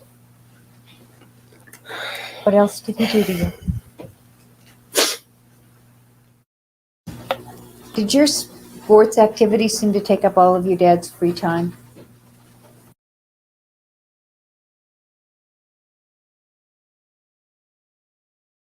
Hold on, guys. Give me 1 second. Please don't go because this is an important part, and I think I noticed. Am I the silliest person here? Oh my god, what is wrong with me? Okay, hold on. I think I know what I did here. I think. Hold on. I swear I went. Yeah. How did that go back? Wait a minute. This isn't making sense, guys. Okay, here we go. Here we go. I found it now for sure. There we go. Okay.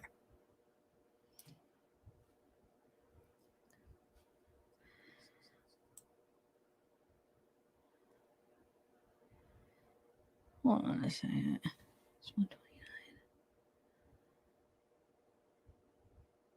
All right.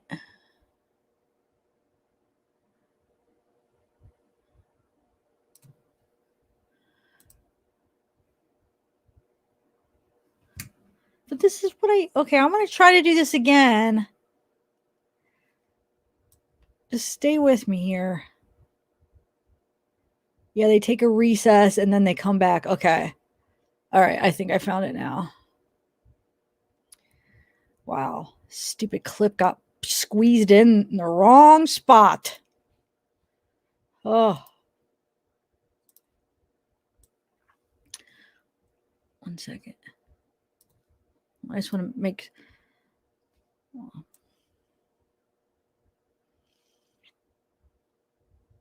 You know. Just... So I'm going to have to go back after that. So I'm going to try to continue that, and then I just want to make sure I had the right part. Just please have patience here.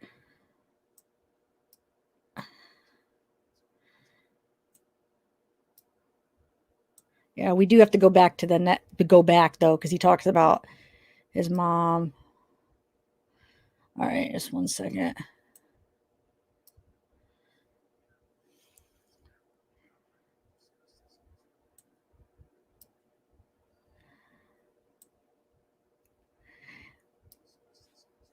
Okay, so I am going to be missing a chunk. This is making me really mad. I'll have it better next time. I'm going to continue. What the heck happened? All right. This can't be. Oh, wait.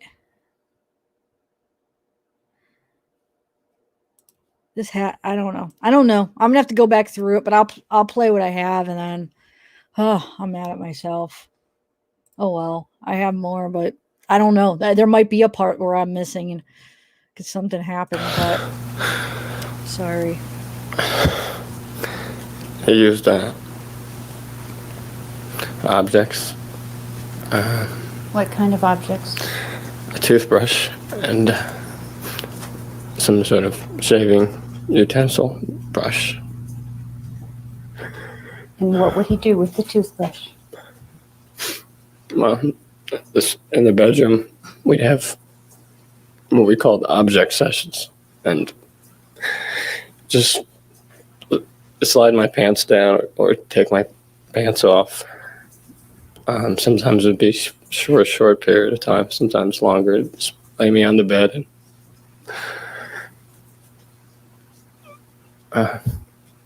he'd have a tube of Vaseline and he just played with me.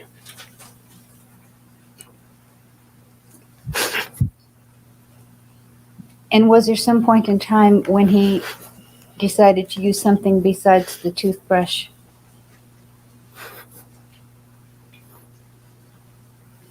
Yes. And did he try to anally penetrate you with something else? Who did? And what was it? He raped me. Did you cry? Yes. Did you bleed? Yes, Were you scared? very. Did you ask him not to? Yes. How did you ask him not to? I just told him, I don't.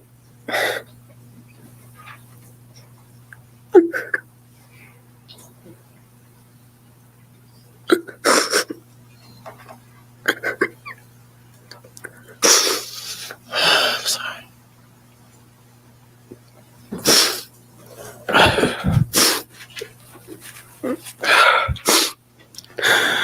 I just told him that I didn't want to do this and that it hurt me.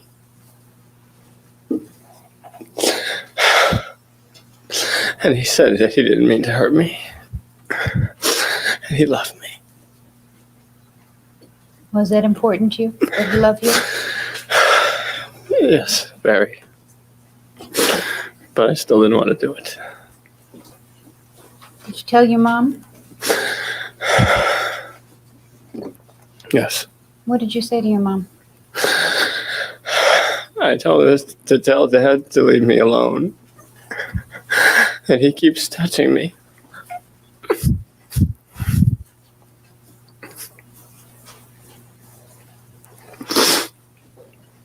What did your mom say? She told me to stop it. And that I was exaggerating. And that my dad has to punish me when I do things wrong. And she told me that he loved me.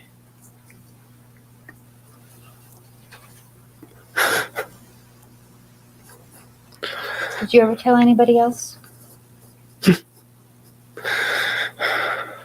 When? Did you ever tell anybody else when you were a child? You heard Diane Vandermolen testify. Do you Yes. remember telling her? No. Did you complain to your cousin Alan? No, not about that. Just about punishment. As a child, did you ever tell anybody else what had happened with your dad? Yes. As a child, no. Why not? I was afraid, and my dad didn't want me to. What did he tell you about telling people?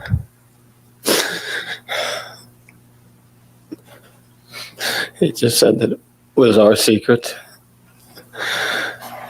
That bad things would happen to me if I told anybody.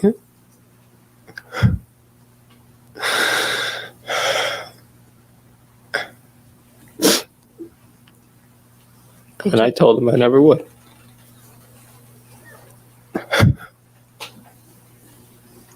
How old were you when this stopped? 8. So during the time between 6 and 8, when this was going on, did you tell your brother? Did you do something to your brother?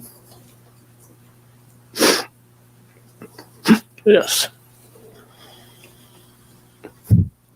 What did you do to your brother?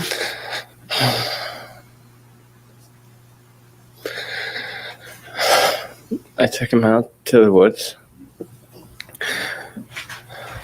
Whenever I felt, I don't know, I took him out sometimes. And I took a toothbrush also. And I played with Erik in the same way. And I'm sorry.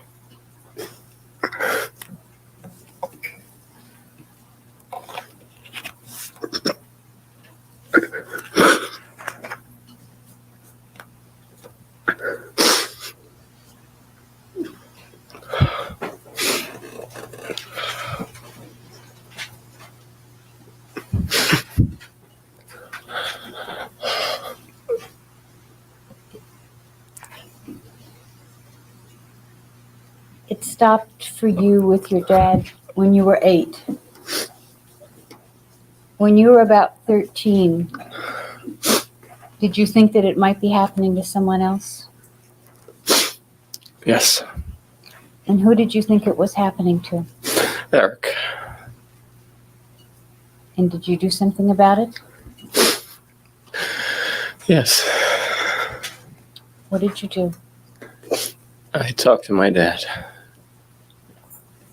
What did you say to your dad? I told him that I knew what was going on with him and Erik, and I heard noises, and that I wanted him to leave Erik alone. And what did he say to you? He told me that Erik was that Erik made things up sometimes, but that it would stop, and we should keep it just between us, or he'd kill me. Did you ever tell anybody what you thought was going on? I told him I would never tell anybody. I just wanted to stop. Did he tell you it would stop? He did.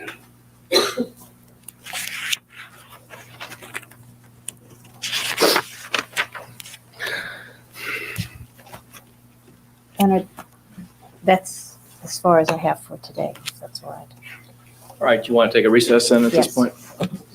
All right, ladies and gentlemen, we will recess until Monday at 9 o'clock. I want to remind all of you not to discuss this case among yourselves or with anyone else. Don't form any final opinions about this case. Don't permit yourself to be exposed to anything at all that relates to this case outside of the courtroom. As I've said many times, you must make your decision based only on the evidence presented to you in the courtroom and my instructions on the law. We'll be in recess until Monday at 9 o'clock. Everyone have a good weekend. We'll see you back here then. At the Lawrenceville Deli.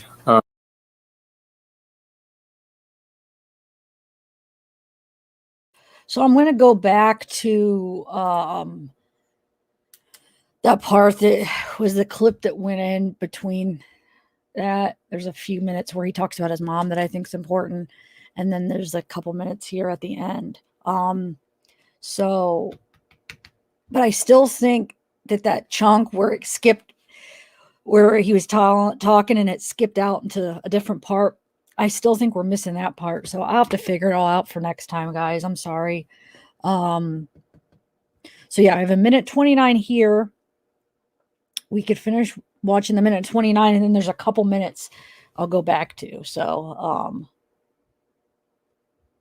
talked about their case was so textbook bringing all the areas.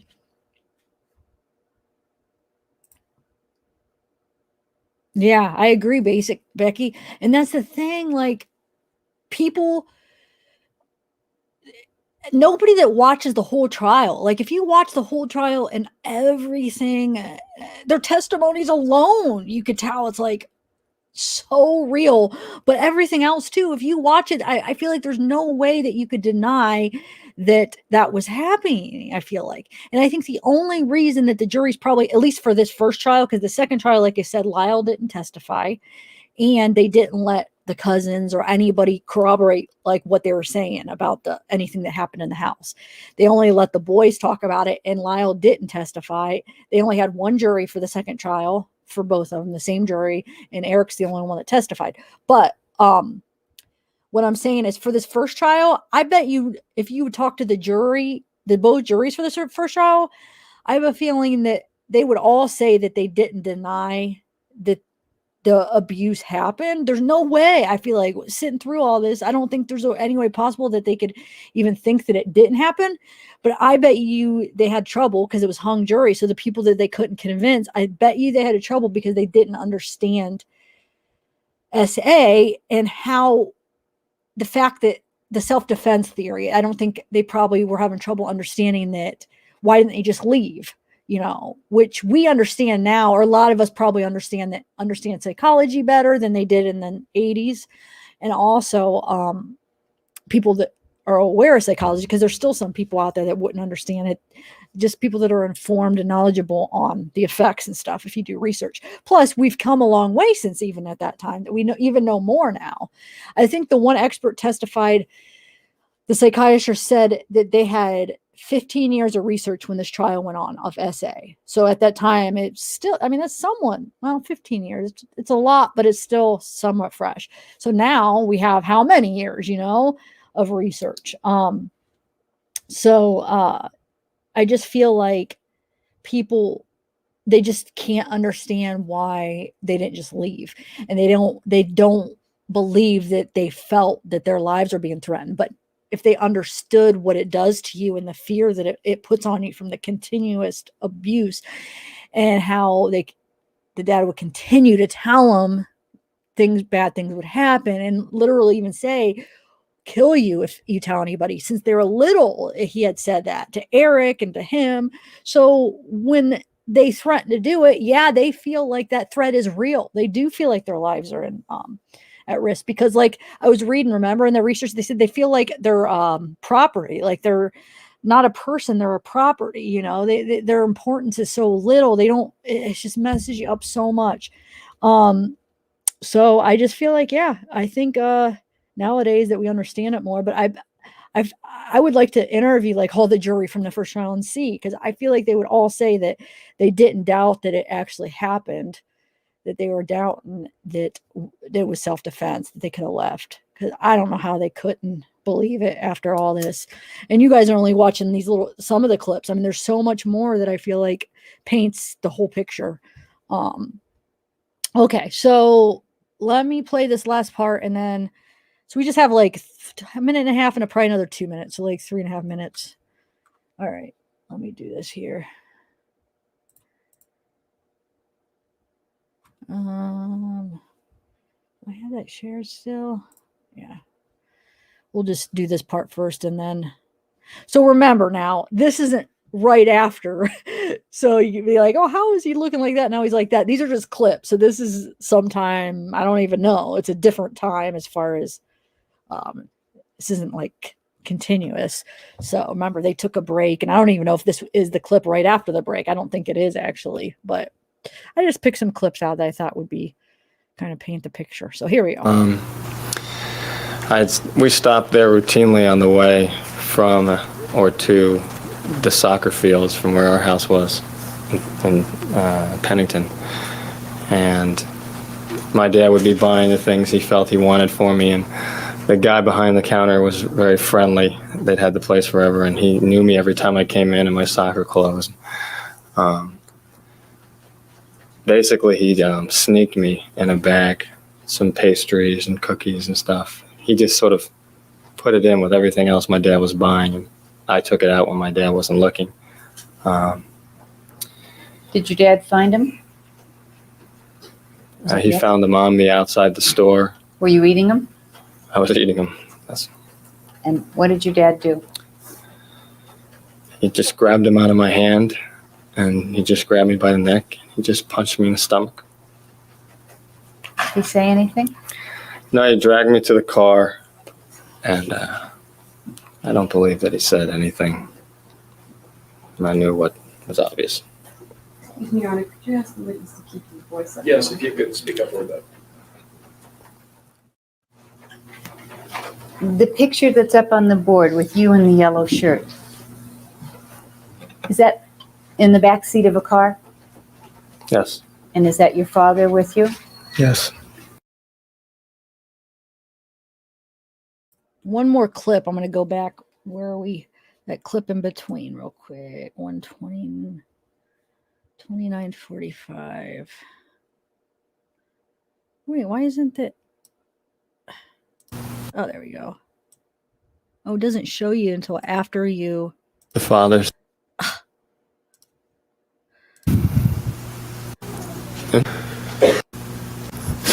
Activities seem to take up all of your dad's free time. It took up any time he wasn't working. Yeah. And did your mother ever express any resentment about that? Oh, yes, many, many times. What would she say? She would say many things. She would say that I ruined her life, and she would explain to me why and how I ruined her life. What would she tell you about why and how you ruined her life? Well, if she wasn't in a tantrum and she was just speaking normally, she would just explain all the things that she could have been: an actress, broadcasting. I learned about her aspirations with disappointments with not being a child actress and wanting to go on in some acting or broadcasting sense. And she told me that she had a job in New York to be a hostess at a restaurant, that she said she could make almost $50,000 a year, and that then suddenly she had gotten pregnant, that she had not wanted to get pregnant, that my dad had then forced her, well, gave her an ultimatum: either you leave or you stay home with my son and quit. And so she chose to stay home, and essentially her life was pretty much ruined from that point on. But then we would have more discussions about how much money was being spent on my tennis, all my dad's time on my tennis, who cares? And then I would hear about the lessons she couldn't have, the things that she couldn't have. And then there would be other times when she was in a tantrum. And then it would just come out very, in a rage. What would come out in a rage? She would be throwing things and screaming and flailing and wanting and trying to hit you and saying that you're a bastard. And she cursed a lot. And then wait till your dad gets home. I'll tell him the things that you didn't do today. And I wish you were never born. And why can't you be like your brother? And what's the matter with you? And then I would try to say something. She would say, shut up. I don't want to hear it. No, you're stupid. I hate you. How old were you when you heard things like, I wish you were never born?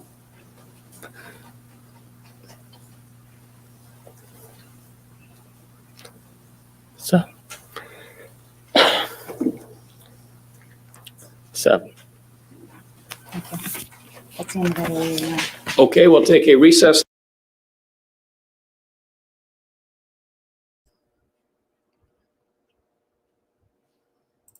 Okay, guys.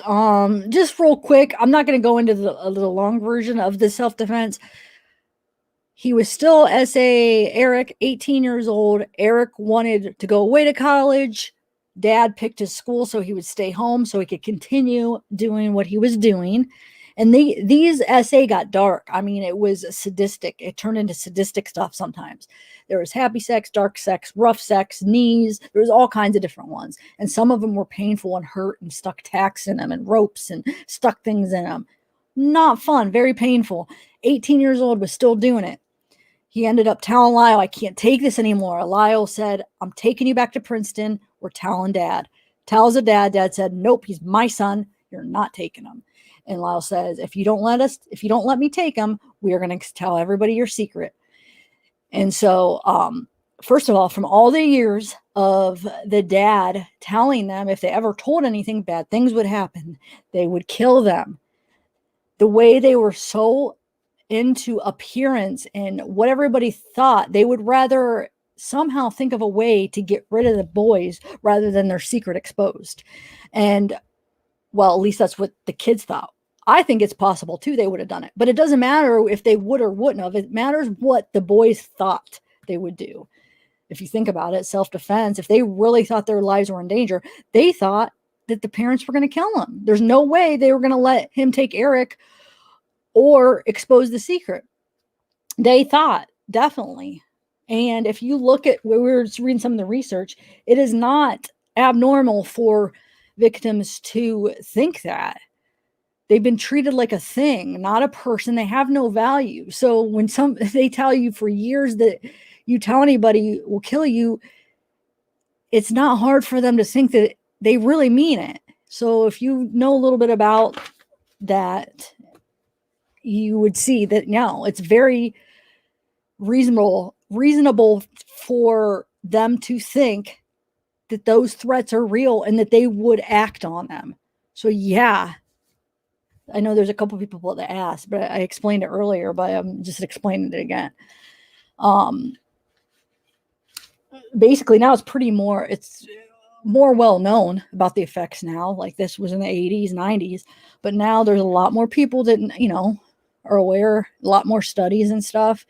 And yeah, and they had all the classic symptoms. There's no way that they would even know the right things to say or the right things to do. Yeah, you could know that you're supposed to look sad, but I mean, just some of the stuff that they said, the grooming and stuff that they said their dad said, it's just like classic. I mean, it's definitely, I feel like it would be impossible to make it up, because how would they even know, And plus, I don't know if you could hear the cousins talk about how it was.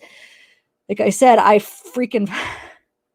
know what happened to that clip. I got to go find it where he said here he doesn't even remember telling her, but he does tell one of the cousins about it. Erik does tell his other cousin about it when they were younger. Some of the other stuff that kind of, because of course nobody was in those rooms with him. It was only the dad and whoever was with. And actually the mom did it to Erik, or to Lyle, when he was about 14, I think he was. She started doing essaying him. And it's very common because Lyle was Jose's favorite, Erik was his mom's. And so they did it to the opposite kids, which is kind of common. They create that need and that neglect. So then when they do stuff like that, the kid is like, thinks it's at least at first, and then it turned into, the dark and sadistic stuff. But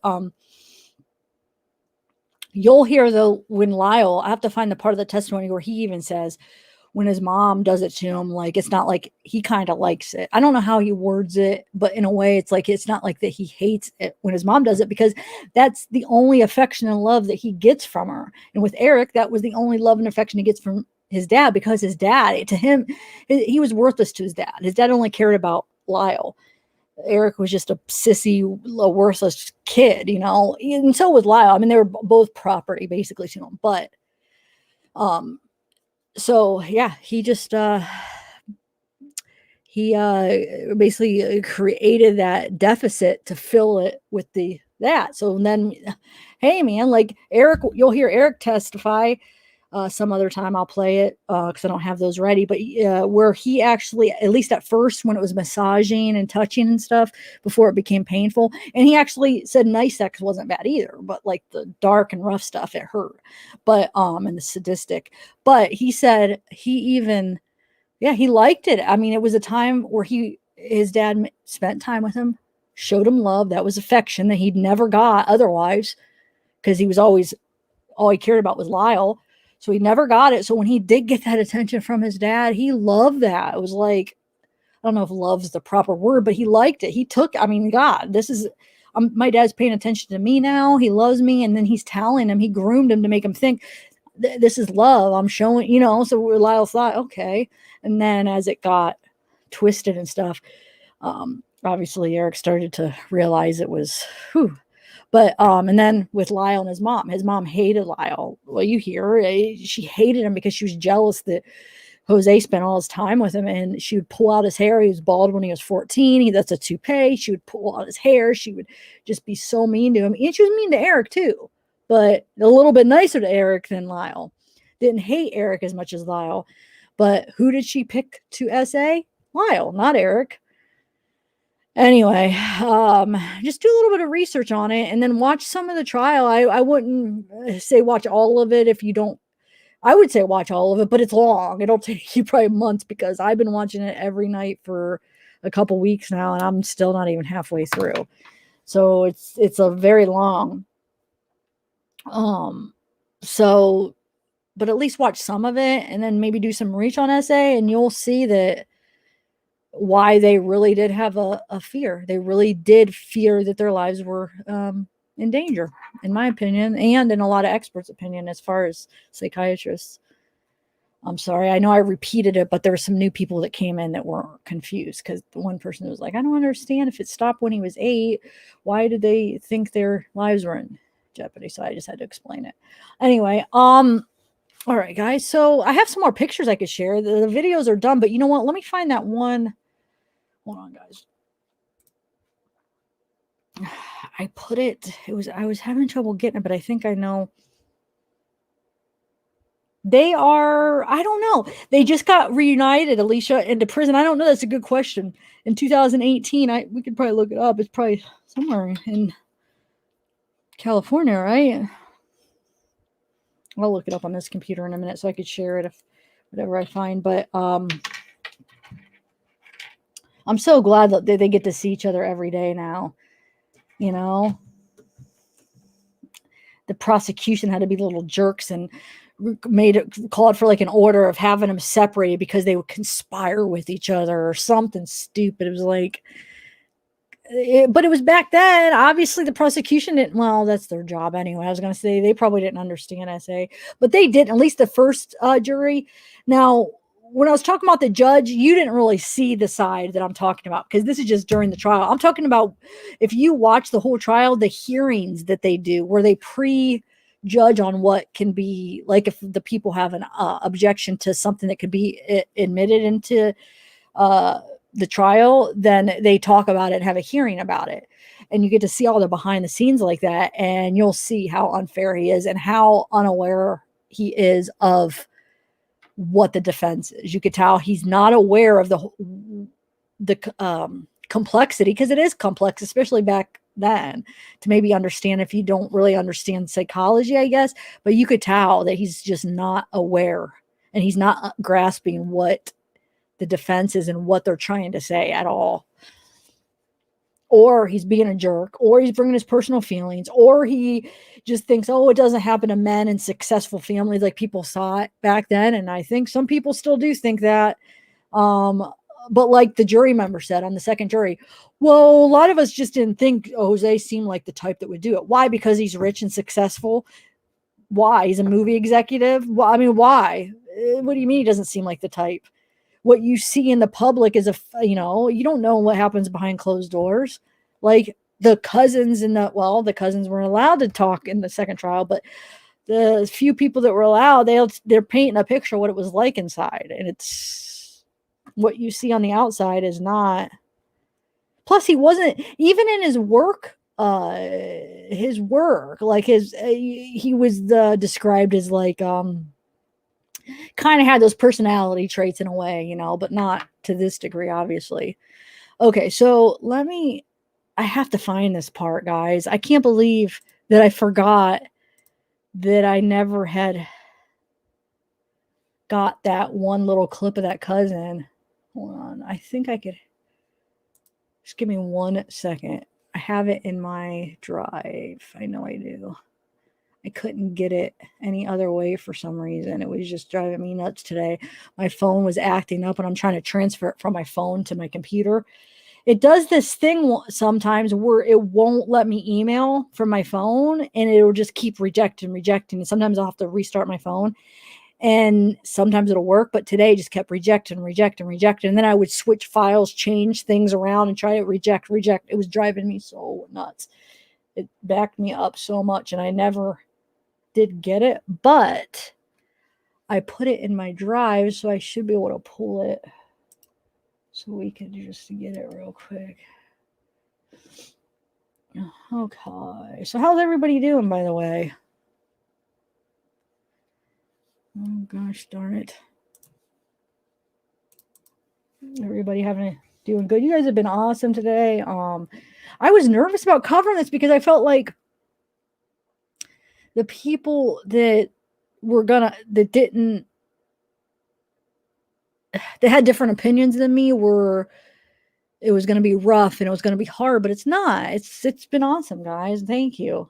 I almost didn't cover it because of that. I was like, gosh, because I was seeing comments when I started talking about it before, like just talking about covering it, that was different than mine. And not that I'm afraid of different opinions, but from the past and just this Watts circus, and then a little bit of Darley drama where we had people that were different opinions. And I was just nervous. Like, remember how it first started out in chat, but then it ended up good. So it worked out as far as the Darley group of people.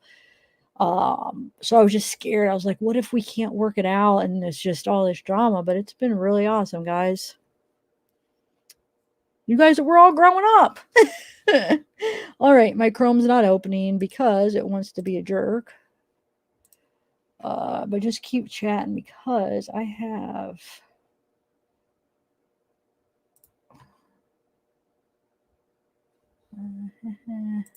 yeah, there we go. Drive. There it is. Okay.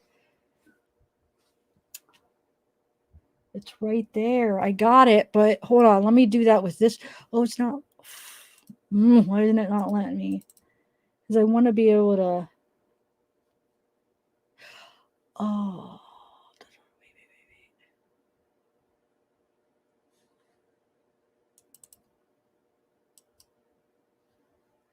I don't understand. You know,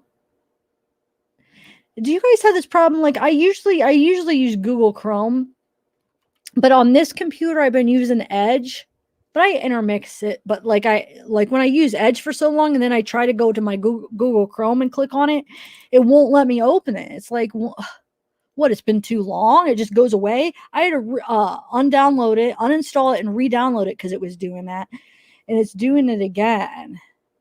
Gosh. Oh my gosh. Okay. One more. I think I could do one more thing. I think I just need to find where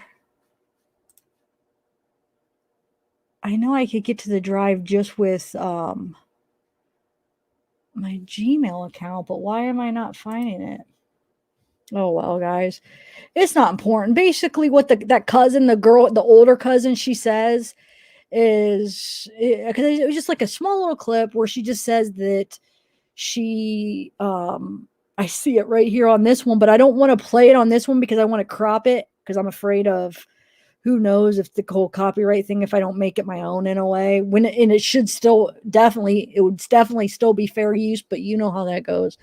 Just want to be extra careful. But anyway, she basically just says, I already told you the one night, but I just wanted you to actually hear her say it. The one night he comes down, Lyle, he was like 7 or something. He comes down, can I sleep down here with you? And she kind of ignored him at first, like, oh, what's he doing? And he says, well, me and my dad touch ourselves. And he like pointed down there and started like rubbing himself just to show her. And then, remember, yeah, I did tell you, she went up and got Kitty, told her what he said. Kitty basically acted like she thought she was lying. And her eyes, it seemed like she thought she was lying, grabbed Lyle and brought him back upstairs. So that's basically what she says. Since that was like an important part too. That's why I was so mad today. I'm like, I gotta get it into this video because that's pretty important. It's the one person that Lyle does tell, the only person he basically tells before, when he's younger. I know he doesn't remember telling her, but that doesn't mean he didn't tell her. All right, so let me finish showing you a couple pictures and I did want to go over. I did all this research, but I feel like I'm boring you when I bring that up. I don't know. I feel like I watched the views, which I not the views, the people, not views in the chat. But that is a good way to monitor it because so you learn what because you want people to be interested. So like, for instance, if I'm doing a live and I'm showing something or doing something and I just notice like a noticeable drop, I'll either remember that for next time, whatever I was doing at that time to, maybe people aren't interested, or if it's in the middle where I could just take or leave it for the video, I'll stop doing it, because you guys want to be interested. I don't want to bore you, but,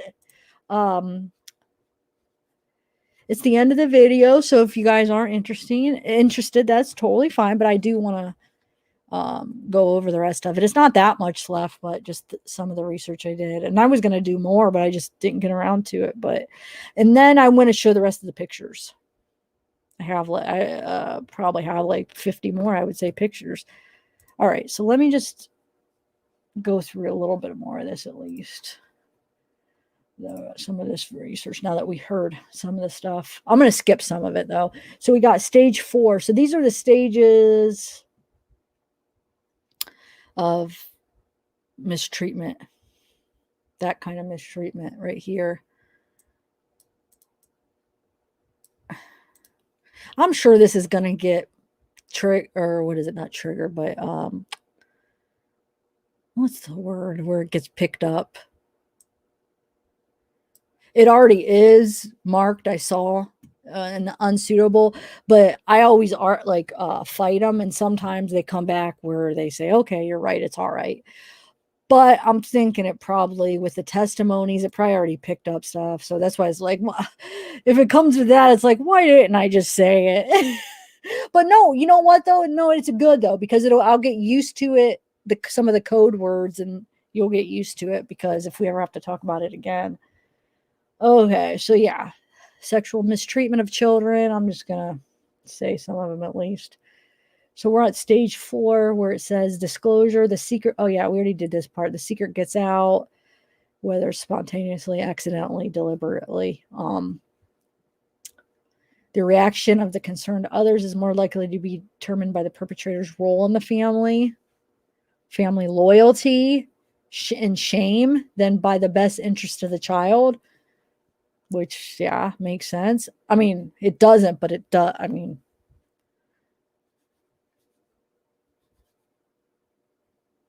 families tend to be most protective of the child when the perpetrator is not a parent or a sibling. So that makes sense. I mean, as far as what we know about this subject, that does make sense, because if it's not the parent or sibling, they're going to be more protective of the child rather than if it was like the parents or the sibling. Then it's like, ooh, what role, do we, you guys can understand, right? I'm not good at sometimes putting into words why that is, but I'm sure you guys get it. Not uncommonly, the family becomes protective and defensive in its anxiety and moves to disavow the severity of the offense and its sequel. I don't know how to pronounce that right. You know what? Hold on. Sometimes when I'm not sure how to pronounce words, you just go to no time now to learn, right?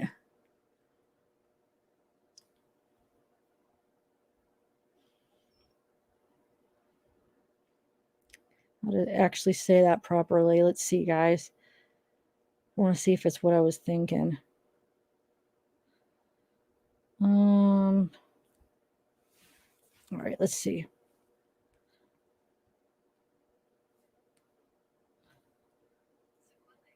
Oh, I have this headphones in. Sequelae. Okay.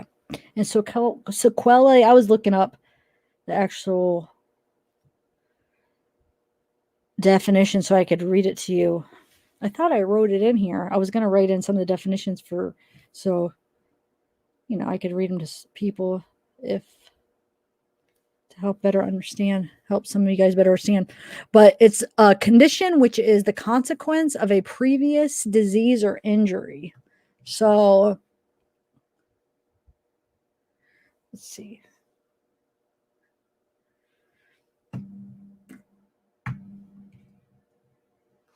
So, and to blame the victim in the authorities or professionals who become involved, adopting a shame script of denial toward the acts of the perpetrator, who is defended as one of their own, and a shame script of attack other toward those seen as shame in the family. The family becomes adversarial toward the victim and involved agencies, authorities, and professionals.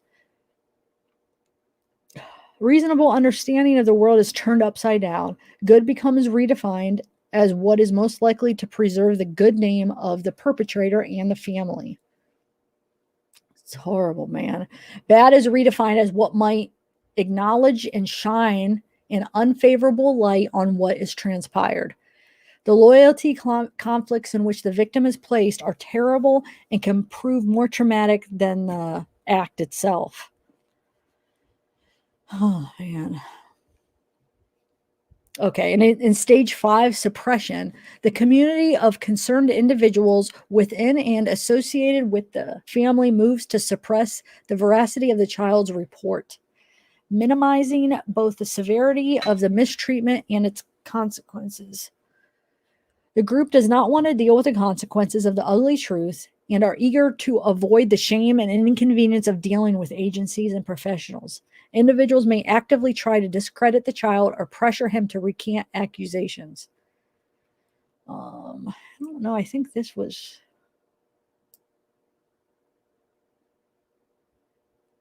Oh, that was for. Okay, never mind. Okay, Summit summarized many of the adaptations made by victims of the act in his article. The I'll call that CS. I'm going to make a list. I have to get that done. So the CSA, accommodation syndrome. Well, he described the secrecy that surrounded the abuse, the helplessness, powerlessness of the victims, their entrapment in a terrible situation, and their accommodation to it, their delayed, conflicted, and unconvincing disclosure of their circumstances, and the likelihood of retraction. With painful irony, their adaptation to the abuse they cannot avoid leads to the behaviors that undermine their credibility if they later complain about their circumstances. Let me repeat that again, you guys. Okay.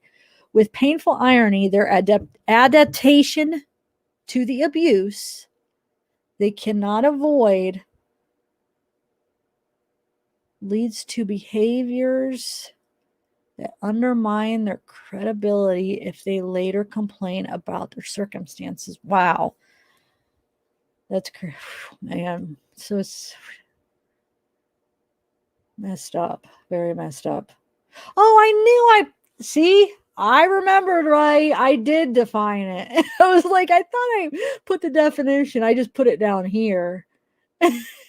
My memory's not that bad, see? So yeah, this is the condition which is the consequence of a previous disease or injury. Okay. So a condition which is the consequence of a previous disease or injury. Okay. So as with other profound childhood, or you know what? See, that's the thing. Like this word that's next to this word is what would send what is the right word I'm thinking of? What it does when it brings it into like unsuitable. I can't think of the word I'm thinking of, but these two words together would make it alert to there's an issue. But anyway, with other profound childhood. So the act may initiate a complex series of biopsychosocial events that may resonate throughout a person's life. The consequences involve both psychopathology and unhelpful patterns of adaptation. Man.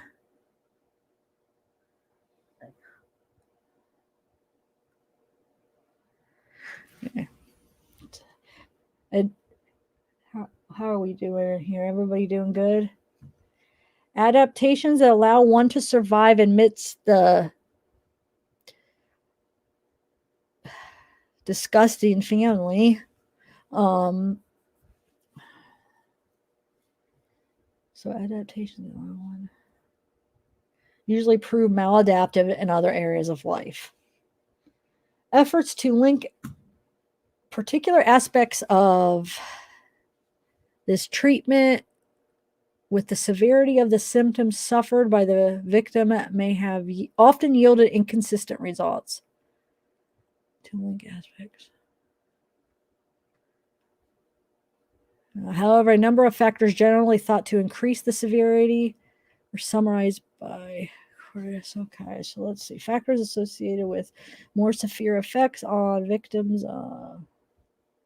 Longer duration of mistreatment, frequent mistreatment, degree of force and intimidation. Think about this related to, well, see, you haven't heard Erik's testimony yet, but I've kind of explained some of the stuff. Yeah, I think I've explained it more than once. Some of the stuff that he went through too, and you heard some of the stuff that Lyle said that he went through with his dad, and some of the stuff the mom did too. So think about that relating to that. Okay, these are factors associated with more severe effects on victims, longer duration of mistreatment. Okay, Erik is incredibly long, from 6 to 18. Okay, Lyle, yeah, 2 years, and then his mom a couple years. So that's like, but this is only the essay part. The abuse in general would have been most of their lives. But even essay on Erik, that long, from 16 to 18. Whew. Frequent mistreatment. You heard Lyle say the SA with his dad happened he's estimating about 2 times a week. I'm trying to think what Erik says as far as how often it happened. I feel like he says like 3 times a week or something that his dad does it, if I'm remembering right, but don't quote me on that. But at least weekly. For years, the mistreatment in general, like basically their whole life, but with SA, specifically to SA,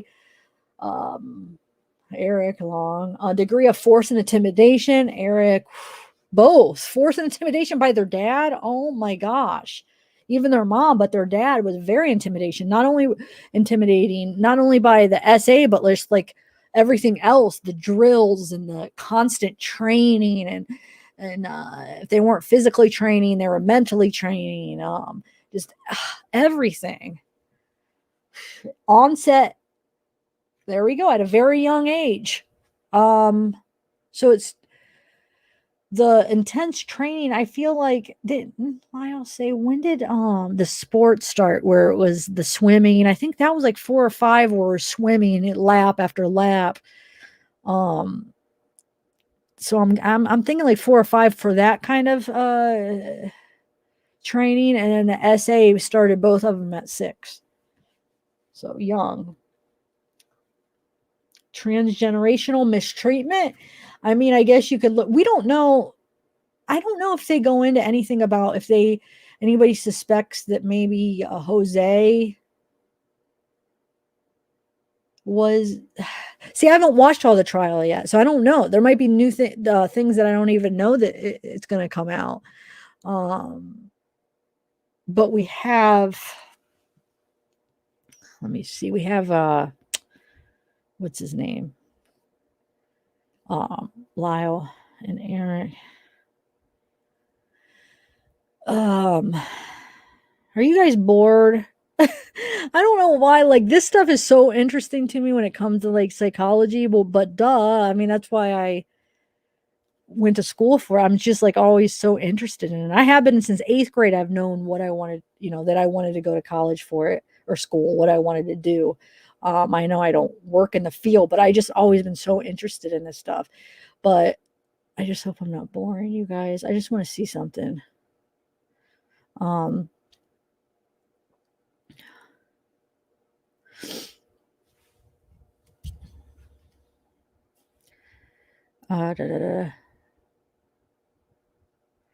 So I don't know. I mean, probably there's a good chance that there was transgenerational mistreatment, but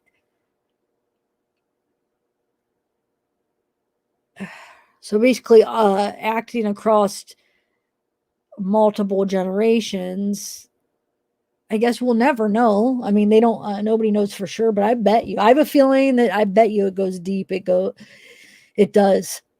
It's a continuous cycle when it comes to, a lot of times it is, but not all the time necessarily, but a lot of the time it is. But I bet you, I have a feeling that maybe Jose was,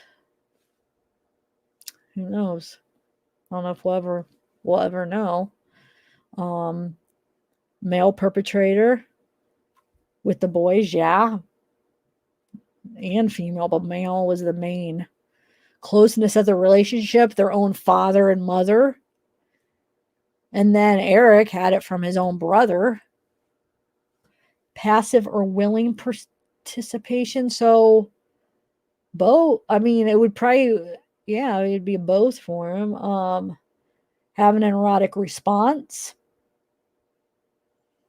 I have a feeling, yeah, from some of the answers. And I feel like it is common that they do. So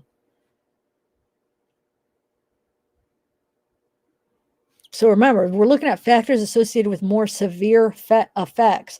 I feel like all of them relate to these boys.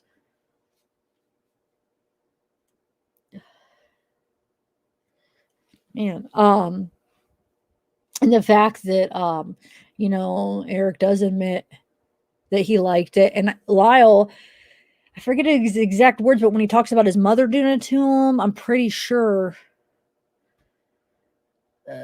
my perception was he admitted, that he liked it. Well, yeah, I said that, but as far as I'm trying to think, yeah, I would take that as maybe, well, it could just because the affection part, but I don't know why. I just feel like Lyle,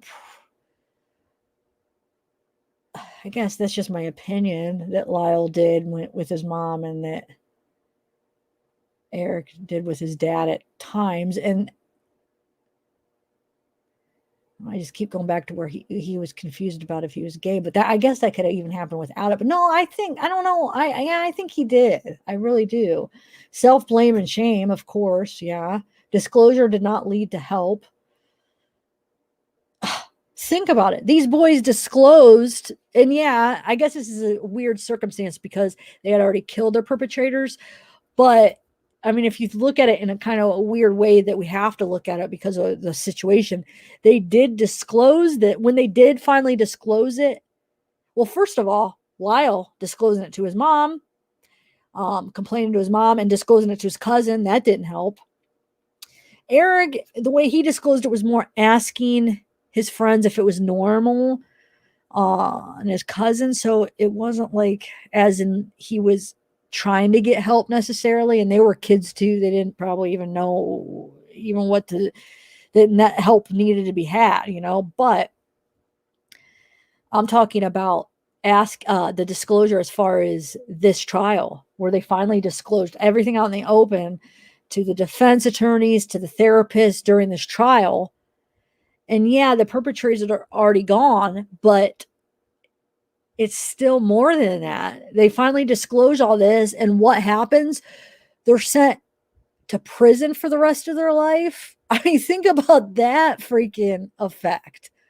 They finally expose it all. And I know, like I said, it's weird circumstances because what happened, but they finally disclose it all, and look where they're at, where they're probably in a place where it's possibly continuing to happen. I mean, who knows? I don't know. I mean, you hear that happens a lot in prison. I mean, wonder if they got any kind of that in prison. But just the prison life in general. I can't even imagine. Like, I hope they're getting a lot of like therapy and stuff there. And I was thinking the other day, like, let's say they did get out, like, how would they be able to function? Not necessarily because they've been in prison for so long, but because of everything, because of they were so immature, like emotionally, because of what had happened their whole lives. Emotionally, they were like stunted. I mean, they weren't mature at all because of everything that happened. So they were 21 and 18, but they were like little kids, and the mentality of them when they got sent to prison. So messed up, all the effects. Now they've been in prison for 30 years. Let's say they do get out. What the heck? I mean, I don't even know. I can't even imagine how messed up. I don't know. I was just trying to picture, like, would it even be a happy life at all? Like, how could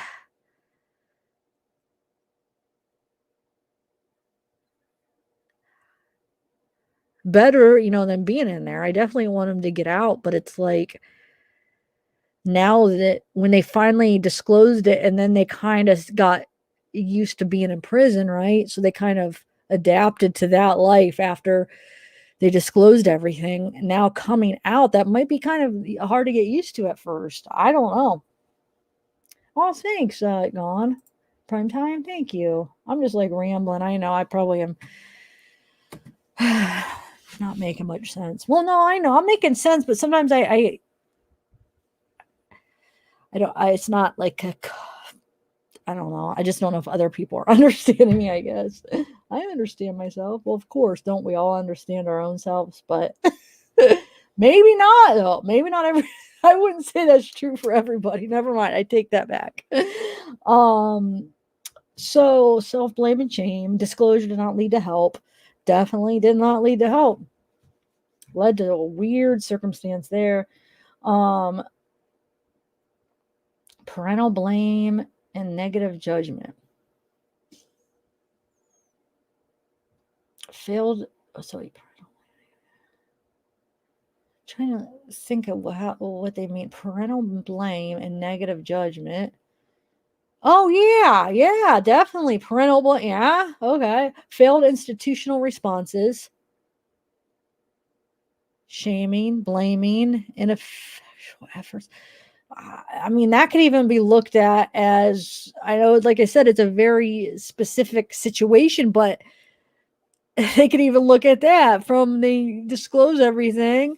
The institution, I mean, they expose, yeah, and they're sent to prison. And I know they murdered somebody, but I'm just saying it all went together. So as they're first disclosing it, and then that's the after effect. That's what happens after. It's just I can't even imagine how that messes with you. So revelation, incomprehension, shame, loyalty conflicts, fear of retaliation.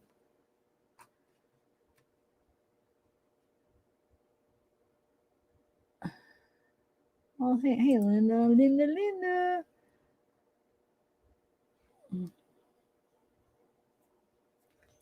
Oh, what did you change to, I Spy? I know it was Caitlin. It's crazy. Okay, so let me try to continue this. Where are we? Revelation, blame that took. Wait, where am I? Right here. Okay, fear of retaliation and misperception that the child is to blame for what took place. Make revelation difficult. In fact, only 30% of victims, mostly older children and adolescents, reveal their situations. And 43%, the revelation is accidental. The remainder are revealed by eyewitnesses and are inferred from vague and ambiguous comments. Oh, man. Okay, so many adult survivors continue to fear reprisal, believe their silence protects their families, fear the shame and or stigmatization. You know what? See, well, no, because he was still doing it. Never mind. I'm sorry, I just thinking out loud as I'm reading this. Okay. Mistrust authorities. I'm sure they have a great mistrust in authorities and often have had such negative experiences with early attempts to make revelations that they are reluctant to disclose again. This is especially true for those who attempted to reveal their situations earlier and suffered terrible consequences. Rosler found that 51.9% of those reported mistreatment to a parent were still being abused a year after the disclosure. The take-home lesson is that there are so many disincentives to revelation that many victims will undergo several rounds of psychiatric treatment before they risk revealing this aspect of their histories. So we got symptoms is victims present with a wide range of symptoms and comorbidities. It is well established that trauma increases the likelihood a person will suffer symptoms that include not only the spectrum of post-traumatic conditions and response patterns, but also anxiety, depression, multiple psychiatric and somatic diagnosis. The group of symptoms most commonly encountered in victims involves several clusters. Okay, so symptom clusters in victims of this act, emotional incontinence, and an inability to contain distressing effects and the urges that accompany them. So,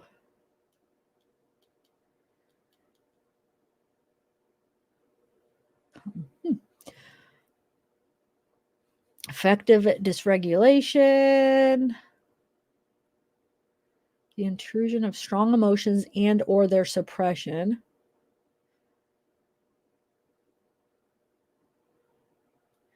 Dysfunctional self-soothing, use of addictive substances, activities, rituals of self-harm, or self-stimulation. Somatoform dissociation, physical expressions of emotional distress.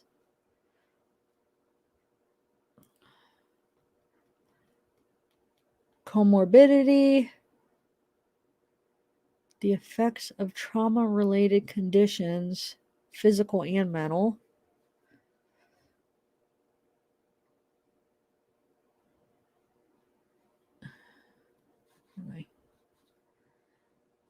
S, dysfunction, inhibitions, discontrol, and reenactment-driven compulsive.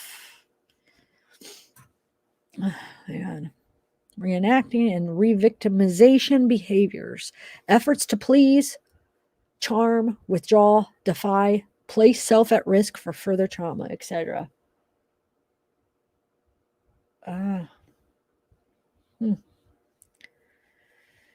Failures in relatedness, efforts to play a role pleasing to others or inoffensive to others. So failures. While experiencing mistrust, unrealistic trust towards others.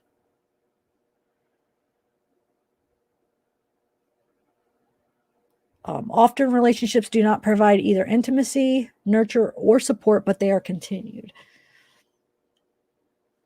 Treatment issues. The treatment of victims must be highly individualized. Victims are found in all walks of life and from all socioeconomic circumstances. Some are alone in the world, some are surrounded by loving and concerned family and friends, and some have support systems that cannot or will not tolerate the burden of dealing with such matters. Some victims suffer numerous comorbid conditions, medical and or psychiatric, and some have little else disturbing them. So I don't want to forget, or I don't want to miss. Yeah, it's fine. Okay.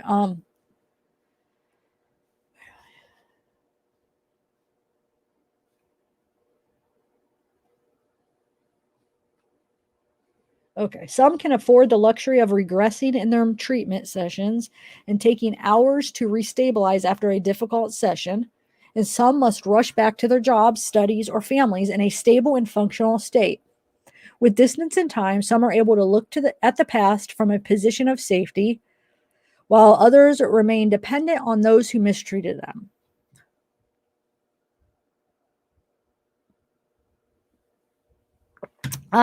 Good stuff. Last sip. All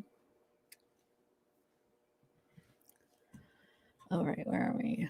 Okay, so appropriate treatment is individualized to each patient and is not focused around the problem, the relevant diagnosis, or a particular theoretical model. In general, therapists adopt the overall framework of the three-stage treatment of trauma. Safety, the patient is protected and strengthened. Remembrance in mourning, recollections of problematic experiences and losses are processed. Sorry, sometimes I'm stopping because I have to let it sink in for a minute.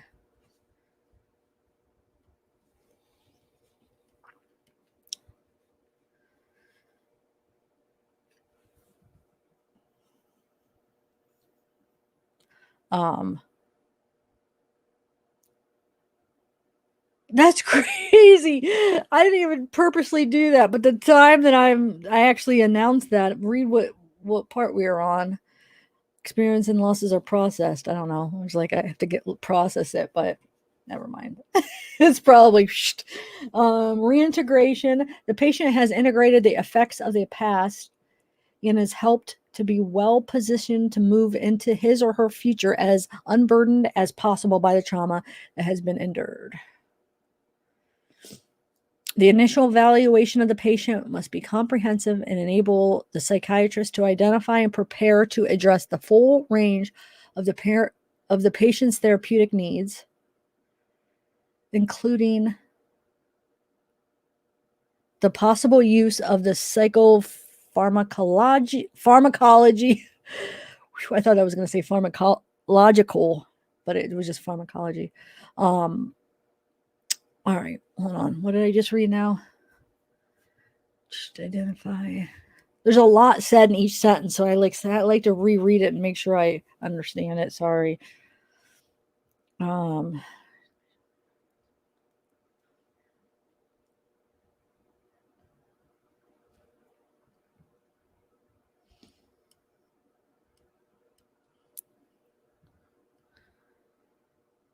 So basically, they need some medicine, some drugs to help them, right? In this process, attention must be paid to evidence of disassociation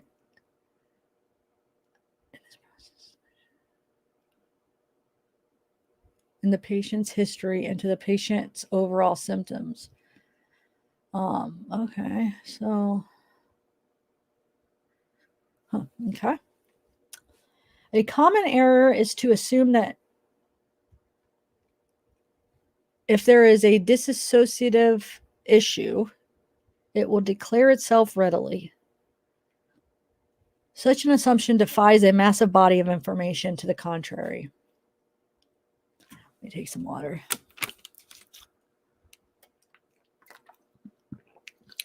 That one tastes better. Sorry, that was probably annoying. My last bottle, I just opened it and it tasted so gross. This one was refilled and it tastes better, but okay. Where am I at? On the contrary.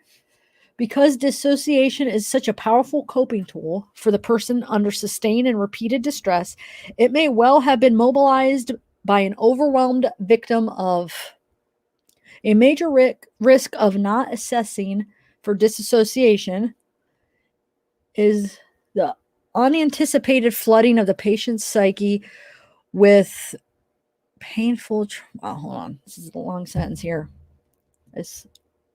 I'm sorry. I just really like to really understand it. Major risk of assessing for dissociation is the unanticipated flooding of the patient's psyche. Okay, with painful traumatic material that was not previously within accessible memory because of the treatment lowers unrecognized. Okay, so yeah, that makes sense. Oh man, are you guys following this, or that's why I'm putting it up? So if I stop and don't read it right, you guys could read it. It's interesting stuff. Yeah, I mean, it's kind of almost like a lot of refreshing from some of the stuff that I've read before. But man, I haven't been. It's been a while since I've actually been in school. I mean, taking some of these classes, but I enjoy learning about this stuff. That's what I'm saying. Like when I was in school and that was my major in the classes, it was so fun for me. Now, as far as like a productive or a good major where you're like guaranteed a job or you feel like you have a good future in it and there's a lot of jobs to be had in the field and if you have a degree, now that part was probably not the best choice because it's a hard major to actually be working in the field. But as far as something that I love learning about, I loved the classes for that purpose, but for a tool to actually find a job, it wasn't very helpful, but to learn it was, but see, if I had a kid, I would probably, my wisdom, the little bit of wisdom I have yet, or so far, I would probably recommend him to do like to go to school for more of a technical thing. And if you want to learn about psychology, like you could do it on your own time. There's enough research material. There's enough things with like, especially if they are going to college for something else, you'll have that access to journals and access to the libraries and there'll be like internet libraries or, like the electronic journals. That's what I'm trying. You'll have access to all of that. And you can just, if you want to learn about it on your own. You like the learning, but like just take like a 2-year technical school or however long you want to do. But I would recommend something specific if you're looking to go to college to get a job. I mean, if that's what you want to do to find a field or find a job out of it, I would recommend, doing something like that specific. And then if you want to learn about it on your own, you can just learn about it, That's what I would have done if I know now what I knew then, or if I knew then what I know now, I would do this on my own and then do something like specific. And I'm probably not even making sense, guys. This is like a business major, well, business is like boring. I don't know. A lot of people do that, but and then you guys business majors, was it interesting at all though? I feel like I guess to some of you guys, I just wouldn't be interested in that, but anyway, gosh, I am like all over the place. Where am I? I know we're somewhere here of not assessing. Okay. So yeah.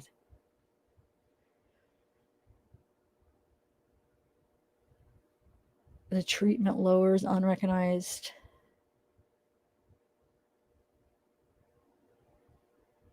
Wow. So such episodes can be disruptive and life-threatening to the patient. The treatment must be paced in a manner that does not consistently overwhelm the patient. And the trauma work must be understood to be only part of the overall therapeutic effort. At times, other concerns predominate. Wait. Yeah, or the patient cannot tolerate dealing with. The relationship that the therapist forms with the patient may prove more crucial than the theories and techniques used in the treatment. Special issues. Patient may bring and develop transference based on relationships with persons who have hurt and betrayed them. That happens a lot, especially with these kind of issues. The expectation of an emotional harm from the therapist may be denied on a conscious level, but is often revealed in numerous ways, and usually it is finally acknowledged. So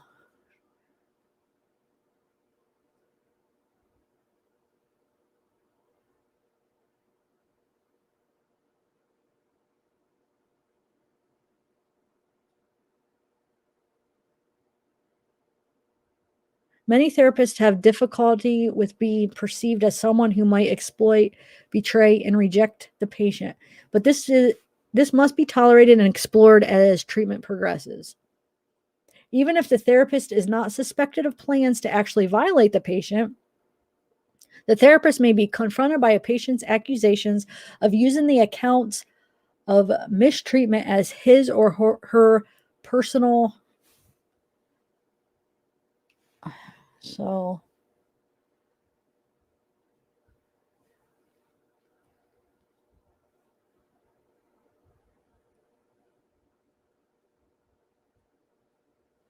the therapist's kindness may be understood as preliminary seductive behavior.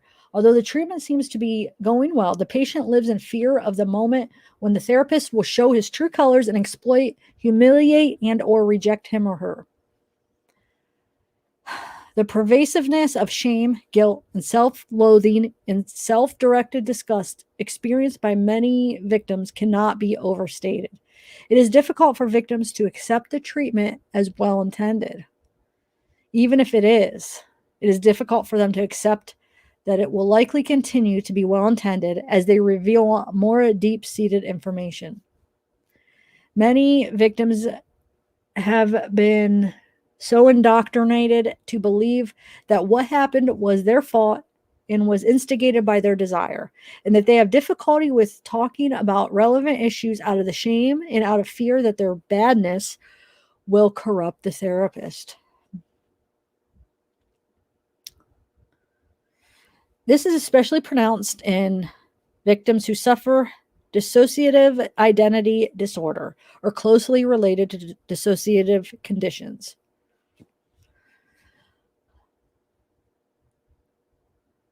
So, one of the major concerns during treatment of victims is their ongoing rumination over whether their accusations are accurate or whether what has happened is their own fault. The latter concern is especially prominent in victims who reason that if so many people abuse them, it must have been their fault.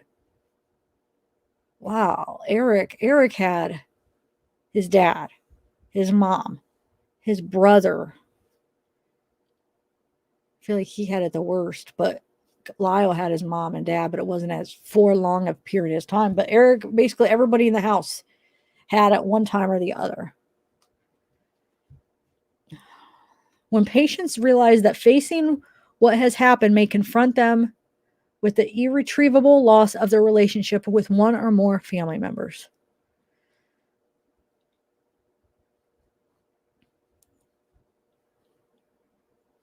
And sometimes with the potential loss of their entire families, the pressure to doubt themselves is profound. So, when patients realize that facing what has happened may confront them with the irretrievable loss of their relationship with one or more family members, and sometimes with the potential loss of their entire families, the pressure to doubt themselves is profound. I just repeated that because I broke it up in, I don't know if I just wanted you guys to follow it there. Okay, so the therapist is always on solid ground when he maintains that whatever might have happened was not the fault of the child who has grown into the patient he is treating. Matters are not so clear when it comes to the therapist's stance in the notoriously difficult area of memory for traumatization, however.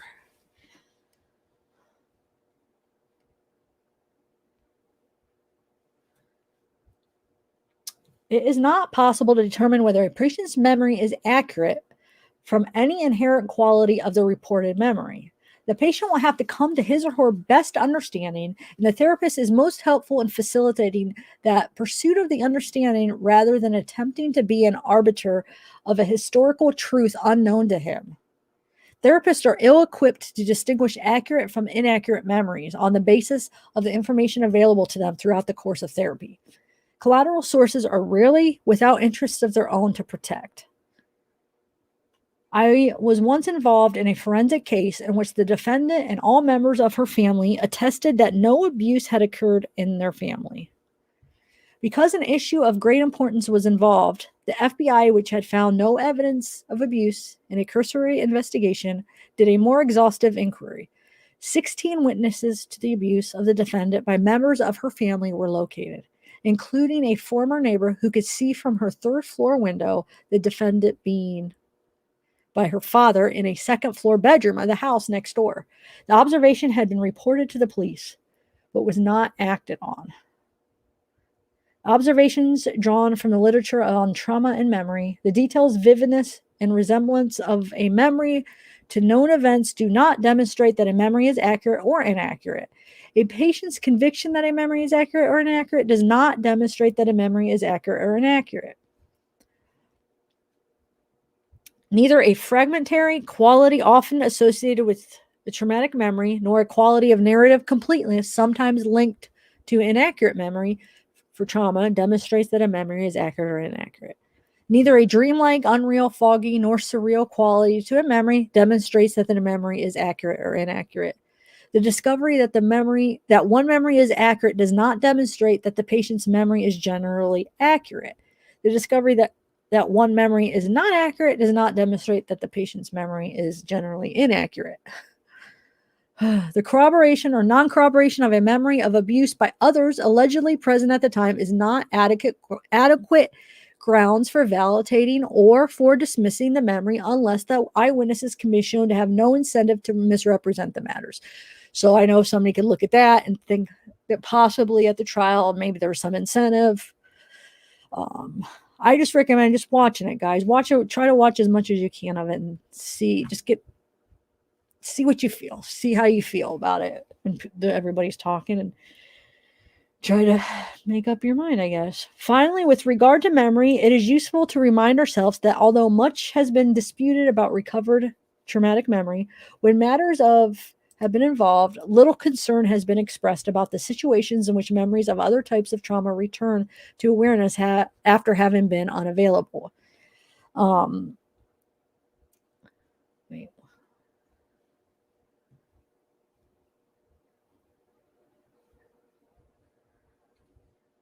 I just want to read this again. Recovered traumatic memory when matters.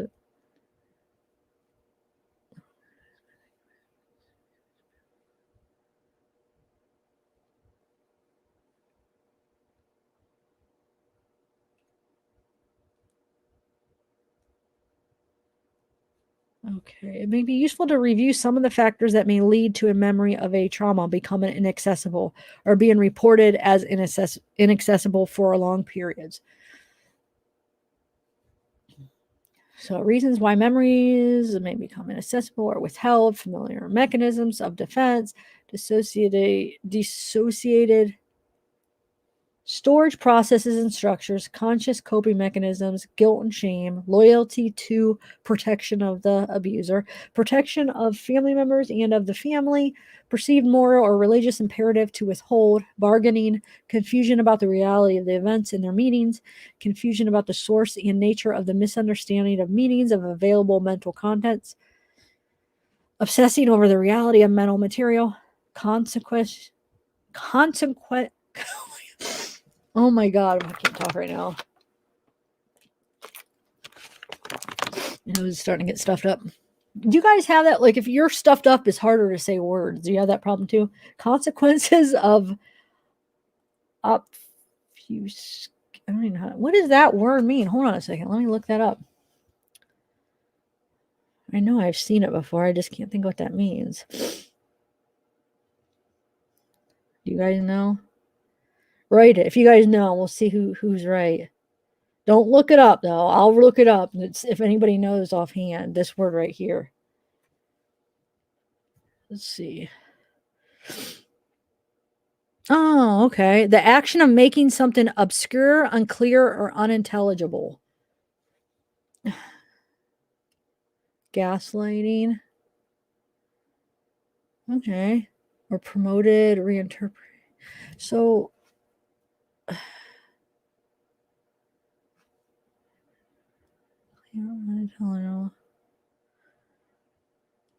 okay. Oh, wait, I wanted to look to see if anybody knew before I told you. Oh my God, I just read it. Oh, it's too late. Look, we went from like 160 to 130, but I know it's late.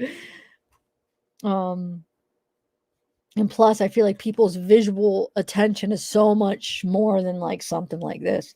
But oh well, we got us few people left. Not few, we still got 134. Okay, obsessing over the meanings of terms, deliberate or inadvertent discouragement of reporting by others, encouragement to doubt or dismiss memories, contamination, rationalization, I spelled that wrong, strategic withholding with goals and objectives in mind. All right, that's going to bother me. Oh, wait, why didn't that work? The heck?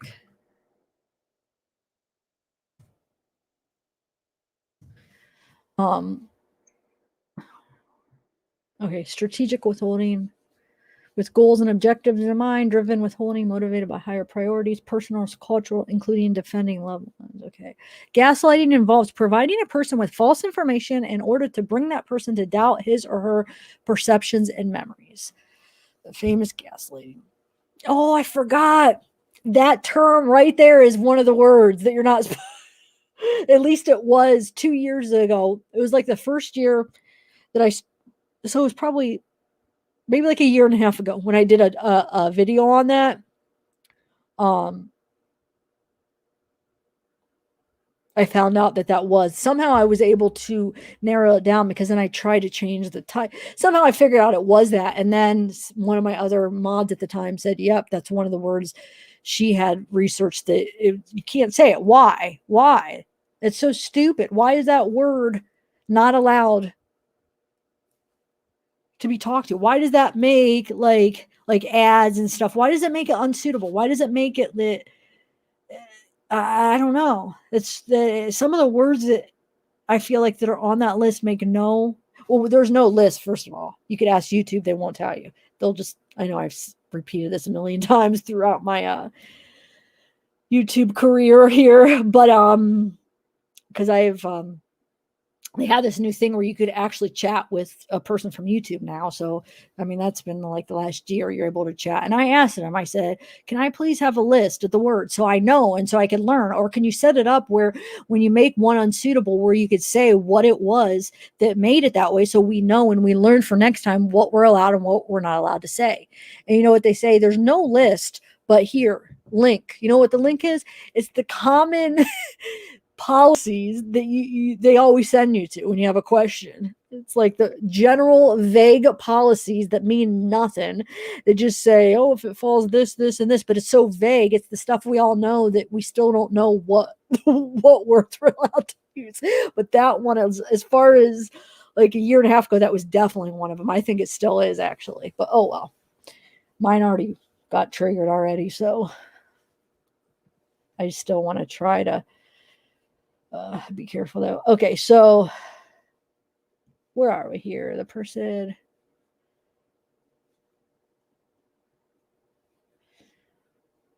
Actually, though, I want to give the YouTube a praise though.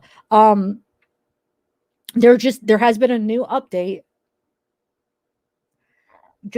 I just saw it today, so I don't know when it actually. I think it just started because it is still in the process of getting updated. That's right. So it's just new, and actually they expanded what some of the areas, not the words now, but what some of the how do you word it? Like not theories, like areas. I don't even. It's so vague. Like for instance, something that's shocking or something. It's like that's how vague or violent, and they don't have like things, but the way they use it to describe it, it's so not specific. There are specific things in it, but it's so weird that it lists a few specific things, but then it's like, well, what about this, and this? That could be that, or like there's so many different things that you could talk about that, and they might say a few specific things and then generally, and it's like, how do we know?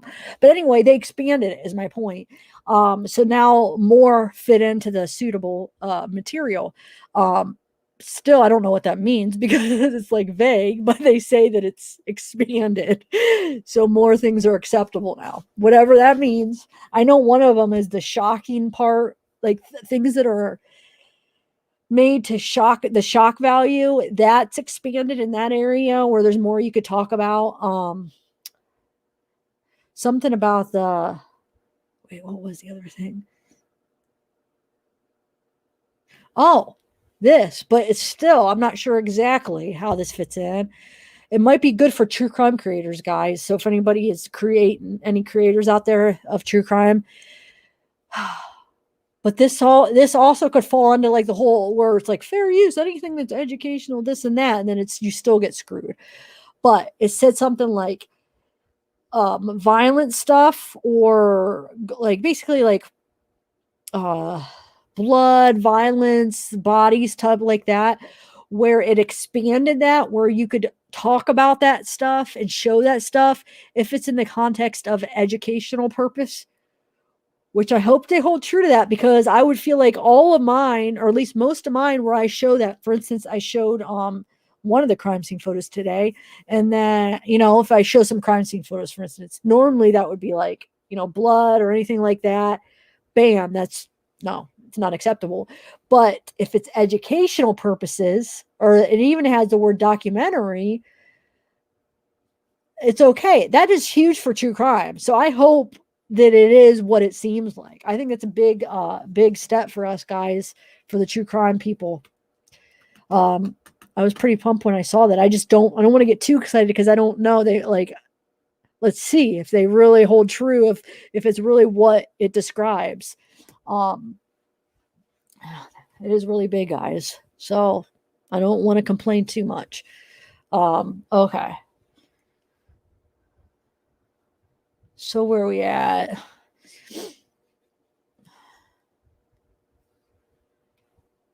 And I think that goes the line of talking about it too. So I think it expands to not only visually showing something, but actually being able to talk about a violent thing, because that was where true crime people were getting stuck, because our whole content, every content is based around, at least, I know not all true crime necessarily are about murders, but mine are. All my videos are about like murders. That's what I do. So if we're not allowed to talk about a violent act, murders, which that's what I'm talking about, it's like so hard to talk about this stuff without talking about it. Like, you know what I'm saying? How do I talk about it? Especially like, it's one thing when you're like so deep in a case and you're just like maybe going over certain like conversations or something. Maybe you could get that to fall in it. But if I'm like summarizing like a one video type, these will always get rejected. And now it should change. But let's say we're just doing like a one video. I'm just kind of summarizing a murder, and just kind of summarizing what happens. That would be a no-go, because I would have to say what happened. Like this, I don't even want to test it right now. No, I should, but I think it won't tell me much, because I think it's already triggered from this other stuff. But just to summarize, like explaining what happened and the basic of what happened, to explain the crime, it would not be suitable because it's about a violent act. Now, supposedly we're allowed to, as long as it's educational or in a documentary type form. So what I mean, of course it's always allowed, but I'm talking about like suitable to run ads and to, if this is what you do as a career and you have a true crime channel, the way it used to be where you can't really do it almost, because you're trying to talk about things that aren't allowing you to run ads. So how are you supposed to do that? So it's huge for true crime, because if they hold true to what it says, yeah, we're allowed to talk about it now, as long as it's educational and documentary. And so I'll be good. Mine always, I feel like it always is. We're always learning something, or it's always like a documentary type in a way where we're explaining, so yeah, it should always fall into it. So it's good news, guys, for true crime channels. It really is. But that's just happening now, because I think it was like saying that they're still updating the policies. I mean, they need to correct them, edit them in. So that's why I know it's like new. So yay, guys, that could be good, guys. Like I said, I don't want to get too excited till I see how it actually works. Okay, now where are we? But this kind of stuff, like SA, I don't know if that'll ever be, or CA. Imagine what CA stands for.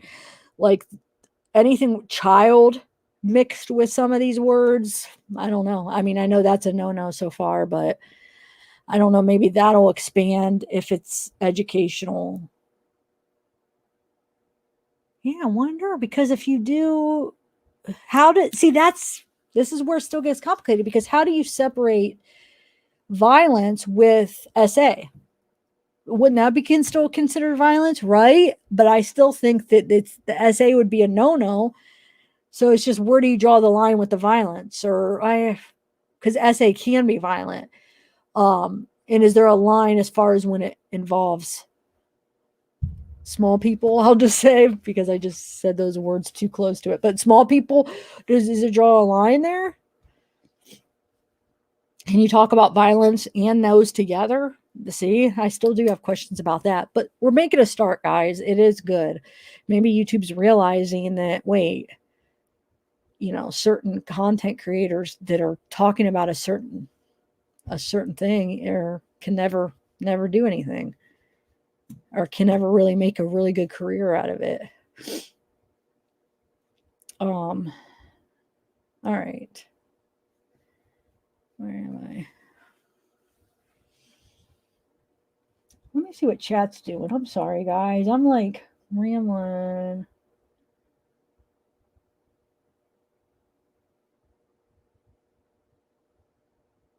Oh, thanks, Mark.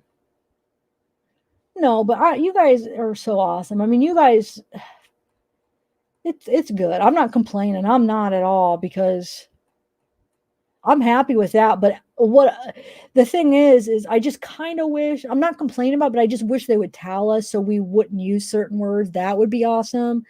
Like, what are some of the words that just trigger it into it? Because sometimes it won't even be what you're talking about, but you just say the wrong word.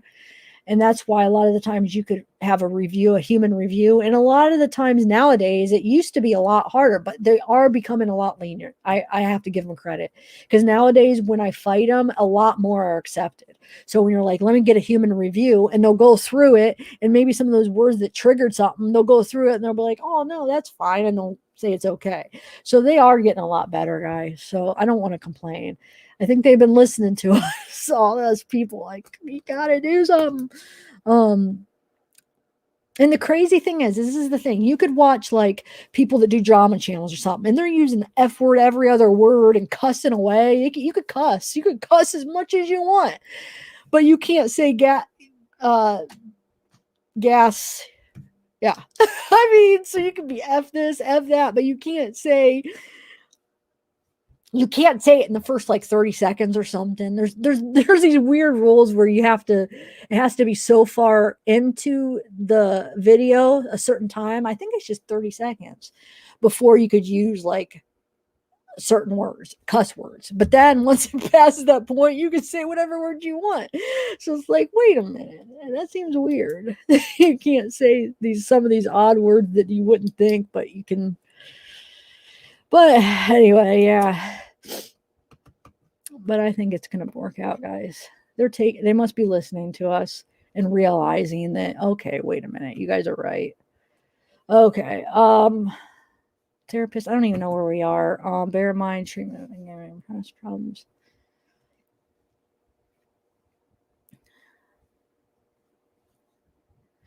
So yeah, we were talking about likelihood that he or she, okay, I don't know. I think problematic function, patient needy, dependent, pessimistic about achieving recovery, afraid to displease or to be rejected.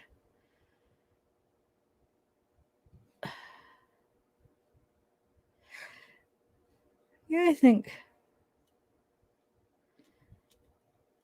Oh, I guess we are almost done. Let's see. Is there anything else we could? The following 4 areas of problematic function. So you have severe symptoms of problematic traits that render the patient needy. Already read that. Dysfunctional individuals' dynamics that drive the patient to reenact problematic scenarios. Pathological object relations and family dynamics, including the toleration of behaviors and interactions that cuts off. Oh, no, that's right. That most would protest with vigor.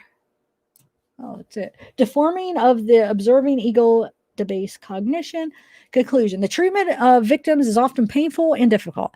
However, if approached circumspectly, gently, and with patience, the vast majority of those who have can experience considerable improvement and enjoy an enhanced quality of life without succumbing to repeated victimization. That's the goal. That's the ultimate goal. Well, the ultimate goal was to no. Yeah, never mind. I'm saying it, but I was going to say the ultimate goal is to get these people to basically break that cycle and not repeat it. So, and then in turn, that will take it out. That will stop it from happening, because most of it is, I can't say all of it, but a lot of it is because they had that done to them. If you could get them treatment where they don't feel like they need to repeat that, or they don't have, they're able to cope with it. And I don't want to say cope with it, but basically, I don't know what the right word would be, but basically just to get treatment where they have some kind of, healthy outcome, and they're able to work through it and get through it and not have to repeat it. That would be a huge thing, because that would take away so much of it, I feel like. Regressive behavior. Regressive behavior occurs when a child regresses to an earlier developmental stage, emotionally, socially, and behaviorally. Wanting a, I feel like I was going to sneeze for a minute. Hold on. This reminds me of Freud's theory here. Oh, I do love Freud. I don't know, I was talking about Carl Jung in that genetic video, but I was actually more of a Freud. I mean, I liked them both, but I was more, at least when I was in college, I was more interested in Freud. But then after, I feel like I kind of got interested in Carl Jung, but oh well. So anyway, so yeah, wanting a bottle or pacifier after they have already been weaned off of them is one example of regressive behavior. Age regression can occur to people at any age. Children around 3 to 4 years of age may also show regressive behavior after witnessing domestic. So children around.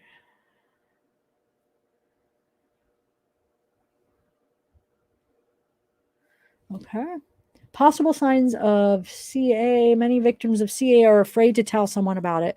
This may stem from shame or confusion. It could also occur from if the abuser is a parent or trusted at all. That's why it is important to remain aware and alert for signs of CA in anyone under your care.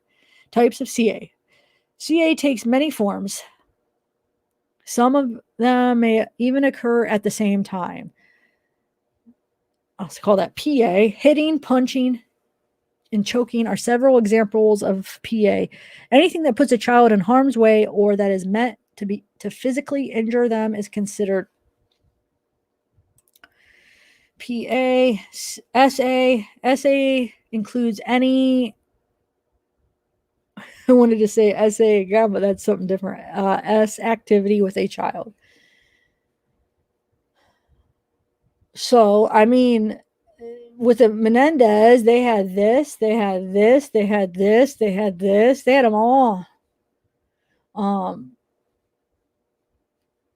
Emotional EA, such as verbal. I feel like that word is probably. Or ignoring a child negatively affects their self-esteem and emotional well-being. Neglect, failing to provide adequate food, shelter, supervision, education, and healthcare is considered child neglect. And they did, because first of all, even the food, you didn't hear the part where Lyle talks about the food and stuff. There's a part, and then also about Jose just went through different phases when it came to like what he fed the kids. And shelter wouldn't be one. Supervision, yeah, because the mom would like sometimes lock Erik in the closet and they'll leave, and he'd be stuck in there by himself. Education, yeah, because the mother would freaking do Erik's work, because he was having problems. He had learning disabilities, so that would be that'd be mental care rather than health. Well, I don't know. We could fall in there both maybe. But yeah, she wouldn't let him get the help for that. And so she would actually, if he couldn't do it, she would just do his work for him. There's this one teacher that taught, was it English? I think she comes in and talks, and she talks about how in class, she saw how much Erik struggled with writing and saw how he wrote, got a good grasp on what his weaknesses were in writing. And then when he would turn in like writing assignments, she could tell that he didn't write it, but she said it was actually a tutor, whether at that time it was the mom that was tutoring him. I think she almost made it seem like it was a different tutor at the time, but the tutor was writing the papers, probably under the mother and father's demand of her doing it, so he could get good grades. Because remember, on Jose, it doesn't matter what it takes to get the end result. Cheat, lie, steal, we didn't care, just get there. So yeah, a lot of neglect, if you ask me. Neglect for not even able to go to the bathroom when they needed to. Anyway, so I think we're all done here as far as that. Thanks for listening, guys. You guys are troopers there. You guys are. Thank you for sticking around and not making me feel like I'm the only one that is interested in it. All right, let me take that out. Oh, okay, one more thing. Let me finish and showing you the pictures, guys. I have more pictures I wanted to show you. Hold on, of the boys and the parents and stuff, and then we'll call it a night. We left off with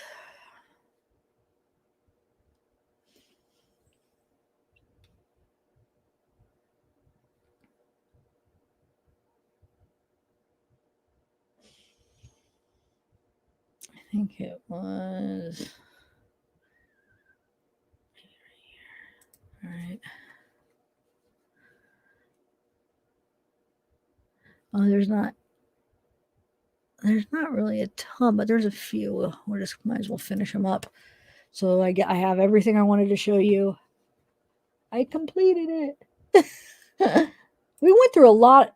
6.5 hours. We went through a lot of stuff though, guys. We covered a lot of stuff, I feel like. Why doesn't it not feel like 6.5 hours? Like normally, when I first do lives, it'd be like a couple hours and I would be like, whew, man, that was long, And now, like if I would do a couple hours, it would feel like a half hour, as far as that time of relate, like back when I first started lives, like if I did a half hour live, like a couple hours live would feel like what it felt like to do like a half hour live back a couple years ago. 6.5 hours is like 2 hours now. It's weird. I guess, I don't know. It was fun in a way, it was sad, but it was, I don't want to say fun, but I enjoyed going through this stuff with you guys. All right, so wait, let's see. That's him now. Well, probably close to, I'll have to see what year. I feel like that's pretty recent. Lyle. Kind of looks like my uncle actually in this picture. Okay. Oh, this is Lyle and Erik. So this would have been 89. Yep. The 2 months before it all happened. Lyle and Erik. Man.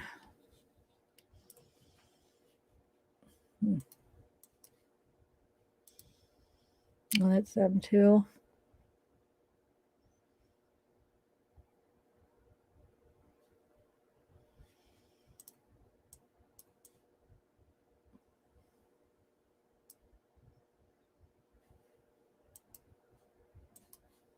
I'm glad at least that they get to spend every day together and eat lunch together now. After 30 years of not, they said, I guess they used to communicate. They still communicated when they were in separate prisons by whether, like if they had girlfriends or their wives would, how would they do it? They talk through their wives through letters, whether it be where, let's say Lyle would send a letter to his wife and then his wife would send it to Erik, or if it was just they relayed what was said or whatever, but somehow they communicated through their wives. And before that, maybe through their, aunts or whatever, or somehow they were always, I feel like they said they were always still in communication the whole time like that. All right. So these are those modeling pictures when he had those done. There's just more of them.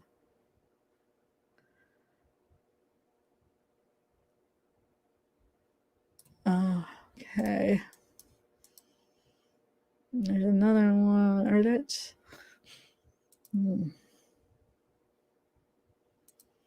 That's the dad, Lyle, Erik.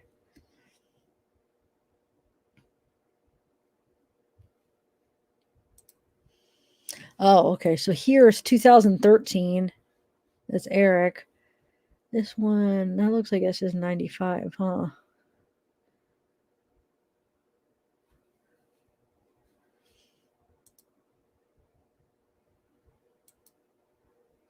There's the crime scene again. It's kind of blurry. And then Kitty's like laying right there on the floor. Here's a different angle where she's laying right there, and then he right there.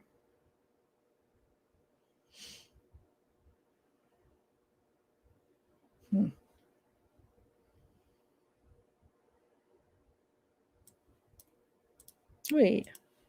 Oh. This one, they have his face blurred out. But I want to see something. The cup. Because in the virtual, in the crime door, yeah, there is 2 cups. They have them in the crime door, too. The 2 glasses.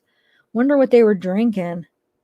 This one doesn't. Does that look like a glass? On the crime door virtual thing, it looks like to me, it looks like 2 glasses, but it's still not real clear. But in this, it looks like almost the glass, but this one looks a little bit different. What does that look like to you guys? I think this is the glass because the liquid, it looks like maybe is right up to here, right? And then the top's like maybe around here. This, I don't know. If that is, then it looks like there's something sticking out of it or something. Huh. I'm not sure, guys, what that is. Oh, wow, my chat is way... I don't know how I can. I don't know. It's just like I'm hanging out for... We covered a lot. Like let's see, I kind of went over just like some of my thoughts on the trial first, and then I played that video at the first that I made yesterday, brought Zeke up, and then I played the clips, took breaks, did a little bit of research I did, read that, went through the pictures. I feel like we were constantly really doing stuff, weren't we? And there's after they took him away. Oh, here, the glasses. This is what I want to look at. Okay. So it was a glass. 2 glasses. Okay. But what? Oh. On the other picture, it looks like something's like sticking up. I'm trying to figure out why. This one looks taller than this one. I don't know why I'm not. I know it's not that important, but I was just curious. We got his pipe right here on the virtual. That crime door. You know, I was trying to zoom in to see what was written on these papers, but it was just like wasn't meant to be read. It was just blurry, you know.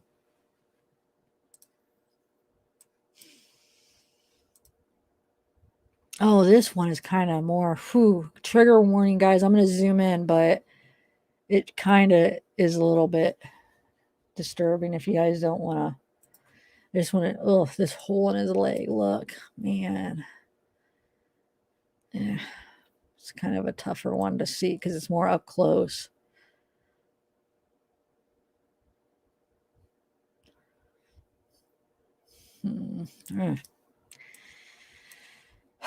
Shoot. And this, okay, this is, I cannot figure out what this is right here, guys. I've tried to zoom in because remember, they're over here on this side. This is the TV, which is on this side. What is this right here? Does anybody know? I cannot figure it out. Like what's this? And then this is a towel, I think, laying, but I mean, what? Oh, is that the tennis equipment that they were talking about? Maybe that's one of those those things that shoot out the balls. Can that be that? Maybe with a towel over top of it? But then what's this? I bet you, because remember when, well, you guys didn't watch the trial.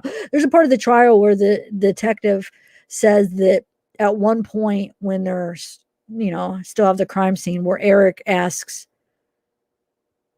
was it Erik or Lyle? Yeah, it was Erik. He asks because this was off limits because it was a crime scene. He asks if he could go in there and get his tennis equipment.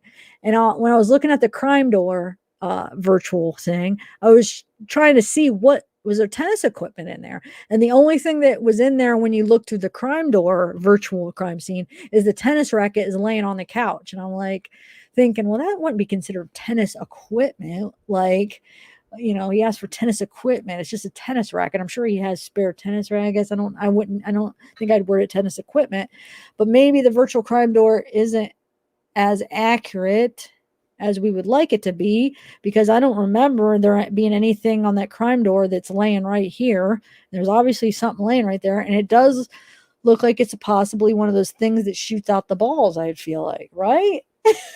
So that's probably the equipment that he was wanting to get, right? I'm guessing. It's the only thing I can make out.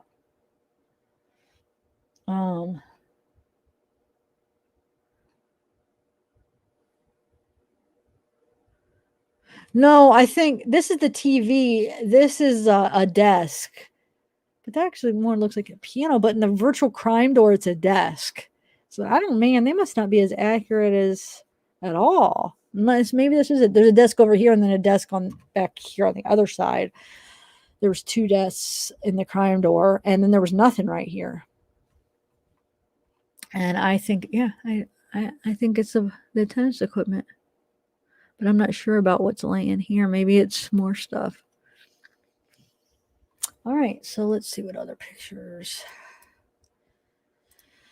Oh, this is the dad, because remember, he was first he was in the music industry, high up, and then he got into movies. So he knew a lot of famous people, and this was, I forget what they said his name was. Do you recognize them as some famous somebody? Not Menudo. Wait.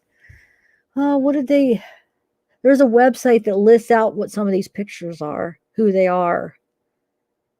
I forget what they said it, but this is Carlos is right, or Jose is right here, and then this is somebody.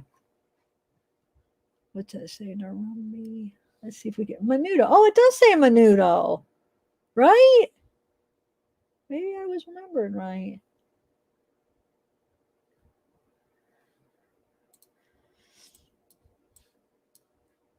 I think he's got a cigarette in his hand, and they both got cigarettes in their hands. All right.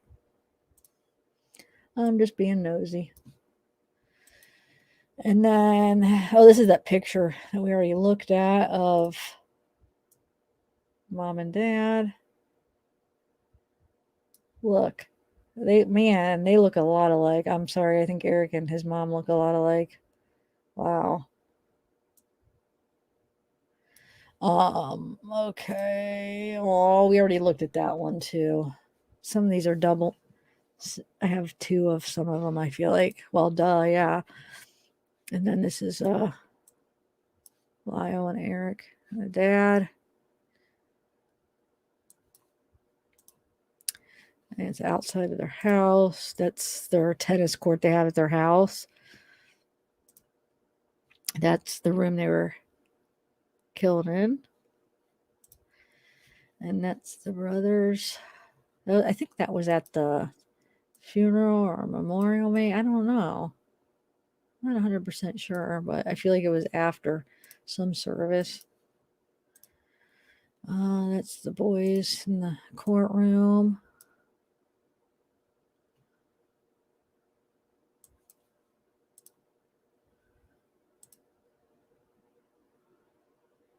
That looks recent, but I feel like these are probably like around 2013. I don't know if I could find like a 2021. I don't know if there's even pictures that recent that we could even find, to be honest. Let's see what they look like now, because I think because that one, the one he looks similar to this, said 2013, so that I know this isn't that recent. Well, still kind of recent, but not still like 8 years old, really. I don't know. I'm still gonna do a couple more videos, so if I find more, I'll let you guys know. So here's one of, let's see, I think, doesn't that look like, I don't know. I'm not going to guess. I don't know who it is. I feel like that looks like that sister that was standing to the right of Jose when they were younger. He had an older sister and a younger sister. I don't know why. I feel like if you look at her when she was younger, that look like maybe what she would look like now. Could be. I don't know. All right. That's Erik and his wife.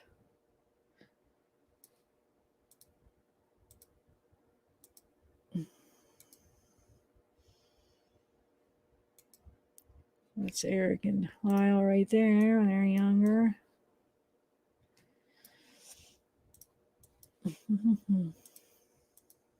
That's Kitty. The mom.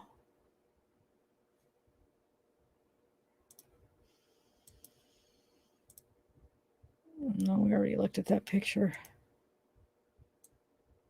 But even like where he has his hand right there, like that age, like, he's probably, Lyle looks like maybe he's like 16 or something there, just a guess. But like, I don't know. That seems kind of low.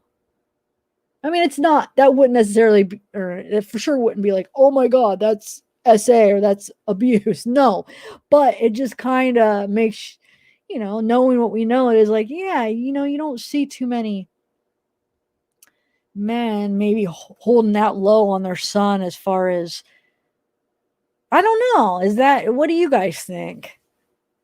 If that's a common thing. Now that we know, I mean, what we know now, it makes sense. But as far as on like a normal type, you think it would be like more men would go, especially for their teenage sons, would probably go over the shoulders rather than around the waist. It's more like what a man would do to a woman, for a picture.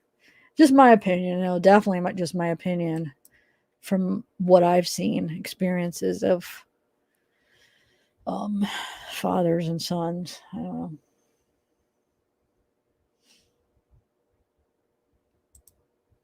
know. Same thing. Okay, so here we go. 2000. Oh no, that's 2000.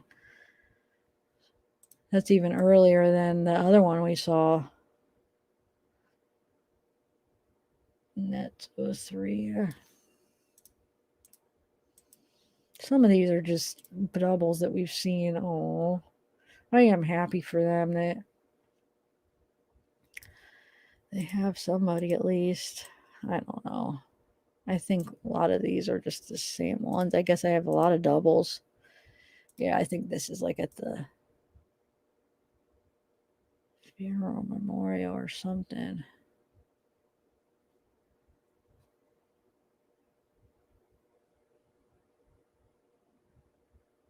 There you go, Renee. I like how that's worded. It doesn't prove it, but it supports it.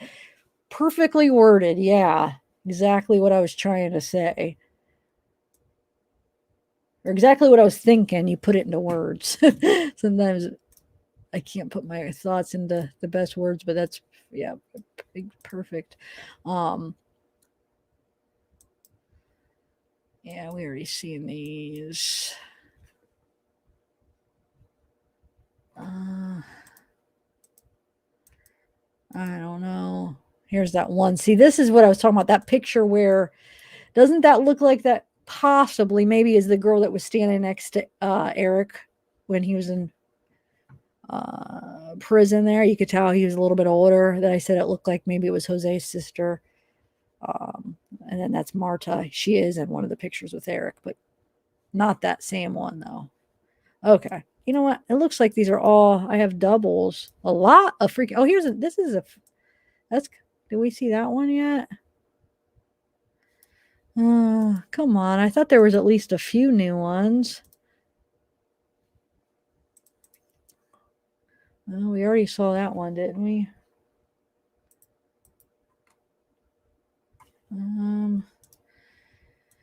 Oh, these are some of the videos.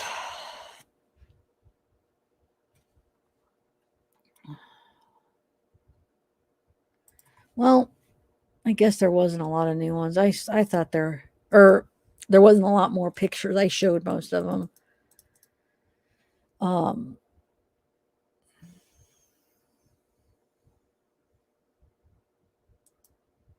on.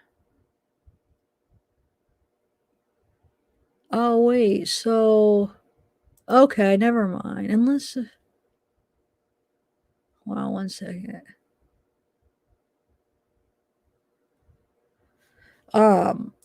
Okay, so this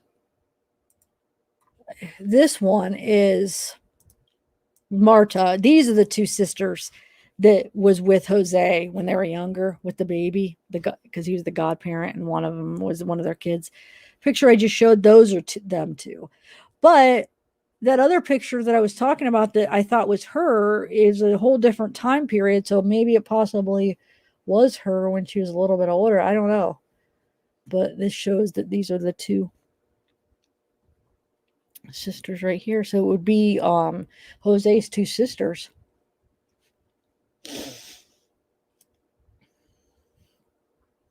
So Erik Menendez and his cousin Andy Cano at Erik's wedding in prison in 1999.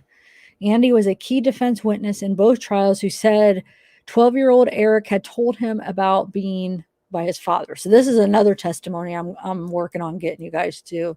That was the cousin one I was telling you about that we're going to end up watching. So yeah. Let's see what else. I don't think there's really. Okay. You know that Oziel, that therapist that basically, Dr. Oziel, he's a psychiatrist that is the one that Erik told about what they did. It's the first one Erik told. And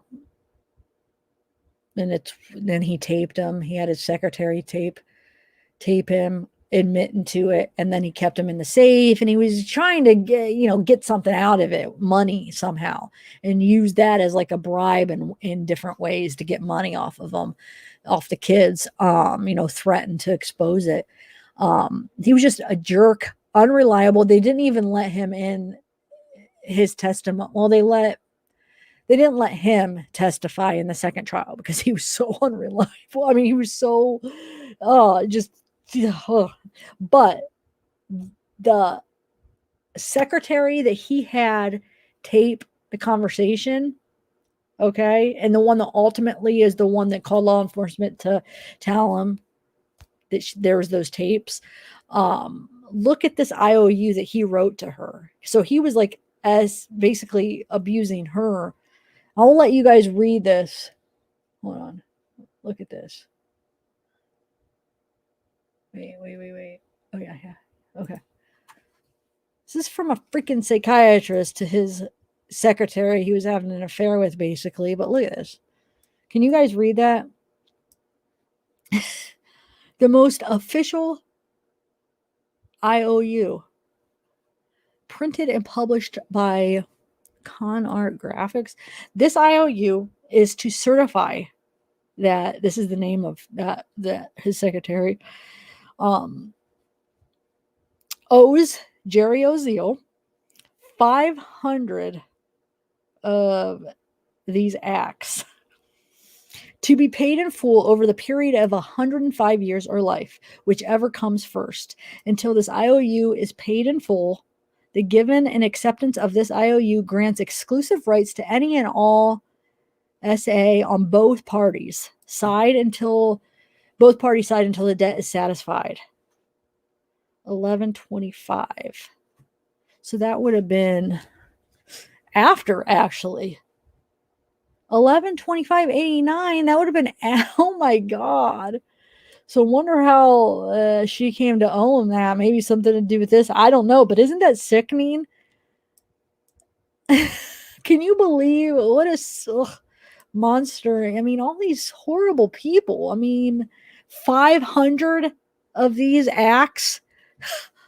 Like, what could she have possibly done to owe him that many? I mean, I shouldn't even word it like that. Scratch that. You don't do I.O.U.s for that. It's ridiculous.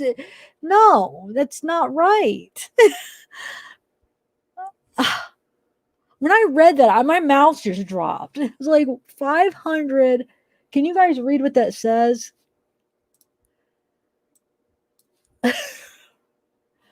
Like, what?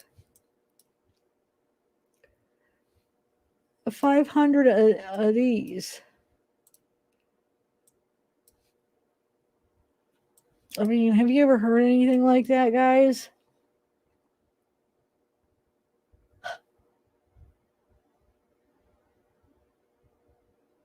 Oh, Humanimal. Humanimal. Oh, yeah, I'm saying it right. Yeah, hey, what's up? Doll Lives. Yeah, it's just sickening. Like, I don't even have any words. I mean, not you, Humanimal. I'm talking about this. I.O.U. I'm just disgusting.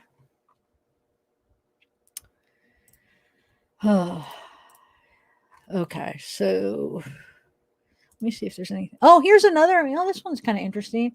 Look, see, it's with some. Oh, wait, who is this? Wait, I know who this is. Hold on. Shoot. I swear. See, this is listed. I'm going to share this one website that's pretty interesting about this case another time.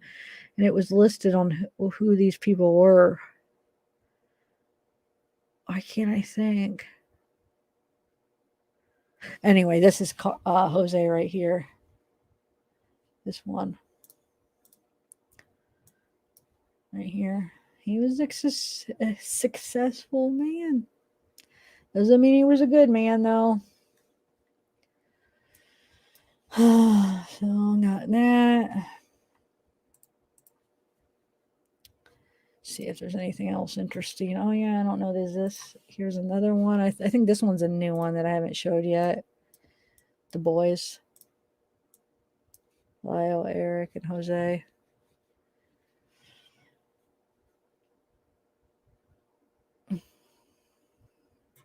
See, now around the shoulder, that's what you kind of expect, take a picture, but he had it like around his waist on that one. That was just, you don't usually see that too much.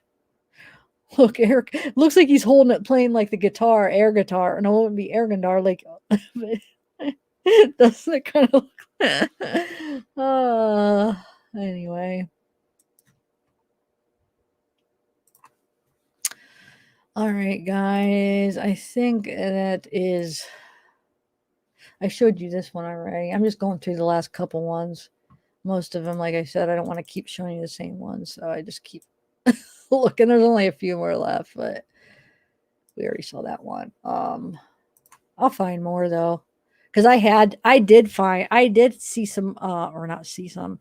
I had a few more I found, but somehow when I went to save them, it just got all screwed up.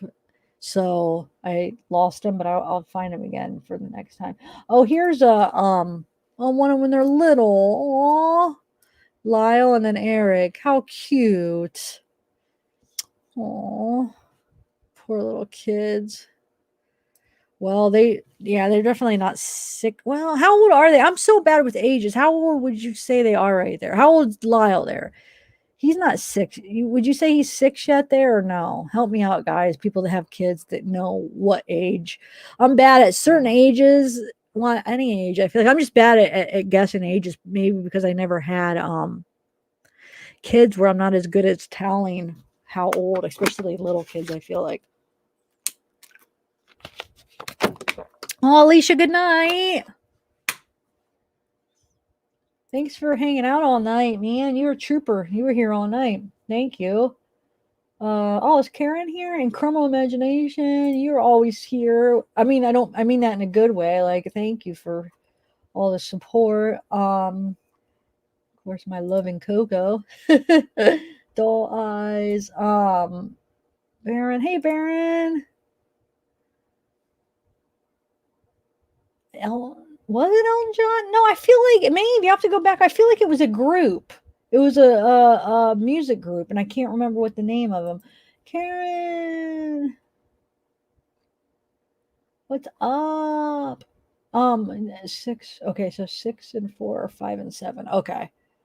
So you think maybe 6 or 4, 5 and 7. The only reason I wonder is because I'm wondering, is this, just to think in our head, if this was after he had if he had already started with Lyle. I think Erik definitely wasn't 6 yet, so it was probably before he started the essay with Erik. But you always wonder, you're looking at the picture, you're thinking, wow, was that the time he was going through that? If he's 6, then yeah, it would have been after at least the initial massaging, lighter stuff took place. Then when he said 7 is when the actual more serious stuff. But so you think he's probably is definitely 6, Lyle? Man, so that means it already started with him in this picture if he is. Um, hmm.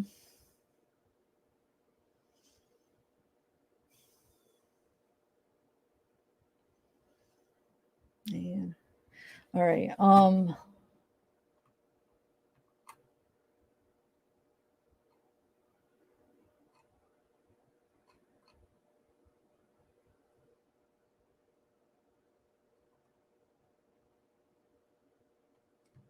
Yeah, I agree. I 100% agree. Made it realize that it does. It doesn't know status. It doesn't SA or any kind of abuses. It's not, doesn't know, or am I wording that right? But basically it could happen within anybody. And it was awareness for the males. You're right. Good thing. I definitely wanted to bring up that as far as it was hard, especially back then, to believe that, first of all, a male would do it to a male. It was more, it'd be more like easier to believe that a male doing it to a female. But like the fact, number one, it was a male to a male. Number two, it was a very successful family. It's just so much, so not aware. So the awareness that we have now, that if they would go to trial right now, would be I'm telling you, I feel like it'd be a whole different outcome because of the awareness that we have now on this stuff. It was just unheard of back then, and nobody would even think of that, that was possible. So yeah, that's all, guys. I had to make sure of it. I went to the very last picture and there's no more.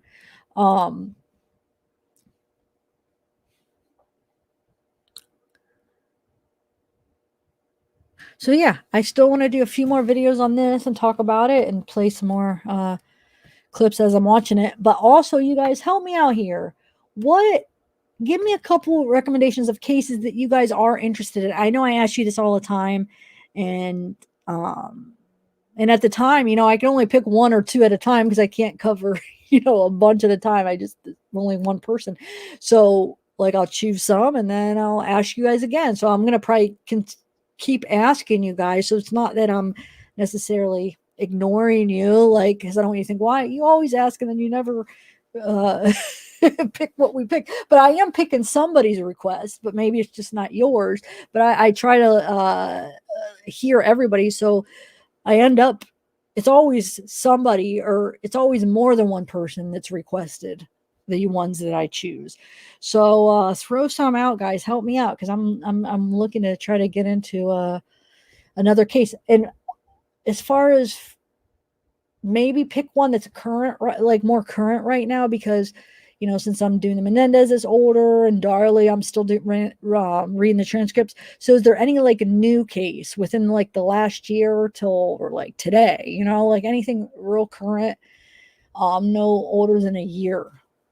Let's narrow it down there as far as a new case. Just throw out some and help me out, because I am definitely trying to find another one to look into. Let me see, guys. You guys throwing any out? I'll write them down.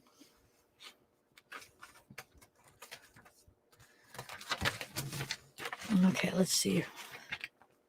Anybody say any? No, you guys haven't told me yet. That's fine. You don't have to do it today, but just email me or think about it. So then the next live, maybe you could tell me. John Benet. See, John Benet, I don't know. I almost, since I'm already, maybe sometime, but not quite yet, because it's an older one and I'm already covering two old ones. I kind of want to have, since I'm doing the two old ones, I want to find a more current one. But maybe the only reason I always put that one off when you guys request it is because I feel like the person that was responsible for it is no longer alive. And I don't know. I feel like there's a lot of most of the evidence does point towards it's an inside job. I don't know if that's the right word to use, but basically I think it's the parents, or a brother or whatever. I think the mom wrote the letter. I don't think there's really too much arguing that the mom wrote the letter. So whether she accidentally did it, the dad did it, the brother did it, I don't know. I'm just not, I don't know what I could offer to that for that case too much. To be honest, I feel like a lot of it was kind of already figured out. Well, not the specifics, but I feel like, I don't know if we're never really going to know the specifics. And is there really anything new to, I don't know. I keep putting that off because I just feel like that one's just not for me for some reason. No, but I'll keep that in mind, She Builder, for an older one. But I'm talking, can you guys recommend some newer ones? But definitely, maybe after the Menendez and I'm done with the Darley one, I'll do another older one like Susan Smith. But right now, adding to these two older ones, I want a new one. Susan Powell, that's a good old one, She Builder. I was actually, man, back when I was within the first like 5 or 6 months of my channel, I was so ready to do Susan Powell. I had all these clips and all this research, and something sidetracked me. What was it? I don't know what it was, but I was ready, getting it together, and then something took me in a different path, and I never ended up covering it. But definitely, I will sometime, I feel like, but just not as far as I'm looking for a new one right now.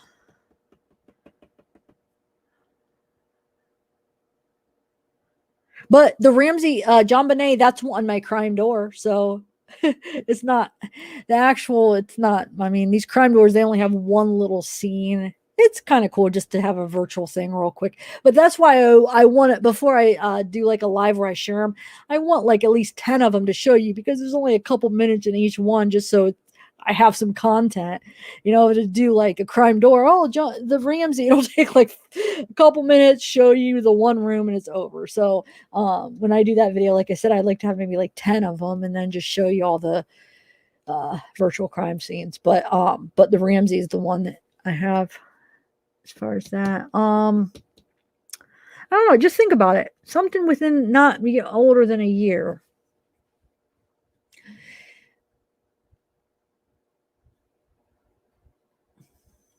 Miles Chrissy, is that a new one? I never heard of it. Is that with like a current one, Lisa Snyder case?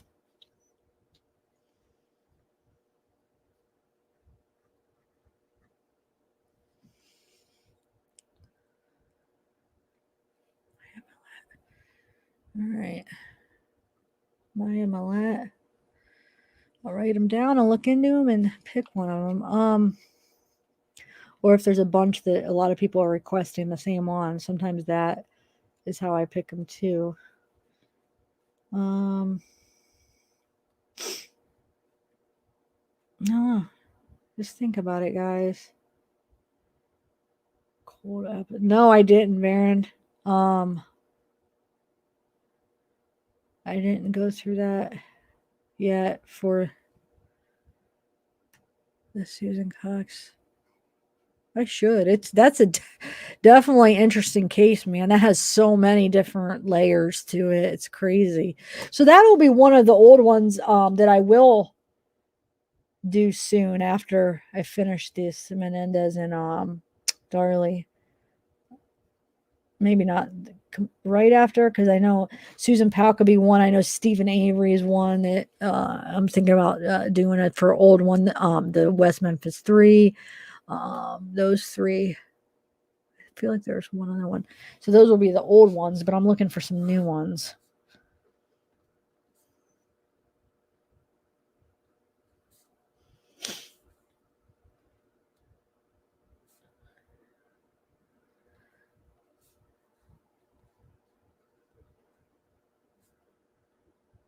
Okay.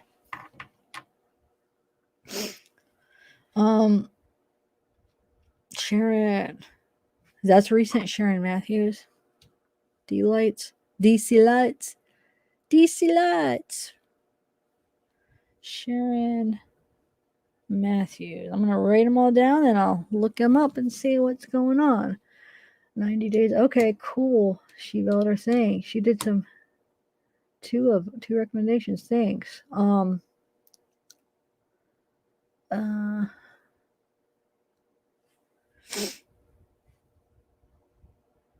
Oh yeah, definitely. Yeah, West Memphis 3. That's going to be one of the old ones I did. And that was another one about right after the first time that I was covering the Watts, and then when I started took a break from the Watts, I was going to do the West Memphis 3. And that's another thing, like I said, I had it all ready. But I was going to put out a theory why I thought that that they did it, the West Memphis 3. And then I rented that movie on the YouTube. I had seen all the other documentaries. The what are they called? There's a couple of the ones, and then there's another one. I had watched them. They're really good. They're more towards their innocence. I always forget the name of it for the West Memphis 3. So I watched those. But I I did my own research too, and I was still thinking that I think there's a good chance that they are guilty, the West Memphis 3. But I always had that if they weren't, I feel like it was Terry Hobbs. It was either the 3 or Terry Hobbs is how I feel, and I still feel that way. But I watched the newest one. Is it called West of Memphis? Maybe it's the newest one where it points to Terry Hobbs. So I watched that one in the middle of preparing to cover it at that time. And I watched it, and gosh, then it was like, oh, well, I guess I don't need to know who did it. I could, just kind of put both sides out there, I guess. But then it was making me doubt all this information I had about some of the stuff where it was pointing towards the West Memphis 3. Then it was making me doubt that, and then I just got sidetracked by something else. But I was so ready to do that one too. Both of those, Susan Powell and West Memphis 3. Oh, that's crazy. Where do you guys see that? Did you see that white little dot back there? That was weird. I've been seeing that a lot lately, where orbs or whatever. I know they say a lot of times it's just like a dust particle in your camera and stuff, which a lot of times it could be, but sometimes I'll see it though where it's and this used to happen a lot when I was doing them down the basement, and when I was at Randy's, people would see them where it wasn't necessarily those dust particle looking ones, which those I have seen, which do still look like it's more than that. When I was doing videos with my nephews on their channel, we caught one where it was outside, and we swear it was an orb. I don't know. I guess it could have been something in the lens, but the way it looked is it would create this thing where it would like bend, and it looked like a what is that thing in the sea called, where that's the only thing I could compare it to, that I forget what it's called. I don't know. It was just really crazy looking, but then you look at dust particles and things that get in the lens, and I guess it possibly could be it. But my point is, the ones that I see a lot on my channel now, they look like balls of light though. So I've seen two different kinds. The one I was just describing on my nephew's channel, where it's like almost like if you would fairy dust type kind of stuff, like little specks that kind of look cool. But then since this channel, it's been like light. It almost looks like a flashlight or something, like a real fine light.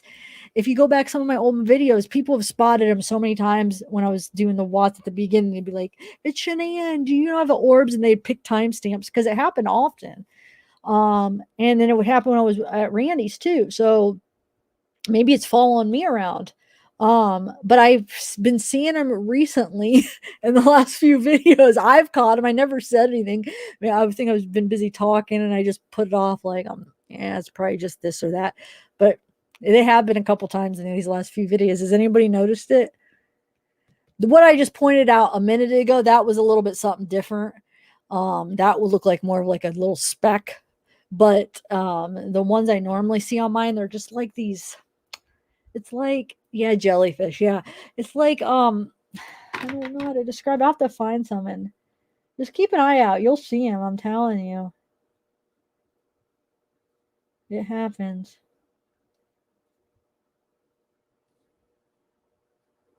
Um,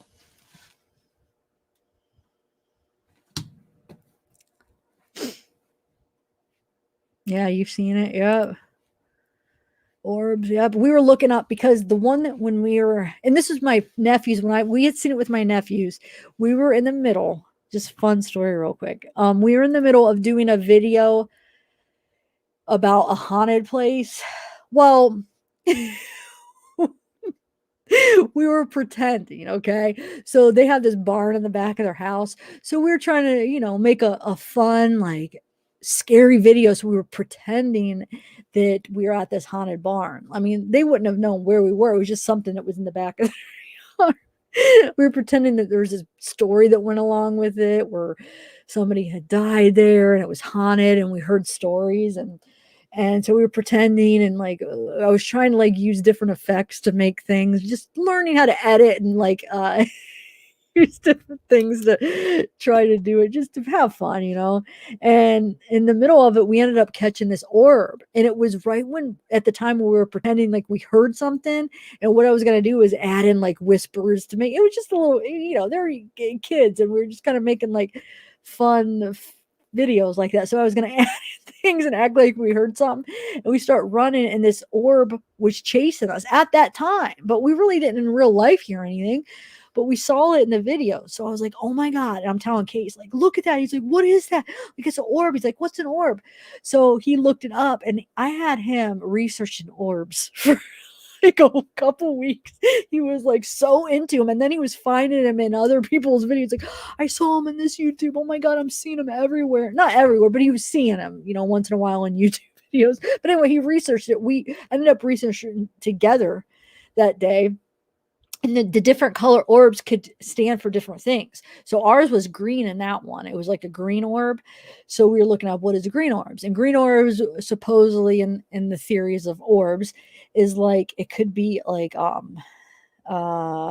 it stands for like nature. And it's like it says that it could be because they're spirits, right? So some spirits could be angels or they could be bad spirits or demons, but a green orb is a spirit that was once human.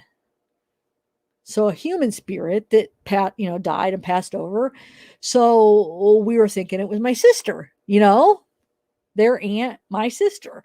And so Case was convinced it was Aunt Tara, oh my God, it's Aunt Tara, we know it. And he was telling his parents and telling my mom and dad, and he was just excited in a way because he was, I don't know, who knows, it could be, I don't know what it was, but he was just so excited about it. Like, I think it was Aunt Tara. We were just so interested, and it was really interesting the way it looked. It really was. But the different colors, some are like supposedly like bad orbs or demons or angel orbs and different things, the different colors. So that's pretty interesting. But the one that I see in my channel now that I've been seeing recurring don't have a color. It's just like a white, but not what. It's just like a light. There's no color to it. And it's like it's like bigger. So it's a little bit different. I don't know. You'll see it I still see it. I do once in a while.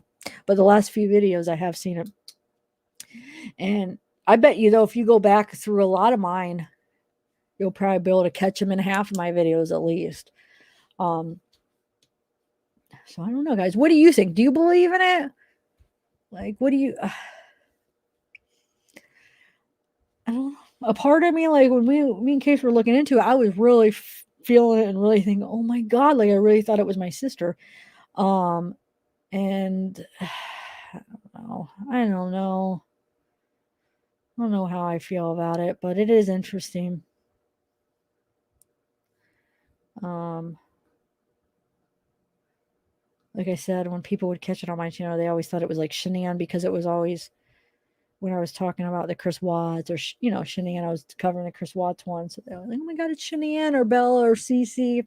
I don't know. Okay.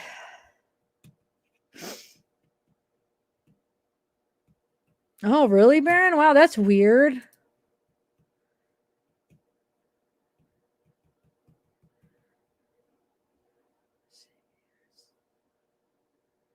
Yeah, Missy Beavers, that's interesting. That's the one with the video, right? In the church or school, or is it a church, right? That gives me chills though sometimes. Like it depends on what mood I'm in. I accidentally like kind of scribbled on this, so I have to write over the names because I'm over here. Make sure I could read them. Sometimes when I'm watching that guy trying to open the door or whatever, when he's going into that place where basically they think that's him that did something, took her or whatever. It gives me like the chills sometimes when I watch it. It's like so creepy to think that,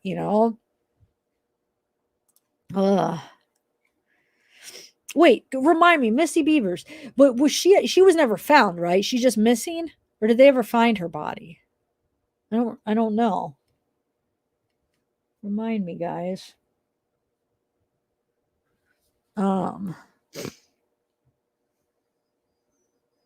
Yeah, the red eyes. But that also is a phenomenon where it's some reason it does do it, where it doesn't necessarily mean like evil or anything, but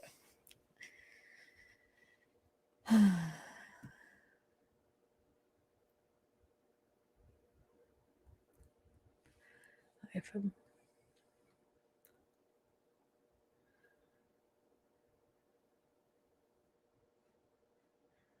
let's see, what does that say?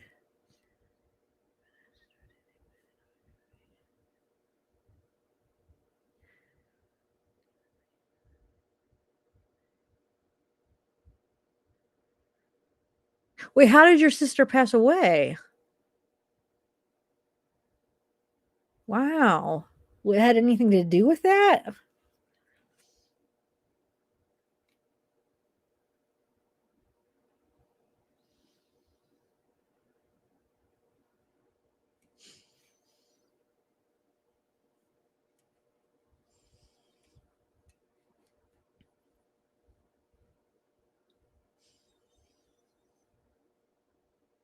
See, I don't know. The spirit box, for some reason, that I don't. When I watch stuff with that, for some reason, I have trouble believing it, just because, especially with how much technology is around that could be setting that off. I could see maybe back how many years ago when there wasn't a lot of stuff that could set that off, but there's stuff everywhere that could possibly be interacting, and I don't know. Part of me I have trouble believing that for the spirit box part. I just feel like it's just a neat, meaningless tool. Is just kind of neat to pretend and play around with. I don't know if I'm leaning more towards it's just a fun little gag type thing. It does pick up stuff, but it's the radio signals, right? Let me see if I'm thinking of the right thing when I say spirit box. Because aren't they called something else too? Hold on a second. Yeah, spirit box. Yep. I was thinking of the right thing. I don't know. I love watching ghost hunting things and stuff. There's certain things that are kind of cool, but I have mixed feelings about it. Let me see something. Let me make sure. Pretty sure that's what I was talking about.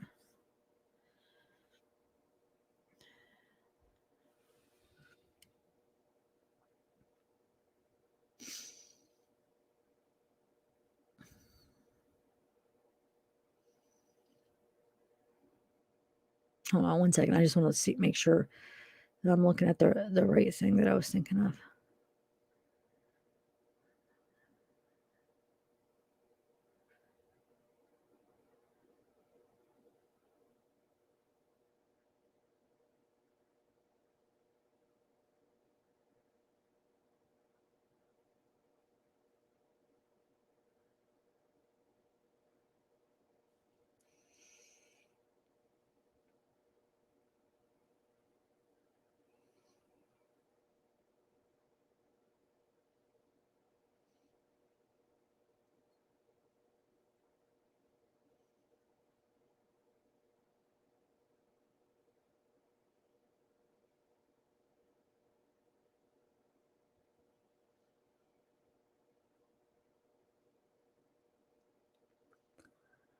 Um,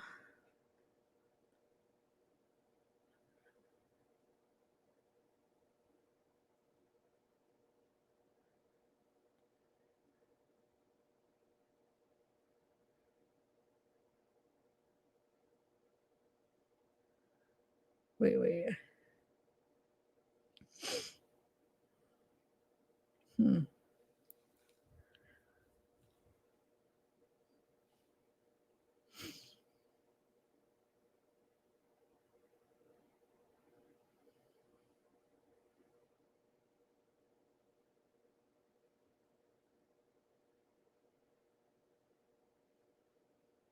Sorry, I'm just reading a little bit about it just to see. Like I say, I should be reading it with you guys. I'm reading an article. I should just have it up and we can read it together, huh? I always end up, I screw up and I pull it up on my phone when I should be pulling it up on my computer. I don't know. Like I said, I have mixed feelings about it. Sometimes it is neat when you hear things that make sense. I'm trying to find out though. I mean, but I love watching ghost hunters kind of stuff. Oh my god, I haven't done it in a while, but I used to before I had my channel at one point. You know, you go through these binges where you're watching one type of content, and there was a period where at least a few good months where I was just watching all those kind of things, like ghost hunting kind of things, paranormal stuff. But I haven't in a while. I like when there's a combination of a bunch of different stuff that it's not just the spirit box, but when there's a bunch of different kind of equipment. I'm trying to get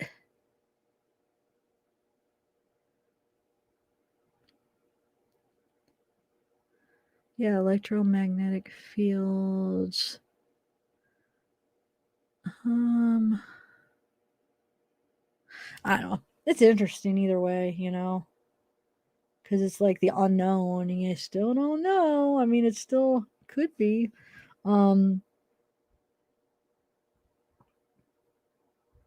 would love to just go on like a ghost hunting trip one time.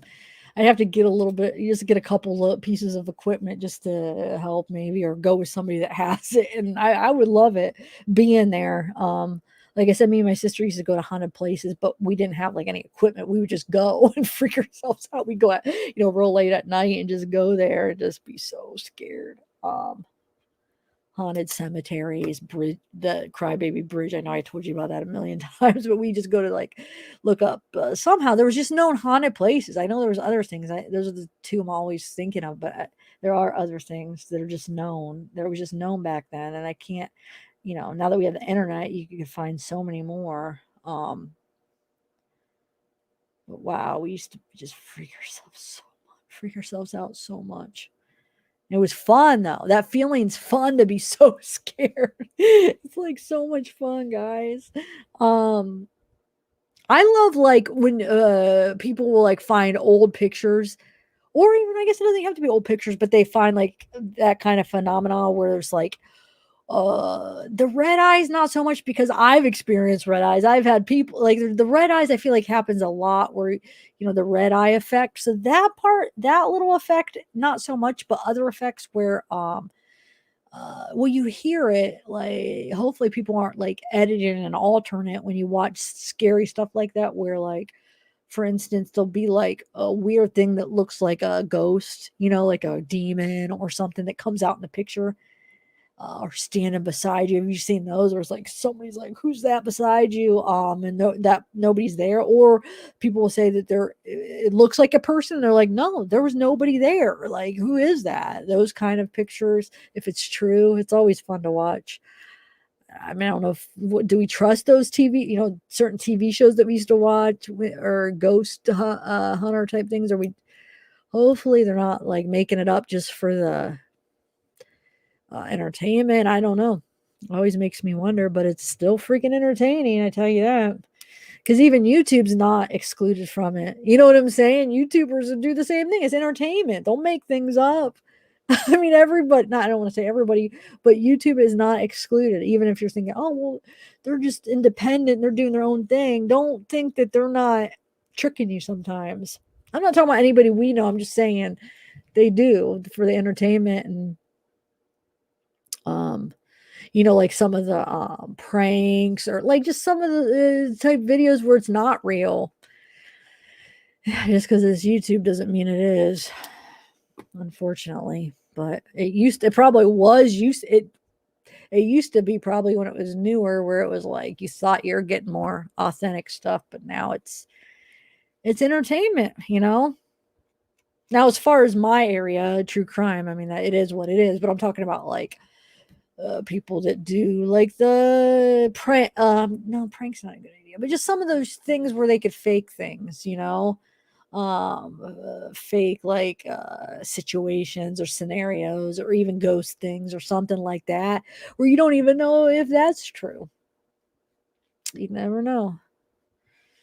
But they're freaking entertaining either way. I used to watch, there was another phase I went into where I was watching people that would go to the abandoned places, and then like freaky paranormal or scary stuff would happen there. Have you guys watched those type of shows? I watched a lot of those channels.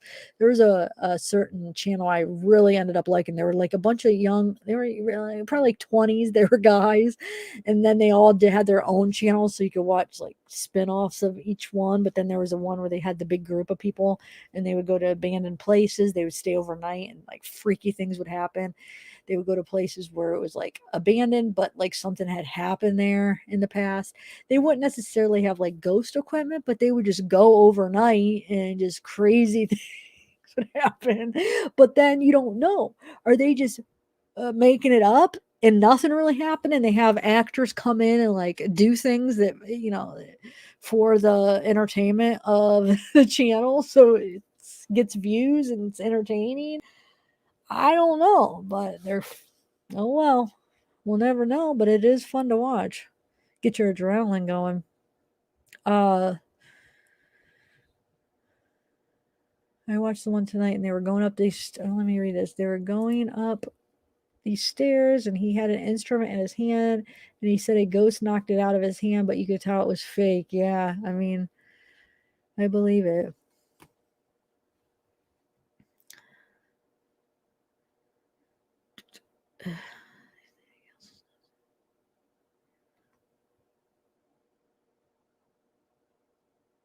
Yeah, the one that I was talking about watching, the people that went to the abandoned places, they weren't like huge, they weren't like million view, they could be big now. This was before I had a channel. This was probably like 4 years ago, probably.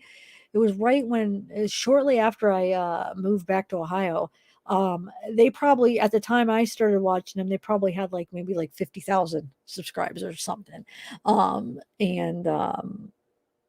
then they would have like the friends would have like they'd have the big group where they were all together, and then they all lived together, and then the friends would have their own like separate channels, and those maybe had like 10,000. They weren't as big. Now they probably have a lot more. So they weren't like a well-known huge channel. I don't even know what the name of them, I can't remember, but I used to for a couple months I was watching them every day. Oh yeah. Like, why do you say that, Lovey? Do I sound like dehydrated or look dehydrated, or you just looking out for me? Or but is there a reason you say that? I'm just curious. I know, Mallory, isn't that? Oh, Mallory, what is up? Colby and Sam. Is that, or are you throwing out a name that it could be? Is that what you're saying? That do that, Colby and Sanford, baby? Let me check. Is that the name of it? I'll recognize him if it is. It could be. I don't remember the name. Is that what you're saying? And Mallory, it is so nice to see you. Let me look it up. Like I said, I don't remember, but I know I'll recognize it when I see it. I hope that's what you mean. Colby and Sam. Colby and Sam. Let's see. Whoa, wait. Oh. No. Yeah, they're at like 4.5 million. No, that's not who I'm talking about, but maybe you're just throwing it out.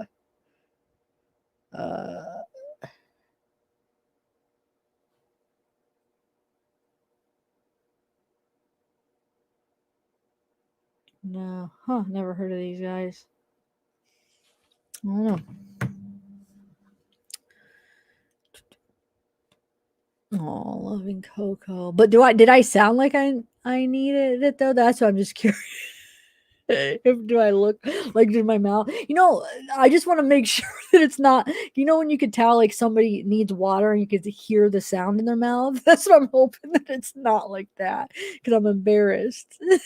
So that's why I was asking. Thanks for reminding me, but it's not because of that, right?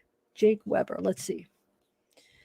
That'd be awesome if you guys could help me find these guys again, because I would like just to see what they're up to now, but I have no idea what their name is. And I don't even know what account. I think it was at a time where I didn't really have a YouTube account. I just watched YouTube. I guess I always had an account, but I never had like channel wise. But there was a time like at one point when I was just watching it under no name, So if that's the case, I wouldn't be able to even go through my history. Jake Weber. No, not Jake Weber.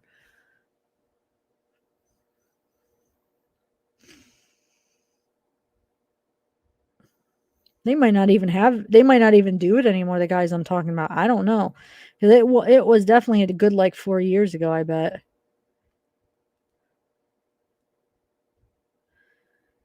I don't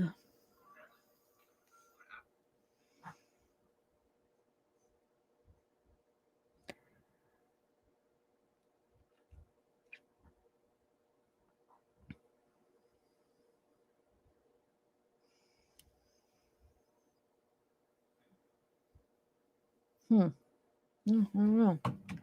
Throw out some other ones. Anybody else that think maybe that you have people that it could be?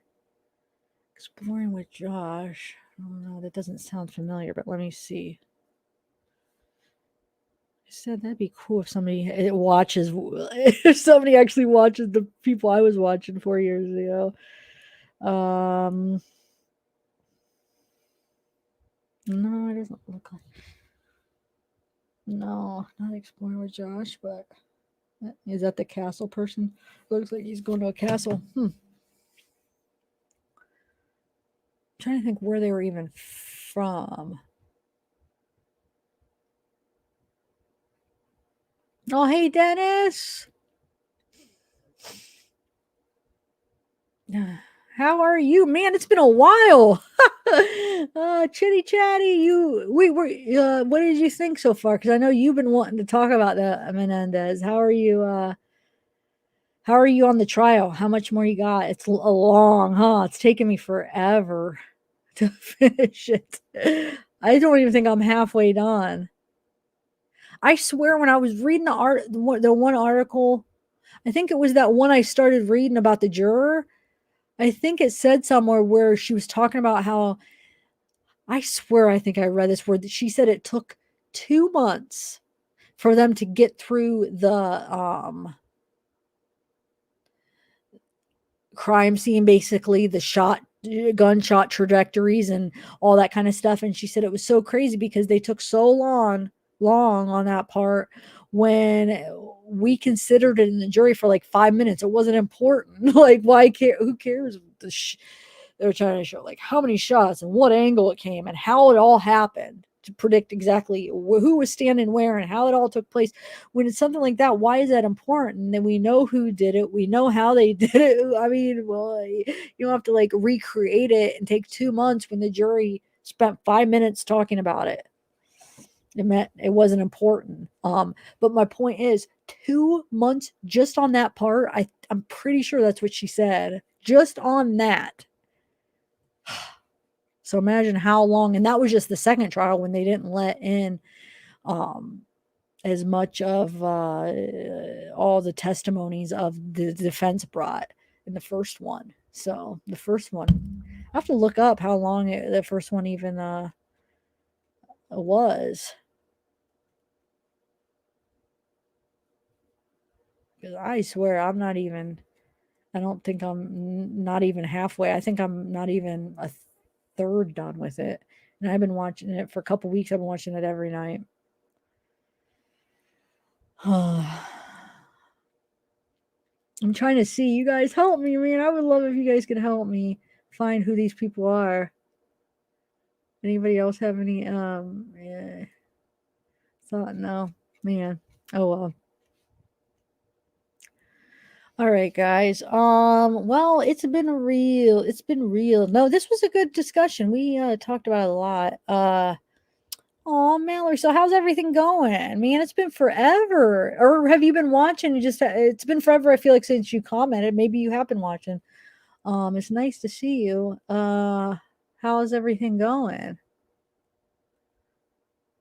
Man, now you guys got me thinking. I would love to be able to just find that channel again. I was watching it at a point where I was really low because this is when I first moved back to Ohio and I was, new and sober. It was just like at the beginning of like a transition from being high to being sober.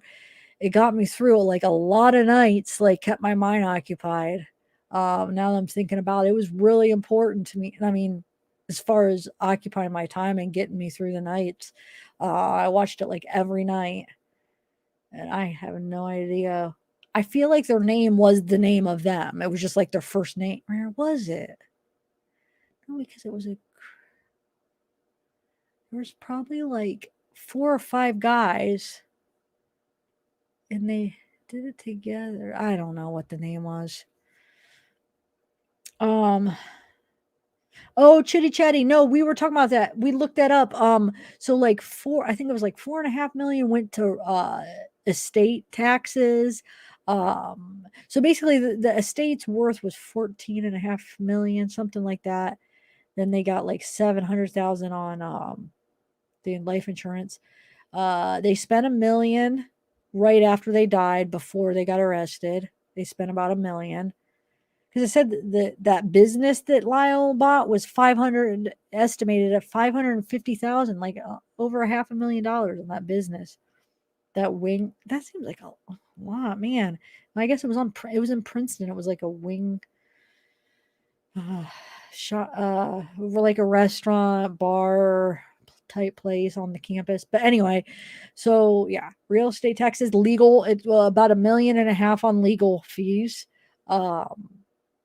Mortgage, the mortgage took a lot of the money. What else? They lost some money when they sold the house. I mean, basically, if you're asking, did they get any of it? No, it was all gone, wasted away from everything, all the fees and everything. So it didn't sound like when we were reading it that they got any, or that as far as when everything was said and done, or that any. I don't need this anymore. We're done with the videos. That any of the they keep falling out and I'm putting them in, but there's no purpose right now unless if I'm watching something, sharing the screen to have the earphones. So it sounds like the family didn't even get anything left over. It sounds like most of it was all taxes and stupid stuff. So yeah. Well, what does that mean in Top Chat? See, because I'm always, when I do live streams, oh yeah, duh. That's the only time you have chat. Oh my god, I almost said the silliest thing. Because almost when I do live streams, I'm always in StreamYard. But the only time you have a chat is in live stream. Oh, so yeah, I'm always in the StreamYard comments. side of it because I'm sharing my screen and stuff. So I need to be on that side. So I don't know. I always wondered though when I used to do the mobile live stream because mine would always go to top chat. Like I would never choose that, but somehow it would always default and it would say top chat. It always seemed like though we were seeing a lot of people though. I don't know why it does that or what that means and how do you get into top chat? I have no idea. I really don't. But like I said, now that I'm on StreamYard, I feel like I hope everything comes up because there's no option of top chat or anything on this side. But I know on YouTube it does. Oh, let me see.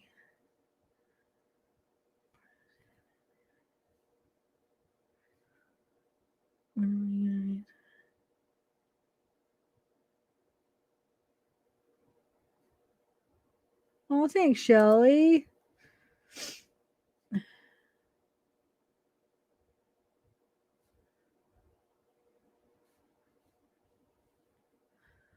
Oh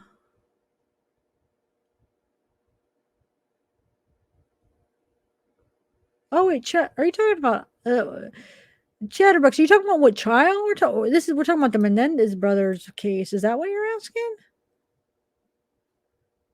Yeah, we've been talking exclusively about the Menendez brothers tonight as far as the cases. I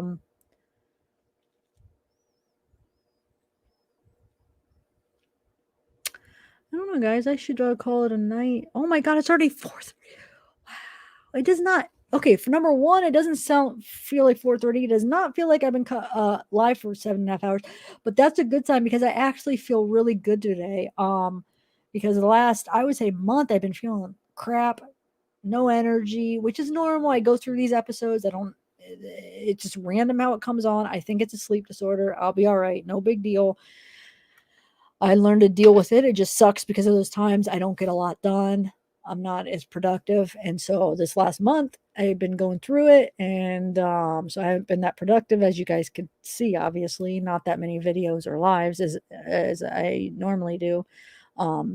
Just got to reschedule that sleep test because that's what my doctor thinks it is. But anyway, besides the point, today it's finally over. I feel great again. Well, I don't want to say great. I feel my great. My great that I have learned the greatest I could possibly feel as I am right now.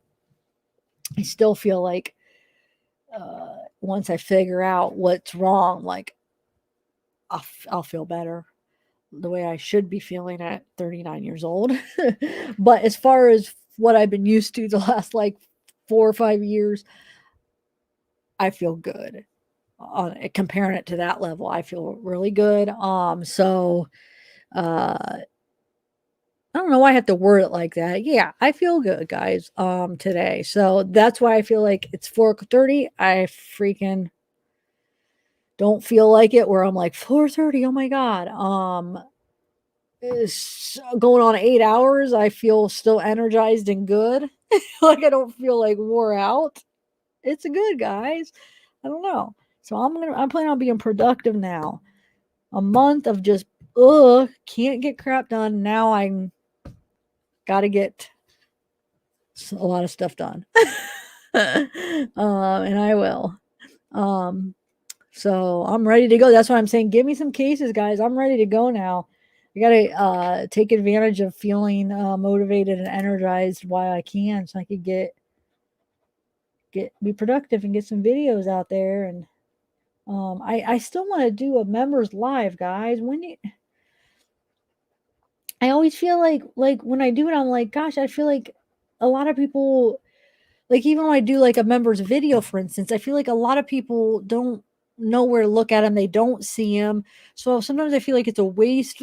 I know I haven't done a members live in a while, but when I used to do them, when I did do my last one, there'd be like 5 people. And I'm like, man, like I would rather just do a live where people know about it and they could come. But I know that's one of the perks. So I do want to do them. So, we could have a members live, but I want you guys to be able to be aware of it when it comes and stuff. And I feel like nobody sees it for some reason. I don't know why. I mean, I try to tell people, but I don't know if they're not understanding that, like, for member stuff, it's in the community post. But I'll try. You know, I'll try if you guys want to try it sometime where we could do it. I just know in the past nobody really showed up barely. So and I still have these 2 giveaways that the 2 winners never respond, the 2 hoodies. As I'm saying, I don't know. I want to do another one, but I feel like I should at least get a hold of them before I do another giveaway, because this happens a lot when I try to do them. I don't know. I don't know how to get a hold of the members sometimes. Well, no. With the new giveaways, I have the email. So no, that's not going to be an issue. They just haven't responded for some reason to the emails. But it used to be where it was a point, because now I have Sabib. She makes those forms where when I pick them, it's from the form and then the email is right on it. So that's perfect. Before it used to be, I put the winners in the community post to tell people, because how else am I supposed to tell people they won? I put winner in the giveaway and I put it in there, but then the community post is just not a popular thing. And YouTube needs to do something to make it more accessible, or somehow make those community posts come up so you guys could see them or something. You know, that's the issue, I feel like. Because even before, when like 5 people would show up to the members' lives, I would ask them, like, well, you know, where's everybody at? And nobody's seen it. We didn't even know. Where was it? We didn't get no reminder. So I think it's lacking on the part where when you do anything for the members, that somehow they're not sending you guys notifications or something. You know, I don't know. They got to work on that, because you know, you guys join and I want to offer stuff, but I want you guys to be able to see it, you know. So we'll have to figure out. At least the one thing I like at least giving you guys is do the giveaways. So, you know, you're entered in the giveaways, but like I said, I'm still on the last giveaway waiting to send these 2 out. I want to still do the merch giveaway. Well, let's do that actually. Maybe we could do that tomorrow since it's so late, either tomorrow or Sunday, because gosh, it's already 5:00 this week. And let's do a merch giveaway, guys. Because I remember, since the new merch, I haven't done that yet for the members.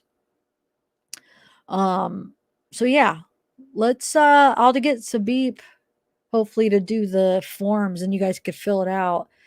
And we'll do a couple more giveaways, guys. Maybe I'll send another email to these 2 giveaways. They probably just didn't get their emails. They're probably like me sometimes, where sometimes they don't check their emails, you know, maybe once a month, and they haven't checked it yet. Maybe that's all. Maybe that's all it is, guys. I'm not complaining. I hope you guys don't think I'm complaining or anything. I want to be able to reach you guys easier, like when I post to you guys. And it's frustrating when you guys aren't seeing it, not because you're doing anything wrong, but because the system's a little bit flawed in how we could reach our members. So it's just, you know, it's a newer thing. So they're probably working out on those things, because the member thing has only been since, I feel like it's maybe about a year now, right? It's probably about a year old where they offered the memberships. So it's cool though. I love it. You guys help out a lot. It helps out a lot, seriously. Like, you don't realize. So I appreciate all, like, the members. I really appreciate you guys. It helps support what I do, like, a whole bunch, because it adds up, you know. It does. So thank you guys. That's why I like to kind of you know, give you guys something back. So I was trying to do, like, every month I would try to do like 3 giveaways at a time, where I do them all together. So I try to do them. It might not be as often, but when I do them, I do multiple ones at a time. So we'll do one this weekend, guys. All right. Oh, thanks, Dennis. Yeah, loving Coco. Thank you too. You have been so generous today. Oh my God. I just want to give you a hug. But go to bed. I'm gonna call it a night. It is late. We need to all go to bed and get some sleep. But thank you. I appreciate, everything. All the donations and freaking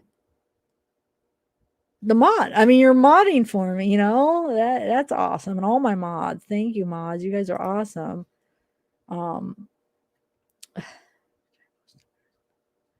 No, I didn't actually this time because normally that's how I did it, but that wasn't working because I might as well at least do them both. But I used to, that's the only option I used to have, where I do it on the community board and nobody would see it. I'd be like, oh my gosh, nobody ever seen it. So I'd have to keep repeating the winners like on lives until finally somebody saw me say it, in a live. And then sometimes they just never did. But Sabib has been making those forms, so those are perfect. Actually, I feel like that's going to be a little bit more, but I'll do it in the community too. But the forms where you fill out the forms and then I pick off the forms, and then the forms have the email right in there, so I know that's how I pick. I see who signs up, and then if they win, I have their email. So I feel like that's going to work out a lot better. Even though, I mean, for this one, I'm still waiting, but at least I have their email. So I have a contact information. Before I had no contact information, I would just have, because I don't have all my members' emails. And yeah, maybe they've emailed me, but like, I have them all listed and memorized whose is who, no. So, but yeah, I'll try the community too. More outlets to put it out there. Yeah, that's a good idea to do both. Email them and then do the community post, so they better chances of seeing it. All right. Yeah, you know what, Canada? I think for the merch giveaway, because the merch it was harder to send something physically, from me to send it, because I feel like with the Teespring, they probably get deals to send them. It's not as crazy expensive to ship things when it's like a company like that. So yeah, we'll include that, Canada, definitely. I know did I ever do the giveaway for the out of the country PayPal? I think I did though. Who was it? Why am I remembering? I'm trying to think who won that. I swear I did, and somebody won. At least I know I'm overdue for another one, but I think I did when I said I was going to do after that. I think I did. I don't know. I'll have to look through my stuff. But yeah, we'll do a merch thing this weekend. So I'll see if Sabib can make me a form up, and we'll go from there, guys. No, but good point, Libra, because when I do the forms, I do post them on the community post.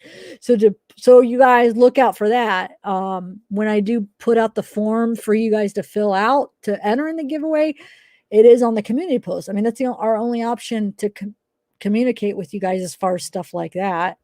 So just kind of look out in the community post for stuff like that. Wait, what's this? But as far as what's this? What was I gonna say? I don't know. I just got sidetracked. Oh, that's what happens when I look at the funds. Okay. So when I talk about that's what I was gonna say. I'll post the form in the community post, but also if I do bring it up in a live, I could post a link to the form too. Those forms, they have the links too, so that's cool. All right, guys. I will talk to you guys this weekend then.